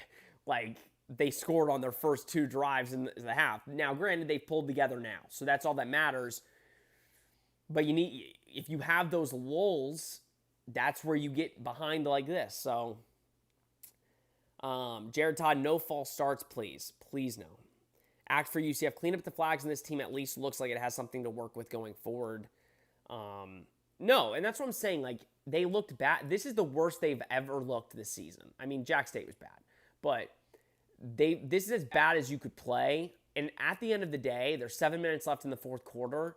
You're down by 11 points, and you can have a chance to make it somewhat of a game. Like, and that's at the worst that you've played. Now, granted, you could also make the argument this is against one of the worst Big 12 teams this season so far. So that's kind of where you're looking at it like, But again, Kansas State is better than their record, or they should be, but they haven't played like it, and now they are. Ryan the Scholar got a score here. Yeah, you need at least a field goal. I know you need at least a field goal. So, yeah, you need a field goal. You need to score. Clippy Harpy, KSU made a mistake by not taking all the time off the clock. No, they're playing to win, and I give them credit. Like, they are playing to win by throwing the football, but then if you don't complete balls, they're stopping the clock. Taven Jackson drops back, throws it. Dwayne Thomas gets the first down, about a 5 or 6 yard completion. 2nd and 4, 6:40 left. UCF is going fast. Taven Jackson gets it, hands it to Jaden Nixon. Jaden Nixon runs for the first down. I'll be honest, the run game is starting to kind of figure itself out. I think the K-State defense is getting a little gassed. But they're finding some holes here. And now we're huddling again.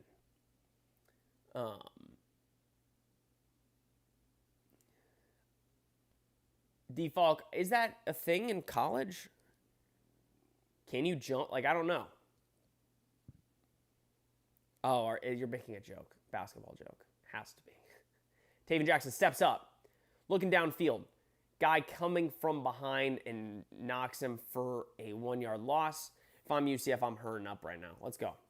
2nd and 11. Good pursuit by Kansas State, but don't let them celebrate. Just call a play and let's go. And I guess did we make a sub?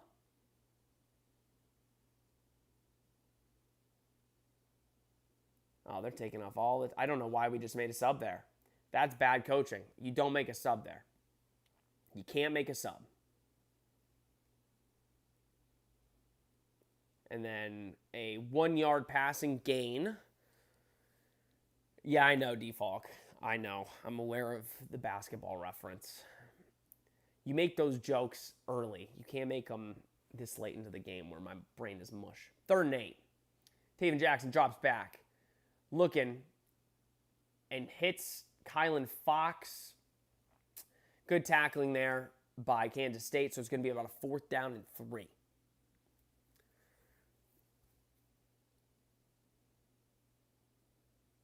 Scott Frost is looking at the sheet, and Taven Jackson cannot hear. But it looks like he got the play. 4th and 2. 4th and 2 for UCF. This is basically the game here, right here, for the most part.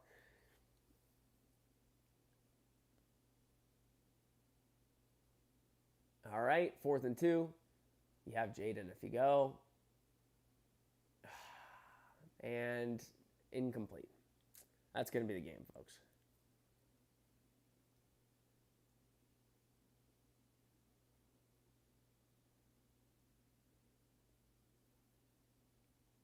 Let's see.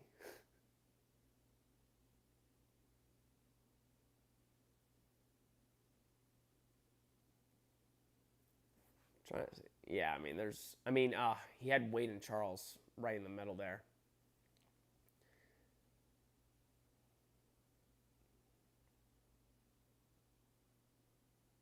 That also should have been caught. Hit him right in his hand. That should have been caught. Should have been a catch. Unfortunate. Well, we'll see. 4-16 game should be over, but we'll see if anything can happen. Play the run. UCF plays the run, and it's going to be 2nd and 11. Gorilla Guru, we fought hard. I'll give them credit. They didn't stop. They didn't stop fighting, which is what you want to see. There's a lot to clean up, obviously. If the offense just makes a few more plays, I think you're talking about this game differently. But, right there, that should have been a catch. Dwayne Thomas hits you right in the hands. Should have been a catch, but you also have Wade and Charles kind of right at the sticks. Or right, 5 yards away. So, but again, when you have a 300-pound lineman or a tackle coming for your head, I don't know if you're necessarily getting to do all your reads. Now, Jones, it's a wrap, boys. Yeah, probably. Through the late-night defeat from the jaws of defeat. There you go. Kathy Wallace, why can't our players hold Romaine? It's not rocket science. He's a good linebacker. Romaine is their best player on defense.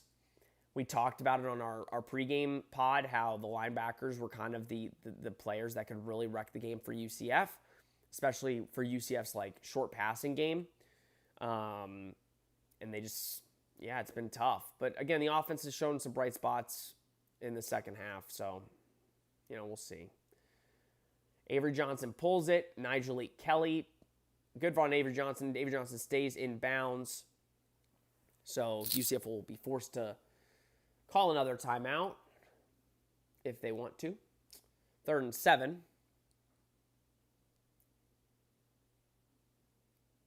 And UCF is deciding not to call a timeout. Jared Todd need a pick 6 right here. Let's go. Yeah, they're not going to be throwing the football. I'll say that. They're up by 11. I think if you're K-State, all we have to really do is kick a field goal here, make it a 2-possession game, and then UCF would have to score extremely quick, which they can, but... And they hike the ball, and UCF gets a 3rd down stop. If I'm Scott Frost, maybe call timeout, or not. Looks like he's not going to. So it'll be 4th down, K-State. And they're kind of just leaving them out there. I don't know if they're going to go for it. Maybe they say go for it, which would be interesting. If they're confident that they can pick it up, but I know they're just going to let the clock go down until they call timeout. Tough. Guys, I will stay on for about 10 minutes after the game to kind of get your comments and final thoughts or whatever. I will be recording the post-game podcast right after this, and it'll be up fairly quickly. So if you want to rehash this game, we'll have a post-game podcast in the next couple hours. Appreciate the 54 of you that are still here or are here. Most of you have not left. I appreciate it. Tough game to watch, but proud of the fight of the boys. My voice is going to be gone tomorrow. That's why I need somebody else on this. This tweet should piss off some non-UCF fans, lol. Yeah, I'm excited to see it. And they are going to kick the field goal, as I suspected. Scott Frost's impressive streak of straight wins, a single point come to an end at 16. This is a milestone there. I'm sure a lot of opposing fans would like it, actually.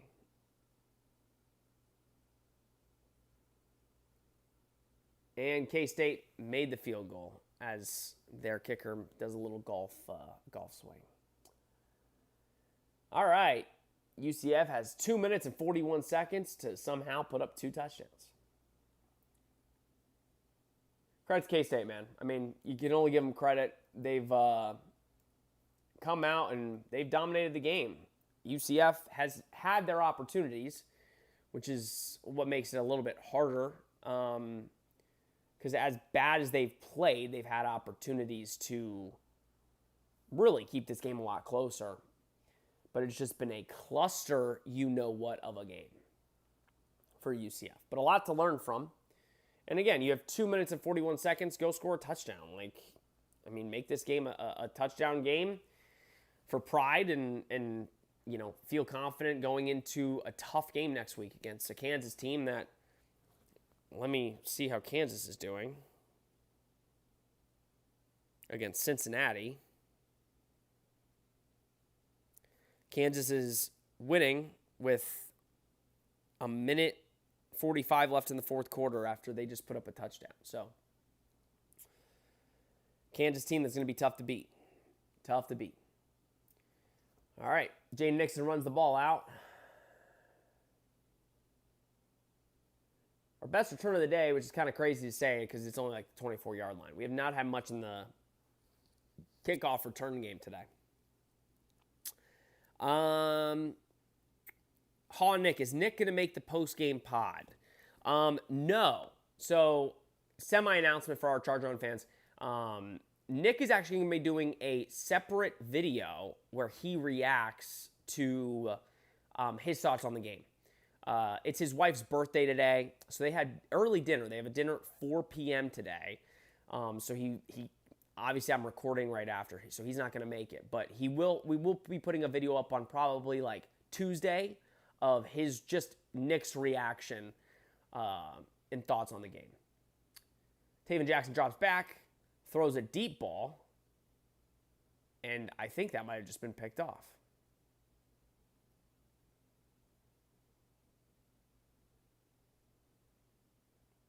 I kind of need to see it again. Was it his foot? I don't even know if his foot were in bounds.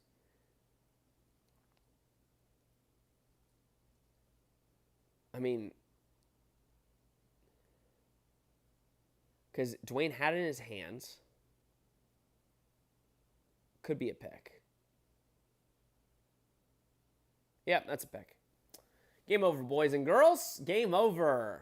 Taven Jackson, what are you going to do? Throws it deep. Dwayne Thomas catches it on his helmet, but then it literally just falls right into the hands of the corner. Unlucky, man. Unlucky.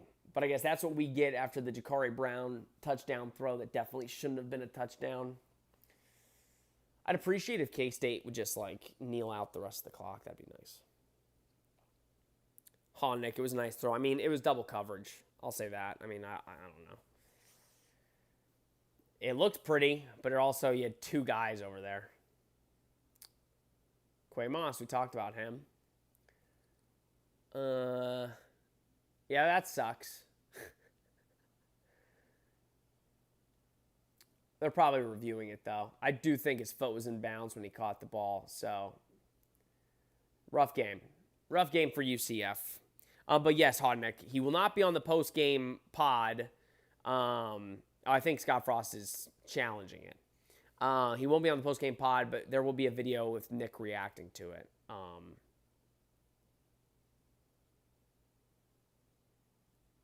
Yeah, I think that's a pick. I think it's a pick. Freddie, a lot to learn and grow from. Not the outcome we wanted, but with all that happened this week, plus having Jackson out for a quarter plus, they fought really hard. I'm encouraged. A lot of positive here. Yeah, like that's kind of what I've been saying. Like, I hate to make excuses because at the end of the day, like, they're not going to make excuses for why they lost. Like, they just did not play a good football game. And that's the hard pill to swallow. Like, UCF just played a really poor game. But at the same time, a lot of things happened this week. And, I think you can look at this back half of the game, the second half, and say, okay, like, obviously this part sucks because you want to get those reps in and you want UCF to, like, kind of march down the field and, oh, Lord. They didn't snap it. You want them to kind of get those game reps in. But, I mean, at the end of the day, it's not going to win you the football game. And they did not deserve to win the football game. Like, that's the honest truth. Act 4 UCF said, agree, Freddie. Ron L. Jones, definitely a better watch than Gus. Sure. I mean, I think in different ways it was just as hard. Like, you're watching this game and you're scratching your head about some of the stuff that they do. But it wasn't like the offensive play calling made you scratch your head or stuff like that. It was just like, at the end of the day, they made mistakes that you can't make. Like, the offensive line played really bad today. Starting quarterback gets knocked out. You can't turn over the football. And they had multiple turnovers today. I think, four? 4 turnovers. So, I mean, those are things that lose you games. And it wasn't the play calling, which I think is, and then you can't, like, not getting that first down and sliding and then fumbling right after, like, stuff that just loses you. Jacob, now back to having no idea how good/bad UCF really is. No, I mean, I think I have a good idea. I'll be honest. I think UCF is an average football team, and I think they can only get better and improve. At the end of the day, they came out in the second half, and they showed good things. They showed that they have sparks on offense, and there is a good offense there, but it's just not consistent enough, and that's kind of the issue. Like, you play a better defense, and they take away kind of what you want to do, and that's the struggle. The offensive line is one of the big issues right now. Like, the offensive line, I think, is going to be the reason you're in games or not in games. If they can't protect Taven and they can't run the ball, that's going to be the problem. Now, how much do you attribute running the ball at the end of the game well to Kansas State kind of allowing it and not wanting them to pass it? I don't know. Obviously, UCF did run the ball a lot better in the second half, like probably the best that they did run it. So, who knows? UCF Mayor, maybe if you were wearing a UCF hat, they would play better. I will make sure for the next live watch along, I'll be wearing a UCF hat. Just for you, UCF Mayor. It's Pebble Beach. I went to Pebble Beach and got a Pebble Beach hat. I liked the way it looked. I could have put on a UCF hat. You are right. Kathy Wallace. Oh, wow. K-State beat a rebuilding UCF. They didn't blow us out. Let's just continue to be supportive of our players and our coaches. Nobody needs any negative Nancy's. Listen, you are right, Kathy, and you are correct. Like, they did beat a rebuilding UCF team. The issue, and this is where you can be a little negative, and UCF fans are allowed to be negative a little bit, is Kansas State was bad coming into this game. I mean, you look at the teams they've played, and you would make the argument they're the worst Big 12 team. So I think getting beat like this makes it where you can be a little critical and say this is a game that at least you should have stayed close with. And that's where, again, a lot did happen this week, and Taven got knocked out in the first half on, like, the second drive or whatever, and that hurts. But, no, I think we're allowed to be a little critical while also understanding that, this is the team we thought they were. It's a rebuilding team. They're better than we thought, but they're also not going to win 8 games. They can maybe win 6, and they've got games on the schedule that they can do it. Let's see. Let's go down. Nick, UCF has the talent, just got to clean up the mistakes. That's the thing. Great way to put it. 2 interceptions, 2 fumbles, 0-2 on 4th down. That loses you football games. The bad clock management, not knowing what the clock's at and the false starts, they did clean up some of the penalties today, which is good, but they still need to do better. So no, I think all in all, like, they played as bad as they could have played, and there was still a shot, at least, to make this a game. But credit to Kansas State. Like, Kansas State was a better football team in every facet of the game today. Clippy Harpy, UCF has the second and third hardest schedule in the NCAA Division I. They will be fine. That's kind of what we're saying. Like, they have a very winnable schedule, late in the season. So I think you look at it and you say, okay, like, if you're UCF, you've got a chance to put up a couple wins in a couple games. It sucks that today's a loss, but you have 8 games left. You have 8 games. You need to win 3 of them to go to a bowl game. I think the mark right now is you need to go to a bowl game. And you're back home next week. I think that's important against a tough Kansas team. Looks like, Cincinnati is driving the ball down the field. So that's a little scary. But Kansas is a good football team. Kathy, well, it's still a great day for college football. Now I'm on to Ohio State at 3:30, which I hope they play better. I love my UCFs, and thank you, Sean, for all you do. Thank you, Kathy. We appreciate you. Hopefully you have a better day for Ohio State, which I'm sure you will. Act for UCF, yep, and need stronger start, but Taven injury did not help. No, like, that's also the thing. They just did not start fast, and the juice was all on Kansas State from the jump. And Taven getting knocked out, yeah. So, I mean, it was a recipe for disaster today for UCF, and Kansas State played a hell of a game. Nick, coaches have been saying it since camp. Yeah, no, like, at the end of the day, yeah, Scott Frost has said that they have talent. It's just about how they come together. And I think they've proven today that they can come together in tough situations, but you lost by 2 touchdowns. Like, you have to clean it up. RTax84Z, feeling better about the rest of the season, staying with the 7-5 prediction. I think UCF's ceiling right now is 6 or 7 wins. Like, that's... Oh, and it looks like Cincinnati's probably going to score here late. Yikes. Yikes. I did have a bet. I had a bet on Kansas to win this game. Chris Kleiman and Scott Frost meeting at midfield. Game is over. 76 of you. I guess I'll stay in here for a little bit longer so you guys can get your thoughts. What does it say? Jared Todd, man, I so wish both sides of the ball played like they did the fourth quarter. If they did, it would at least be close. Yeah, no, if they play like they did in the fourth quarter, it's a lot closer game. Again, if the defense doesn't let up an 80-yard touchdown run at the beginning of or in their second drive of the third quarter, I think it's also close. I think if you don't let Kansas State kind of just gash you on the ground, I think it's close. Like, there's a lot of what ifs, and I think UCF played better in the second half, but they just didn't have a complete game. They had good quarters, but they didn't have a good game. Aguayo, which games are still winnable on the schedule? Kansas State, I really don't have any fear. Houston is another one. West Virginia is another one. The rest of them are going to be tough. I mean, it's going to be some toss-up games, but I think you have 3 games that you should be favored going in. Cincinnati just scored a touchdown. That hurts. But yeah. Symphorian Knight. I don't see 3 more wins based on this performance. I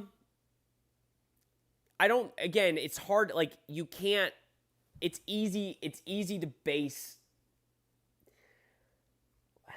you can't look at last week and then say, oh, like, UCF's going to potentially get 7 wins, 8 wins, whatever, and then look at this performance and say, oh, UCF's done. Like, yes, UCF did not play good today. UCF struggled. A lot of season left in general, and they'll need to be better. But I think there are signs of life. Hopefully, kind of the run game, they found something there at the end of the game there. Hopefully. It kind of looked like they did. There were some things in the pass game I liked. It wasn't as effective as it was last week, and there needs to be some stuff cleaned up. I think Kansas State kind of showed you what your negatives are in the pass game, and that's you can't just throw little dink and dunk passes all the time because teams are going to take that away. You're going to need to kind of throw the ball down the field, and you're going to need to find a run game. Let's see. Metal, are you calling the game? I think I was calling. I don't know. Doug, it's weird how some players have their name on the jersey and some don't. Why is that? No, all of them do. Taven got hurt, so they had to switch out the jersey, and that's probably what it is. Usually if a player's going to be on special teams sometimes, but also plays defense, they have to switch the number. So it all just depends. But the reason Taven's wasn't on the back was strictly because they had to – I'm sure they basically just cut his jersey to make it easier to determine what the injury was. Michael, great job today, Sean. 76 now watching. Thank you. Thanks, Michael. That's my grandfather, by the way. I don't care saying that. Jared Todd, the fight is there, and that makes me so hopeful. That's the thing, Jared. That you hope that the fight continues. And I think with this coaching staff and the guys rallying around together, it's a tough one. But I think it's been a tough week for them. So I'm proud of the effort in the second half. Amy, wonder how much the injury affected Taven, but some of his mistakes were unacceptable. Know where the first down is before you slide. 2 delays of game. No, 100%. Like, yes. I said it here. Like, that was a huge mistake. You can't slide. You still had green grass, and you can't slide before then. And the delay of games, that's on him. So, no, like, Taven needs to be better. But at the same time, yeah, like, I give him a lot of credit for getting back in the game. Like, for him to get back into the game after the injury, like, says a lot about him when he could have easily just said, no, I'm not trying to get it injured more. So, credit to him. Nick, yeah, they have a level of fight in them I don't remember seeing under Gus. I mean, you saw a little under Gus. There were some games where I was happy with the fight. Today, you know, the fight wasn't nearly good enough, but they didn't quit. And you know the offensive line has a lot on their mind, but it was still rough. Still love my Knights. Good night, Charger on. Thanks for the podcast. Thank you, Amy. Appreciate you hopping on. Yeah, that's going to be a big talking point. It's just the offensive line. They have had a week. I mean, again, I hate to keep saying it, but they have. It's been probably harder for them than everybody else in terms of just the team. Not talking family or staff. But, yeah, I mean, the offensive line needs to be better, and I think they showed some signs there in the back half that there's some good signs of life there. Nick, Taven his dog for coming back in. That's what I'm saying. He made some mistakes, but he came back in. Ronell Jones, 1 loss, bounce back, beat Kansas. That's the good thing. You have 8 games left. You have 8 games. You need to keep improving. And this was a step back, for sure, but I think you can learn some stuff. Orion Soller, see y'all next week in the Bounce House. See you there, Orion. Zachary Foster, Coach Frost looked really frustrated, shaking his head with Taven on that drive with the delay of games. Cannot do that multiple times on one drive. No, he looked really frustrated. He looked extremely frustrated. Him and Mackenzie Milton were both frustrated on the sideline. I think they were just confused, like, what are you doing? And again, credit. I mean, credit Taven for coming back in. I don't want to overstate that. But at the same time, like, yeah, he really hurt 2 drives. The one drive by sliding to make it 4th and 1, and a drive like that where you're kind of you need 2 touchdowns and you have 2 delay games. It just can't happen. F3 Spirit Guy, this is what should be expected of this team this year. Still looks like Frost can make this program better as we get more talent. Yeah, and that's what we always said. Like, Nick said it on the pod, this is year 0. It is year 1, but it's year 0. And you can't get 2 down over 1 loss. Yes, everybody kind of was expecting UCF to beat this Kansas State team, but this Kansas State team that UCF played today has not been the Kansas State team that we have seen. Kansas State played a way better football. Their offense actually looks like a college football offense with the quarterback that they have.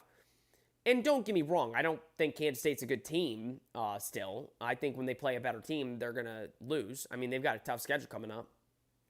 But I think that, you know, it kind of just shows you, you go week to week, and you just got to keep improving.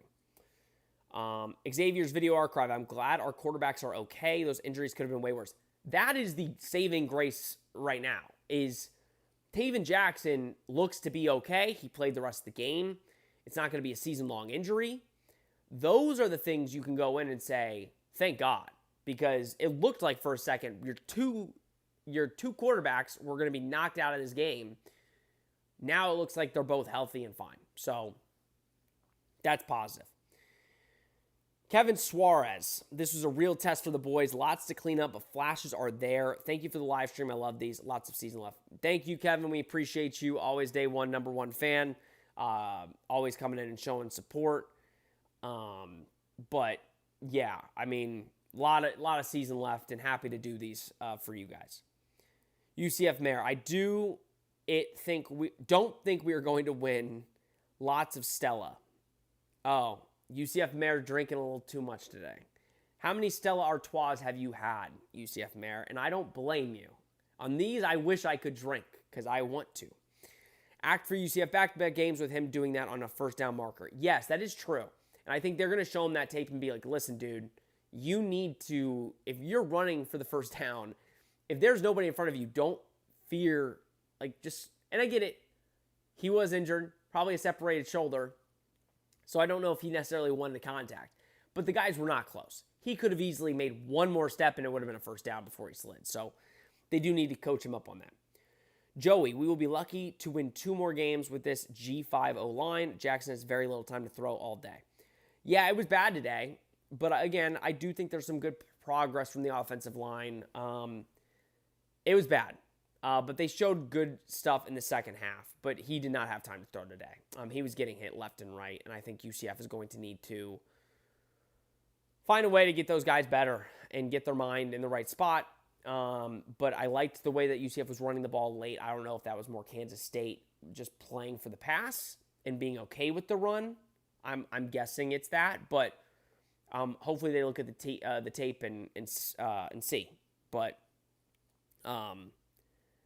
tough. Windu 108. Where do you think the offensive line goes from here? Also, what is your favorite K-pop demon hunter song? Appreciate a different question that's not football. I don't usually get those. It's uncommon. The offensive line goes from here. It's tough. I mean, they've got a new offensive line, helper. Their position coach passed away in the middle of a season. So it's like, hopefully it brings them closer together and they can kind of grow from it. But man, it's tough. It's tough, and they didn't play good today. They didn't. I definitely want to criticize and critique, and I am. They didn't play good. But from here, they just need to be better. I mean, it's hard to say, but you need to know your assignments. The running backs need to block better in the backfield. Miles had the one good block in the second half, but he was missing assignments left and right today off the edge. So it's tough. Very tough. Joe P, good stream, Sean. Let's come back strong next week and get the season back on track. A humbling loss can be a learning experience. Thank you, Joe, and thank you again for making the donation. We truly appreciate you. Always coming in here, always being a fan and a supporter of us. We truly appreciate it. It's one loss, just like last year, even though that loss last year felt way more demoralizing last year, where it kind of felt like this team isn't as good as we think. This team, I think we know what this team is, and we're still. I think I'm still confident in this team, but it's not. They aren't winning 8 games this year, guys. They're not. They are not. Michael L, credit to Taven for coming back. He's a dog, but you can tell those pain meds were kicking in. No idea what he was doing on those last few drives. Yeah, I mean, again, it was just a tough game, guys. I mean, it was just tough. And Taven was at fault. The offensive line was at fault. The receivers were dropping some balls. The defense was getting gashed. This was just a bad game. I think you can chalk it up. Taven made some mistakes. And there's a reason, if Taven was top 20 quarterback in the country, I mean, I think he would be going somewhere else than UCF. No disrespect to UCF, we're just in a different spot right now. Like, it's not like we have Gus Malzahn who can recruit better. And I don't want Gus Malzahn back. I'm just saying the recruiting was better, and you can kind of punch above your weight with recruiting. This is a brand new staff. Nobody knows how UCF is going to be yet, and Taven made some mistakes. So as long as he doesn't continue making them and he gets better, I like our chances with Taven Jackson over the other guys. So it's just about improvement and building your culture. I think that's what people aren't getting. Like, this season is a culture-building year. It is not necessarily, it is about wins and losses. Don't get me wrong, it is. Like, you want to go to a bowl game. But this is building Scott Frost's culture here. That's what this is.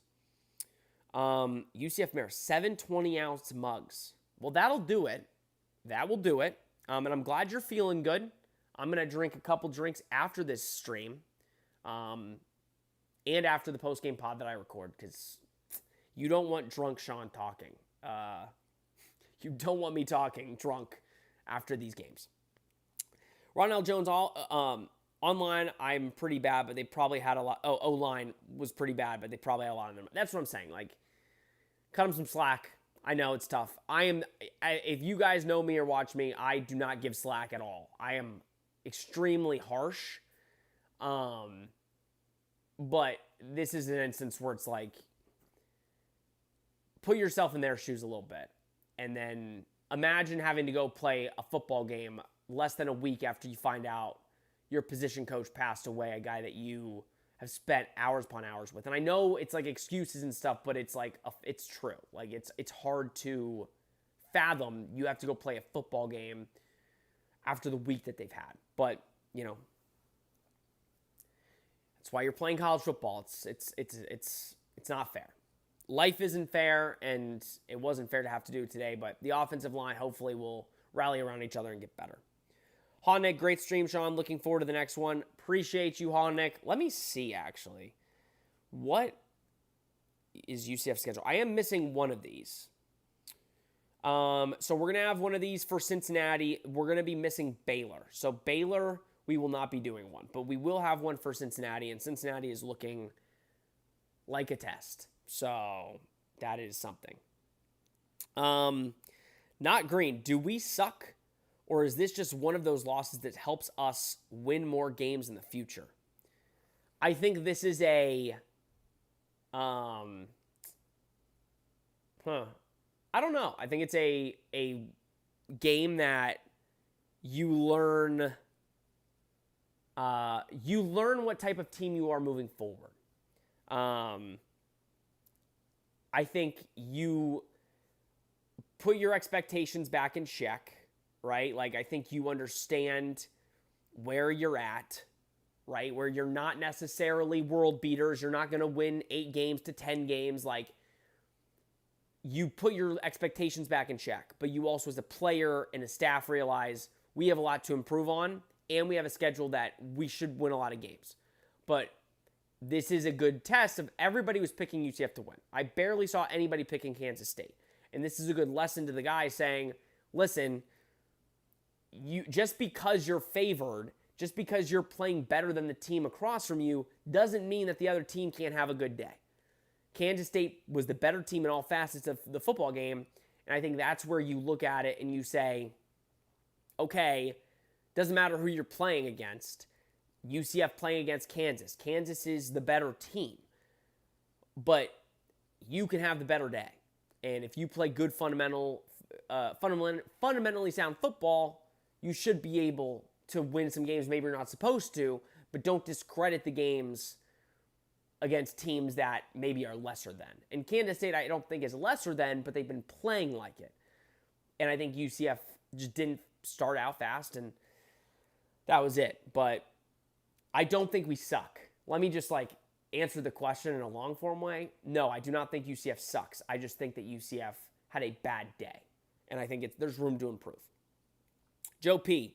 My son might be a freshman there next year. It would be cool to meet up for a pregame tailgate. Yeah, guys, I'm out there every game. We want to do our pregame show live from a tailgate spot. The one time we tried to do it, one of our loyal listeners was going to let us do it there. It was so loud. So I think definitely maybe for the Kansas game, I think we're going to go out to Memory Mall and kind of set up a little bit in front of the tailgate, and then people can come say hi because we want to meet all you guys. This is a way to do it. Become a member. There's a lot of you in here. Become a channel member. We're going to be doing live streams for our members once we hit a certain number, where we can really do some video calls, kind of you guys tell us what you think about what we should be doing on the channel, and also just kind of interact and become closer with you guys. But we always love meeting you guys. Doug Whalen, you should drink during these streams. Honestly, Doug, here's my thing. I would love to. If I drink, I'm already talking for 4 hours. My voice it's already going to be gone. Like tomorrow, I'm going to have no voice. If I drink plus my voice is gone, it's just a recipe for disaster. I think if I'm not entertaining, you guys tell me. I am sober. It would definitely be entertaining if I was drunk, but I hope I'm entertaining without the alcohol. But it would definitely be fun. Gary, man, bring on the Drunk Sean Secret Pod.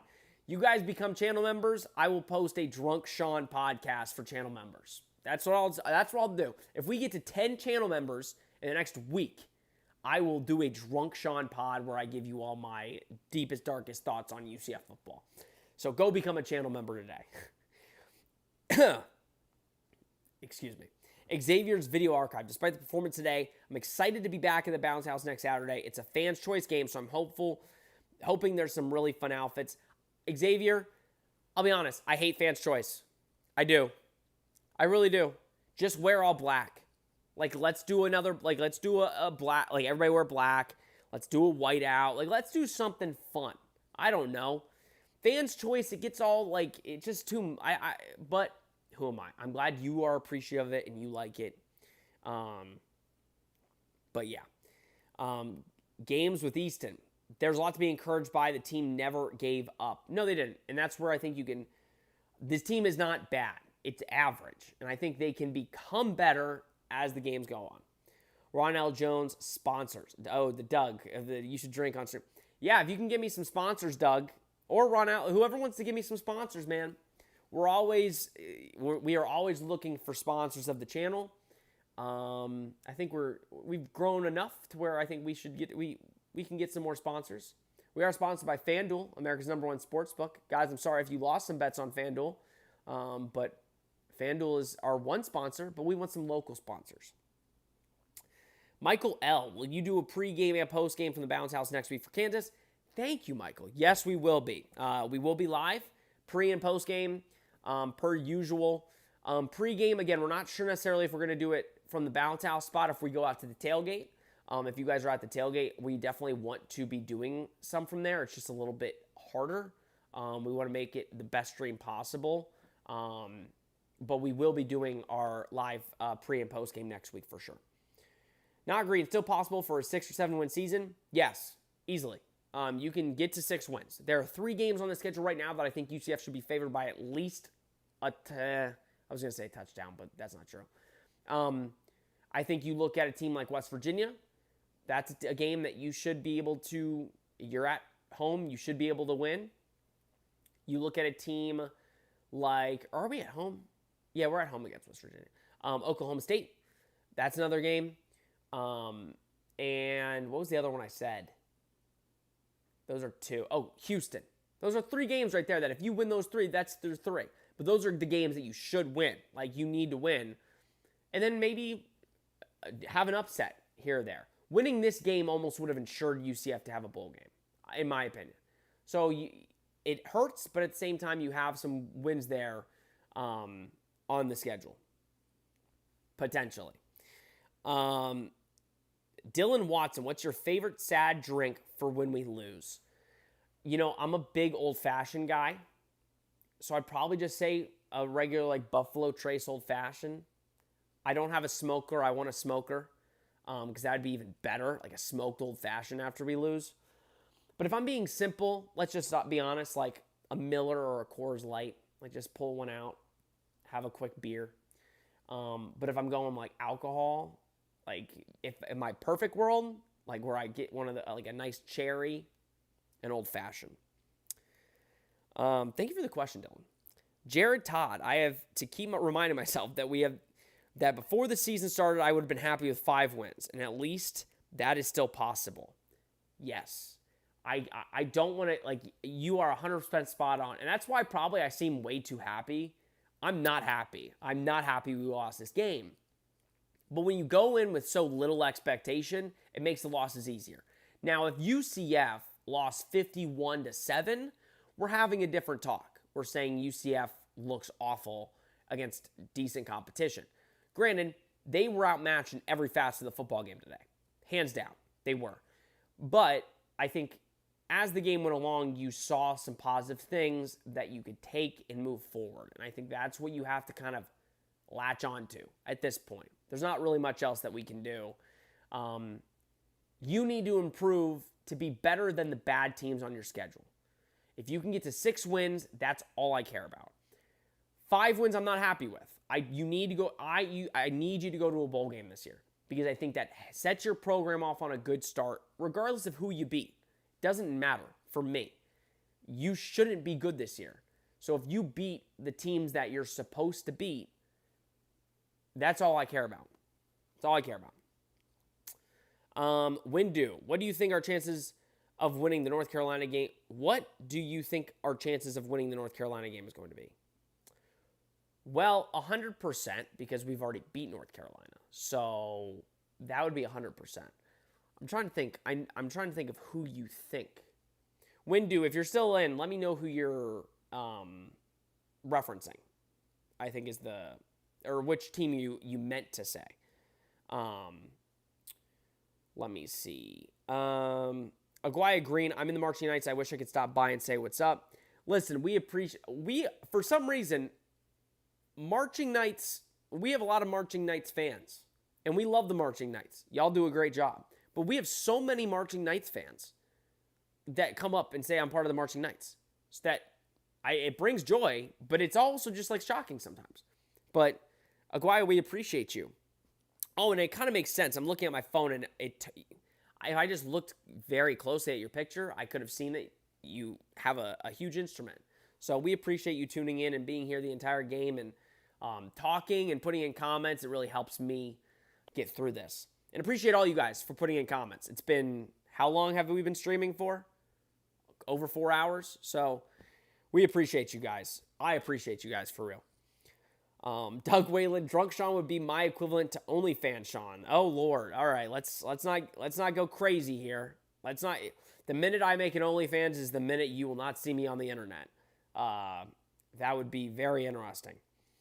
Aguaya Green, hopefully no rain for next game. I heard a tropical storm is going to be moving close by this week. Yeah, I saw that. Hopefully no bad juju, but it's not pretty. I don't think it should hit us. I think we're going to be fine, but it might be a little rainy.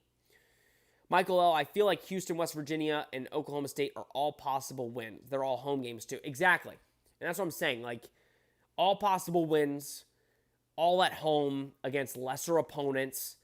Yes, against the tougher opponents, you're going on the road, which makes it kind of harder. Obviously, you get Kansas next week. That's a tough opponent. They lost today against Cincinnati, lost me a good bet, which I'm really upset about because that would have made today a lot easier. I would have won $120. I had a parlay, and Kansas screwed me. So I really hope we beat Kansas next week because they messed me up. But they're a tough opponent, and you get some easy opponents at home. I think 6 wins is doable, and I think this team can do it. Louvierne, I hate losing. Welcome, Louvierne. Haven't seen y'all game. Where have you been? Appreciate you coming in late, though.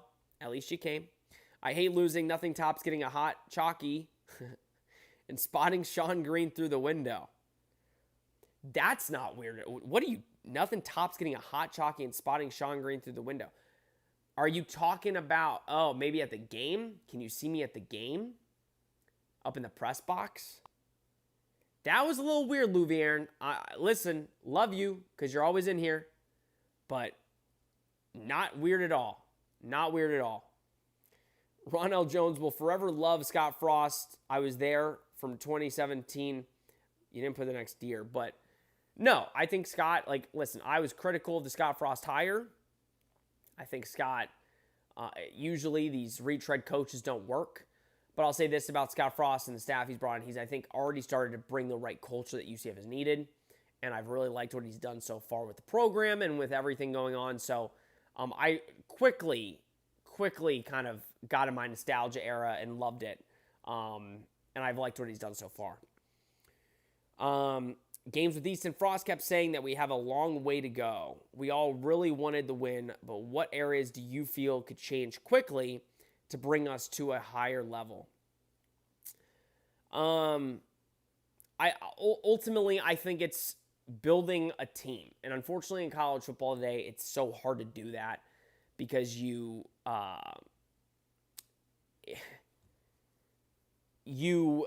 get like a sense of building a team through freshmen and stuff like that, but you have to build through transfers. I think Scott Frost really needs to build a unit where you bring in transfers every year, sure, but your rate of keeping your freshmen and building it through there is really what's going to keep UCF ahead. And I think right now, obviously there's 63, 69, whatever the number is, new players. That's tough. Like, it is tough. You have to be upper echelon of college football spending. And I think UCF has done a good job of spending. I think they need to be better, but I think they are better than what people are acting. Like, Gus Malzahn would always annoy me, especially after, because he wants to act like UCF wasn't spending money. We were. It's just, it's compared to Texas Tech, UCF is not anywhere close. So I think I appreciate the question, but change quickly. I think a quick fix is getting better players through the transfer portal. But I think UCF did a really good job for this season. I think what's going to be interesting is the development. If UCF can develop the players that they bring in and the players stick around, I think it can change very quickly. But if they get 6 wins this year, I don't care how you do it. That would be a massive positive. Massive positive. Like, new staff, 63 new players, all transfers. That's a positive. So I think that would, in my mind, be a quick fix to potentially taking the next step next year. Anthony Russo, what do you think of the play calling in today's game? I didn't hate it. There wasn't anything that egregious. There was the one trick play. It wasn't really a trick play that I didn't really love. Obviously, Kansas State blew it up. But no, it was kind of vanilla. I mean, it was pretty vanilla, but I think also that just had to do with the way the game was going. But there, I think, was a good mix. The problem is that you can't really open up the playbook when you can't run the football. And for a majority of this game, UCF couldn't run the football until the end of the game. So I didn't hate the play calling. It's not like we're going after the games last season where we're literally just talking about play calling. Savannah, hopefully we get better from this game and just keep improving 100%. 100%. Michael L., how do I become a channel member? You mentioned something earlier about that. Yes. So to become a channel member, I can probably, maybe I could put the link. I could put the link down here. I'll put the link in the chat.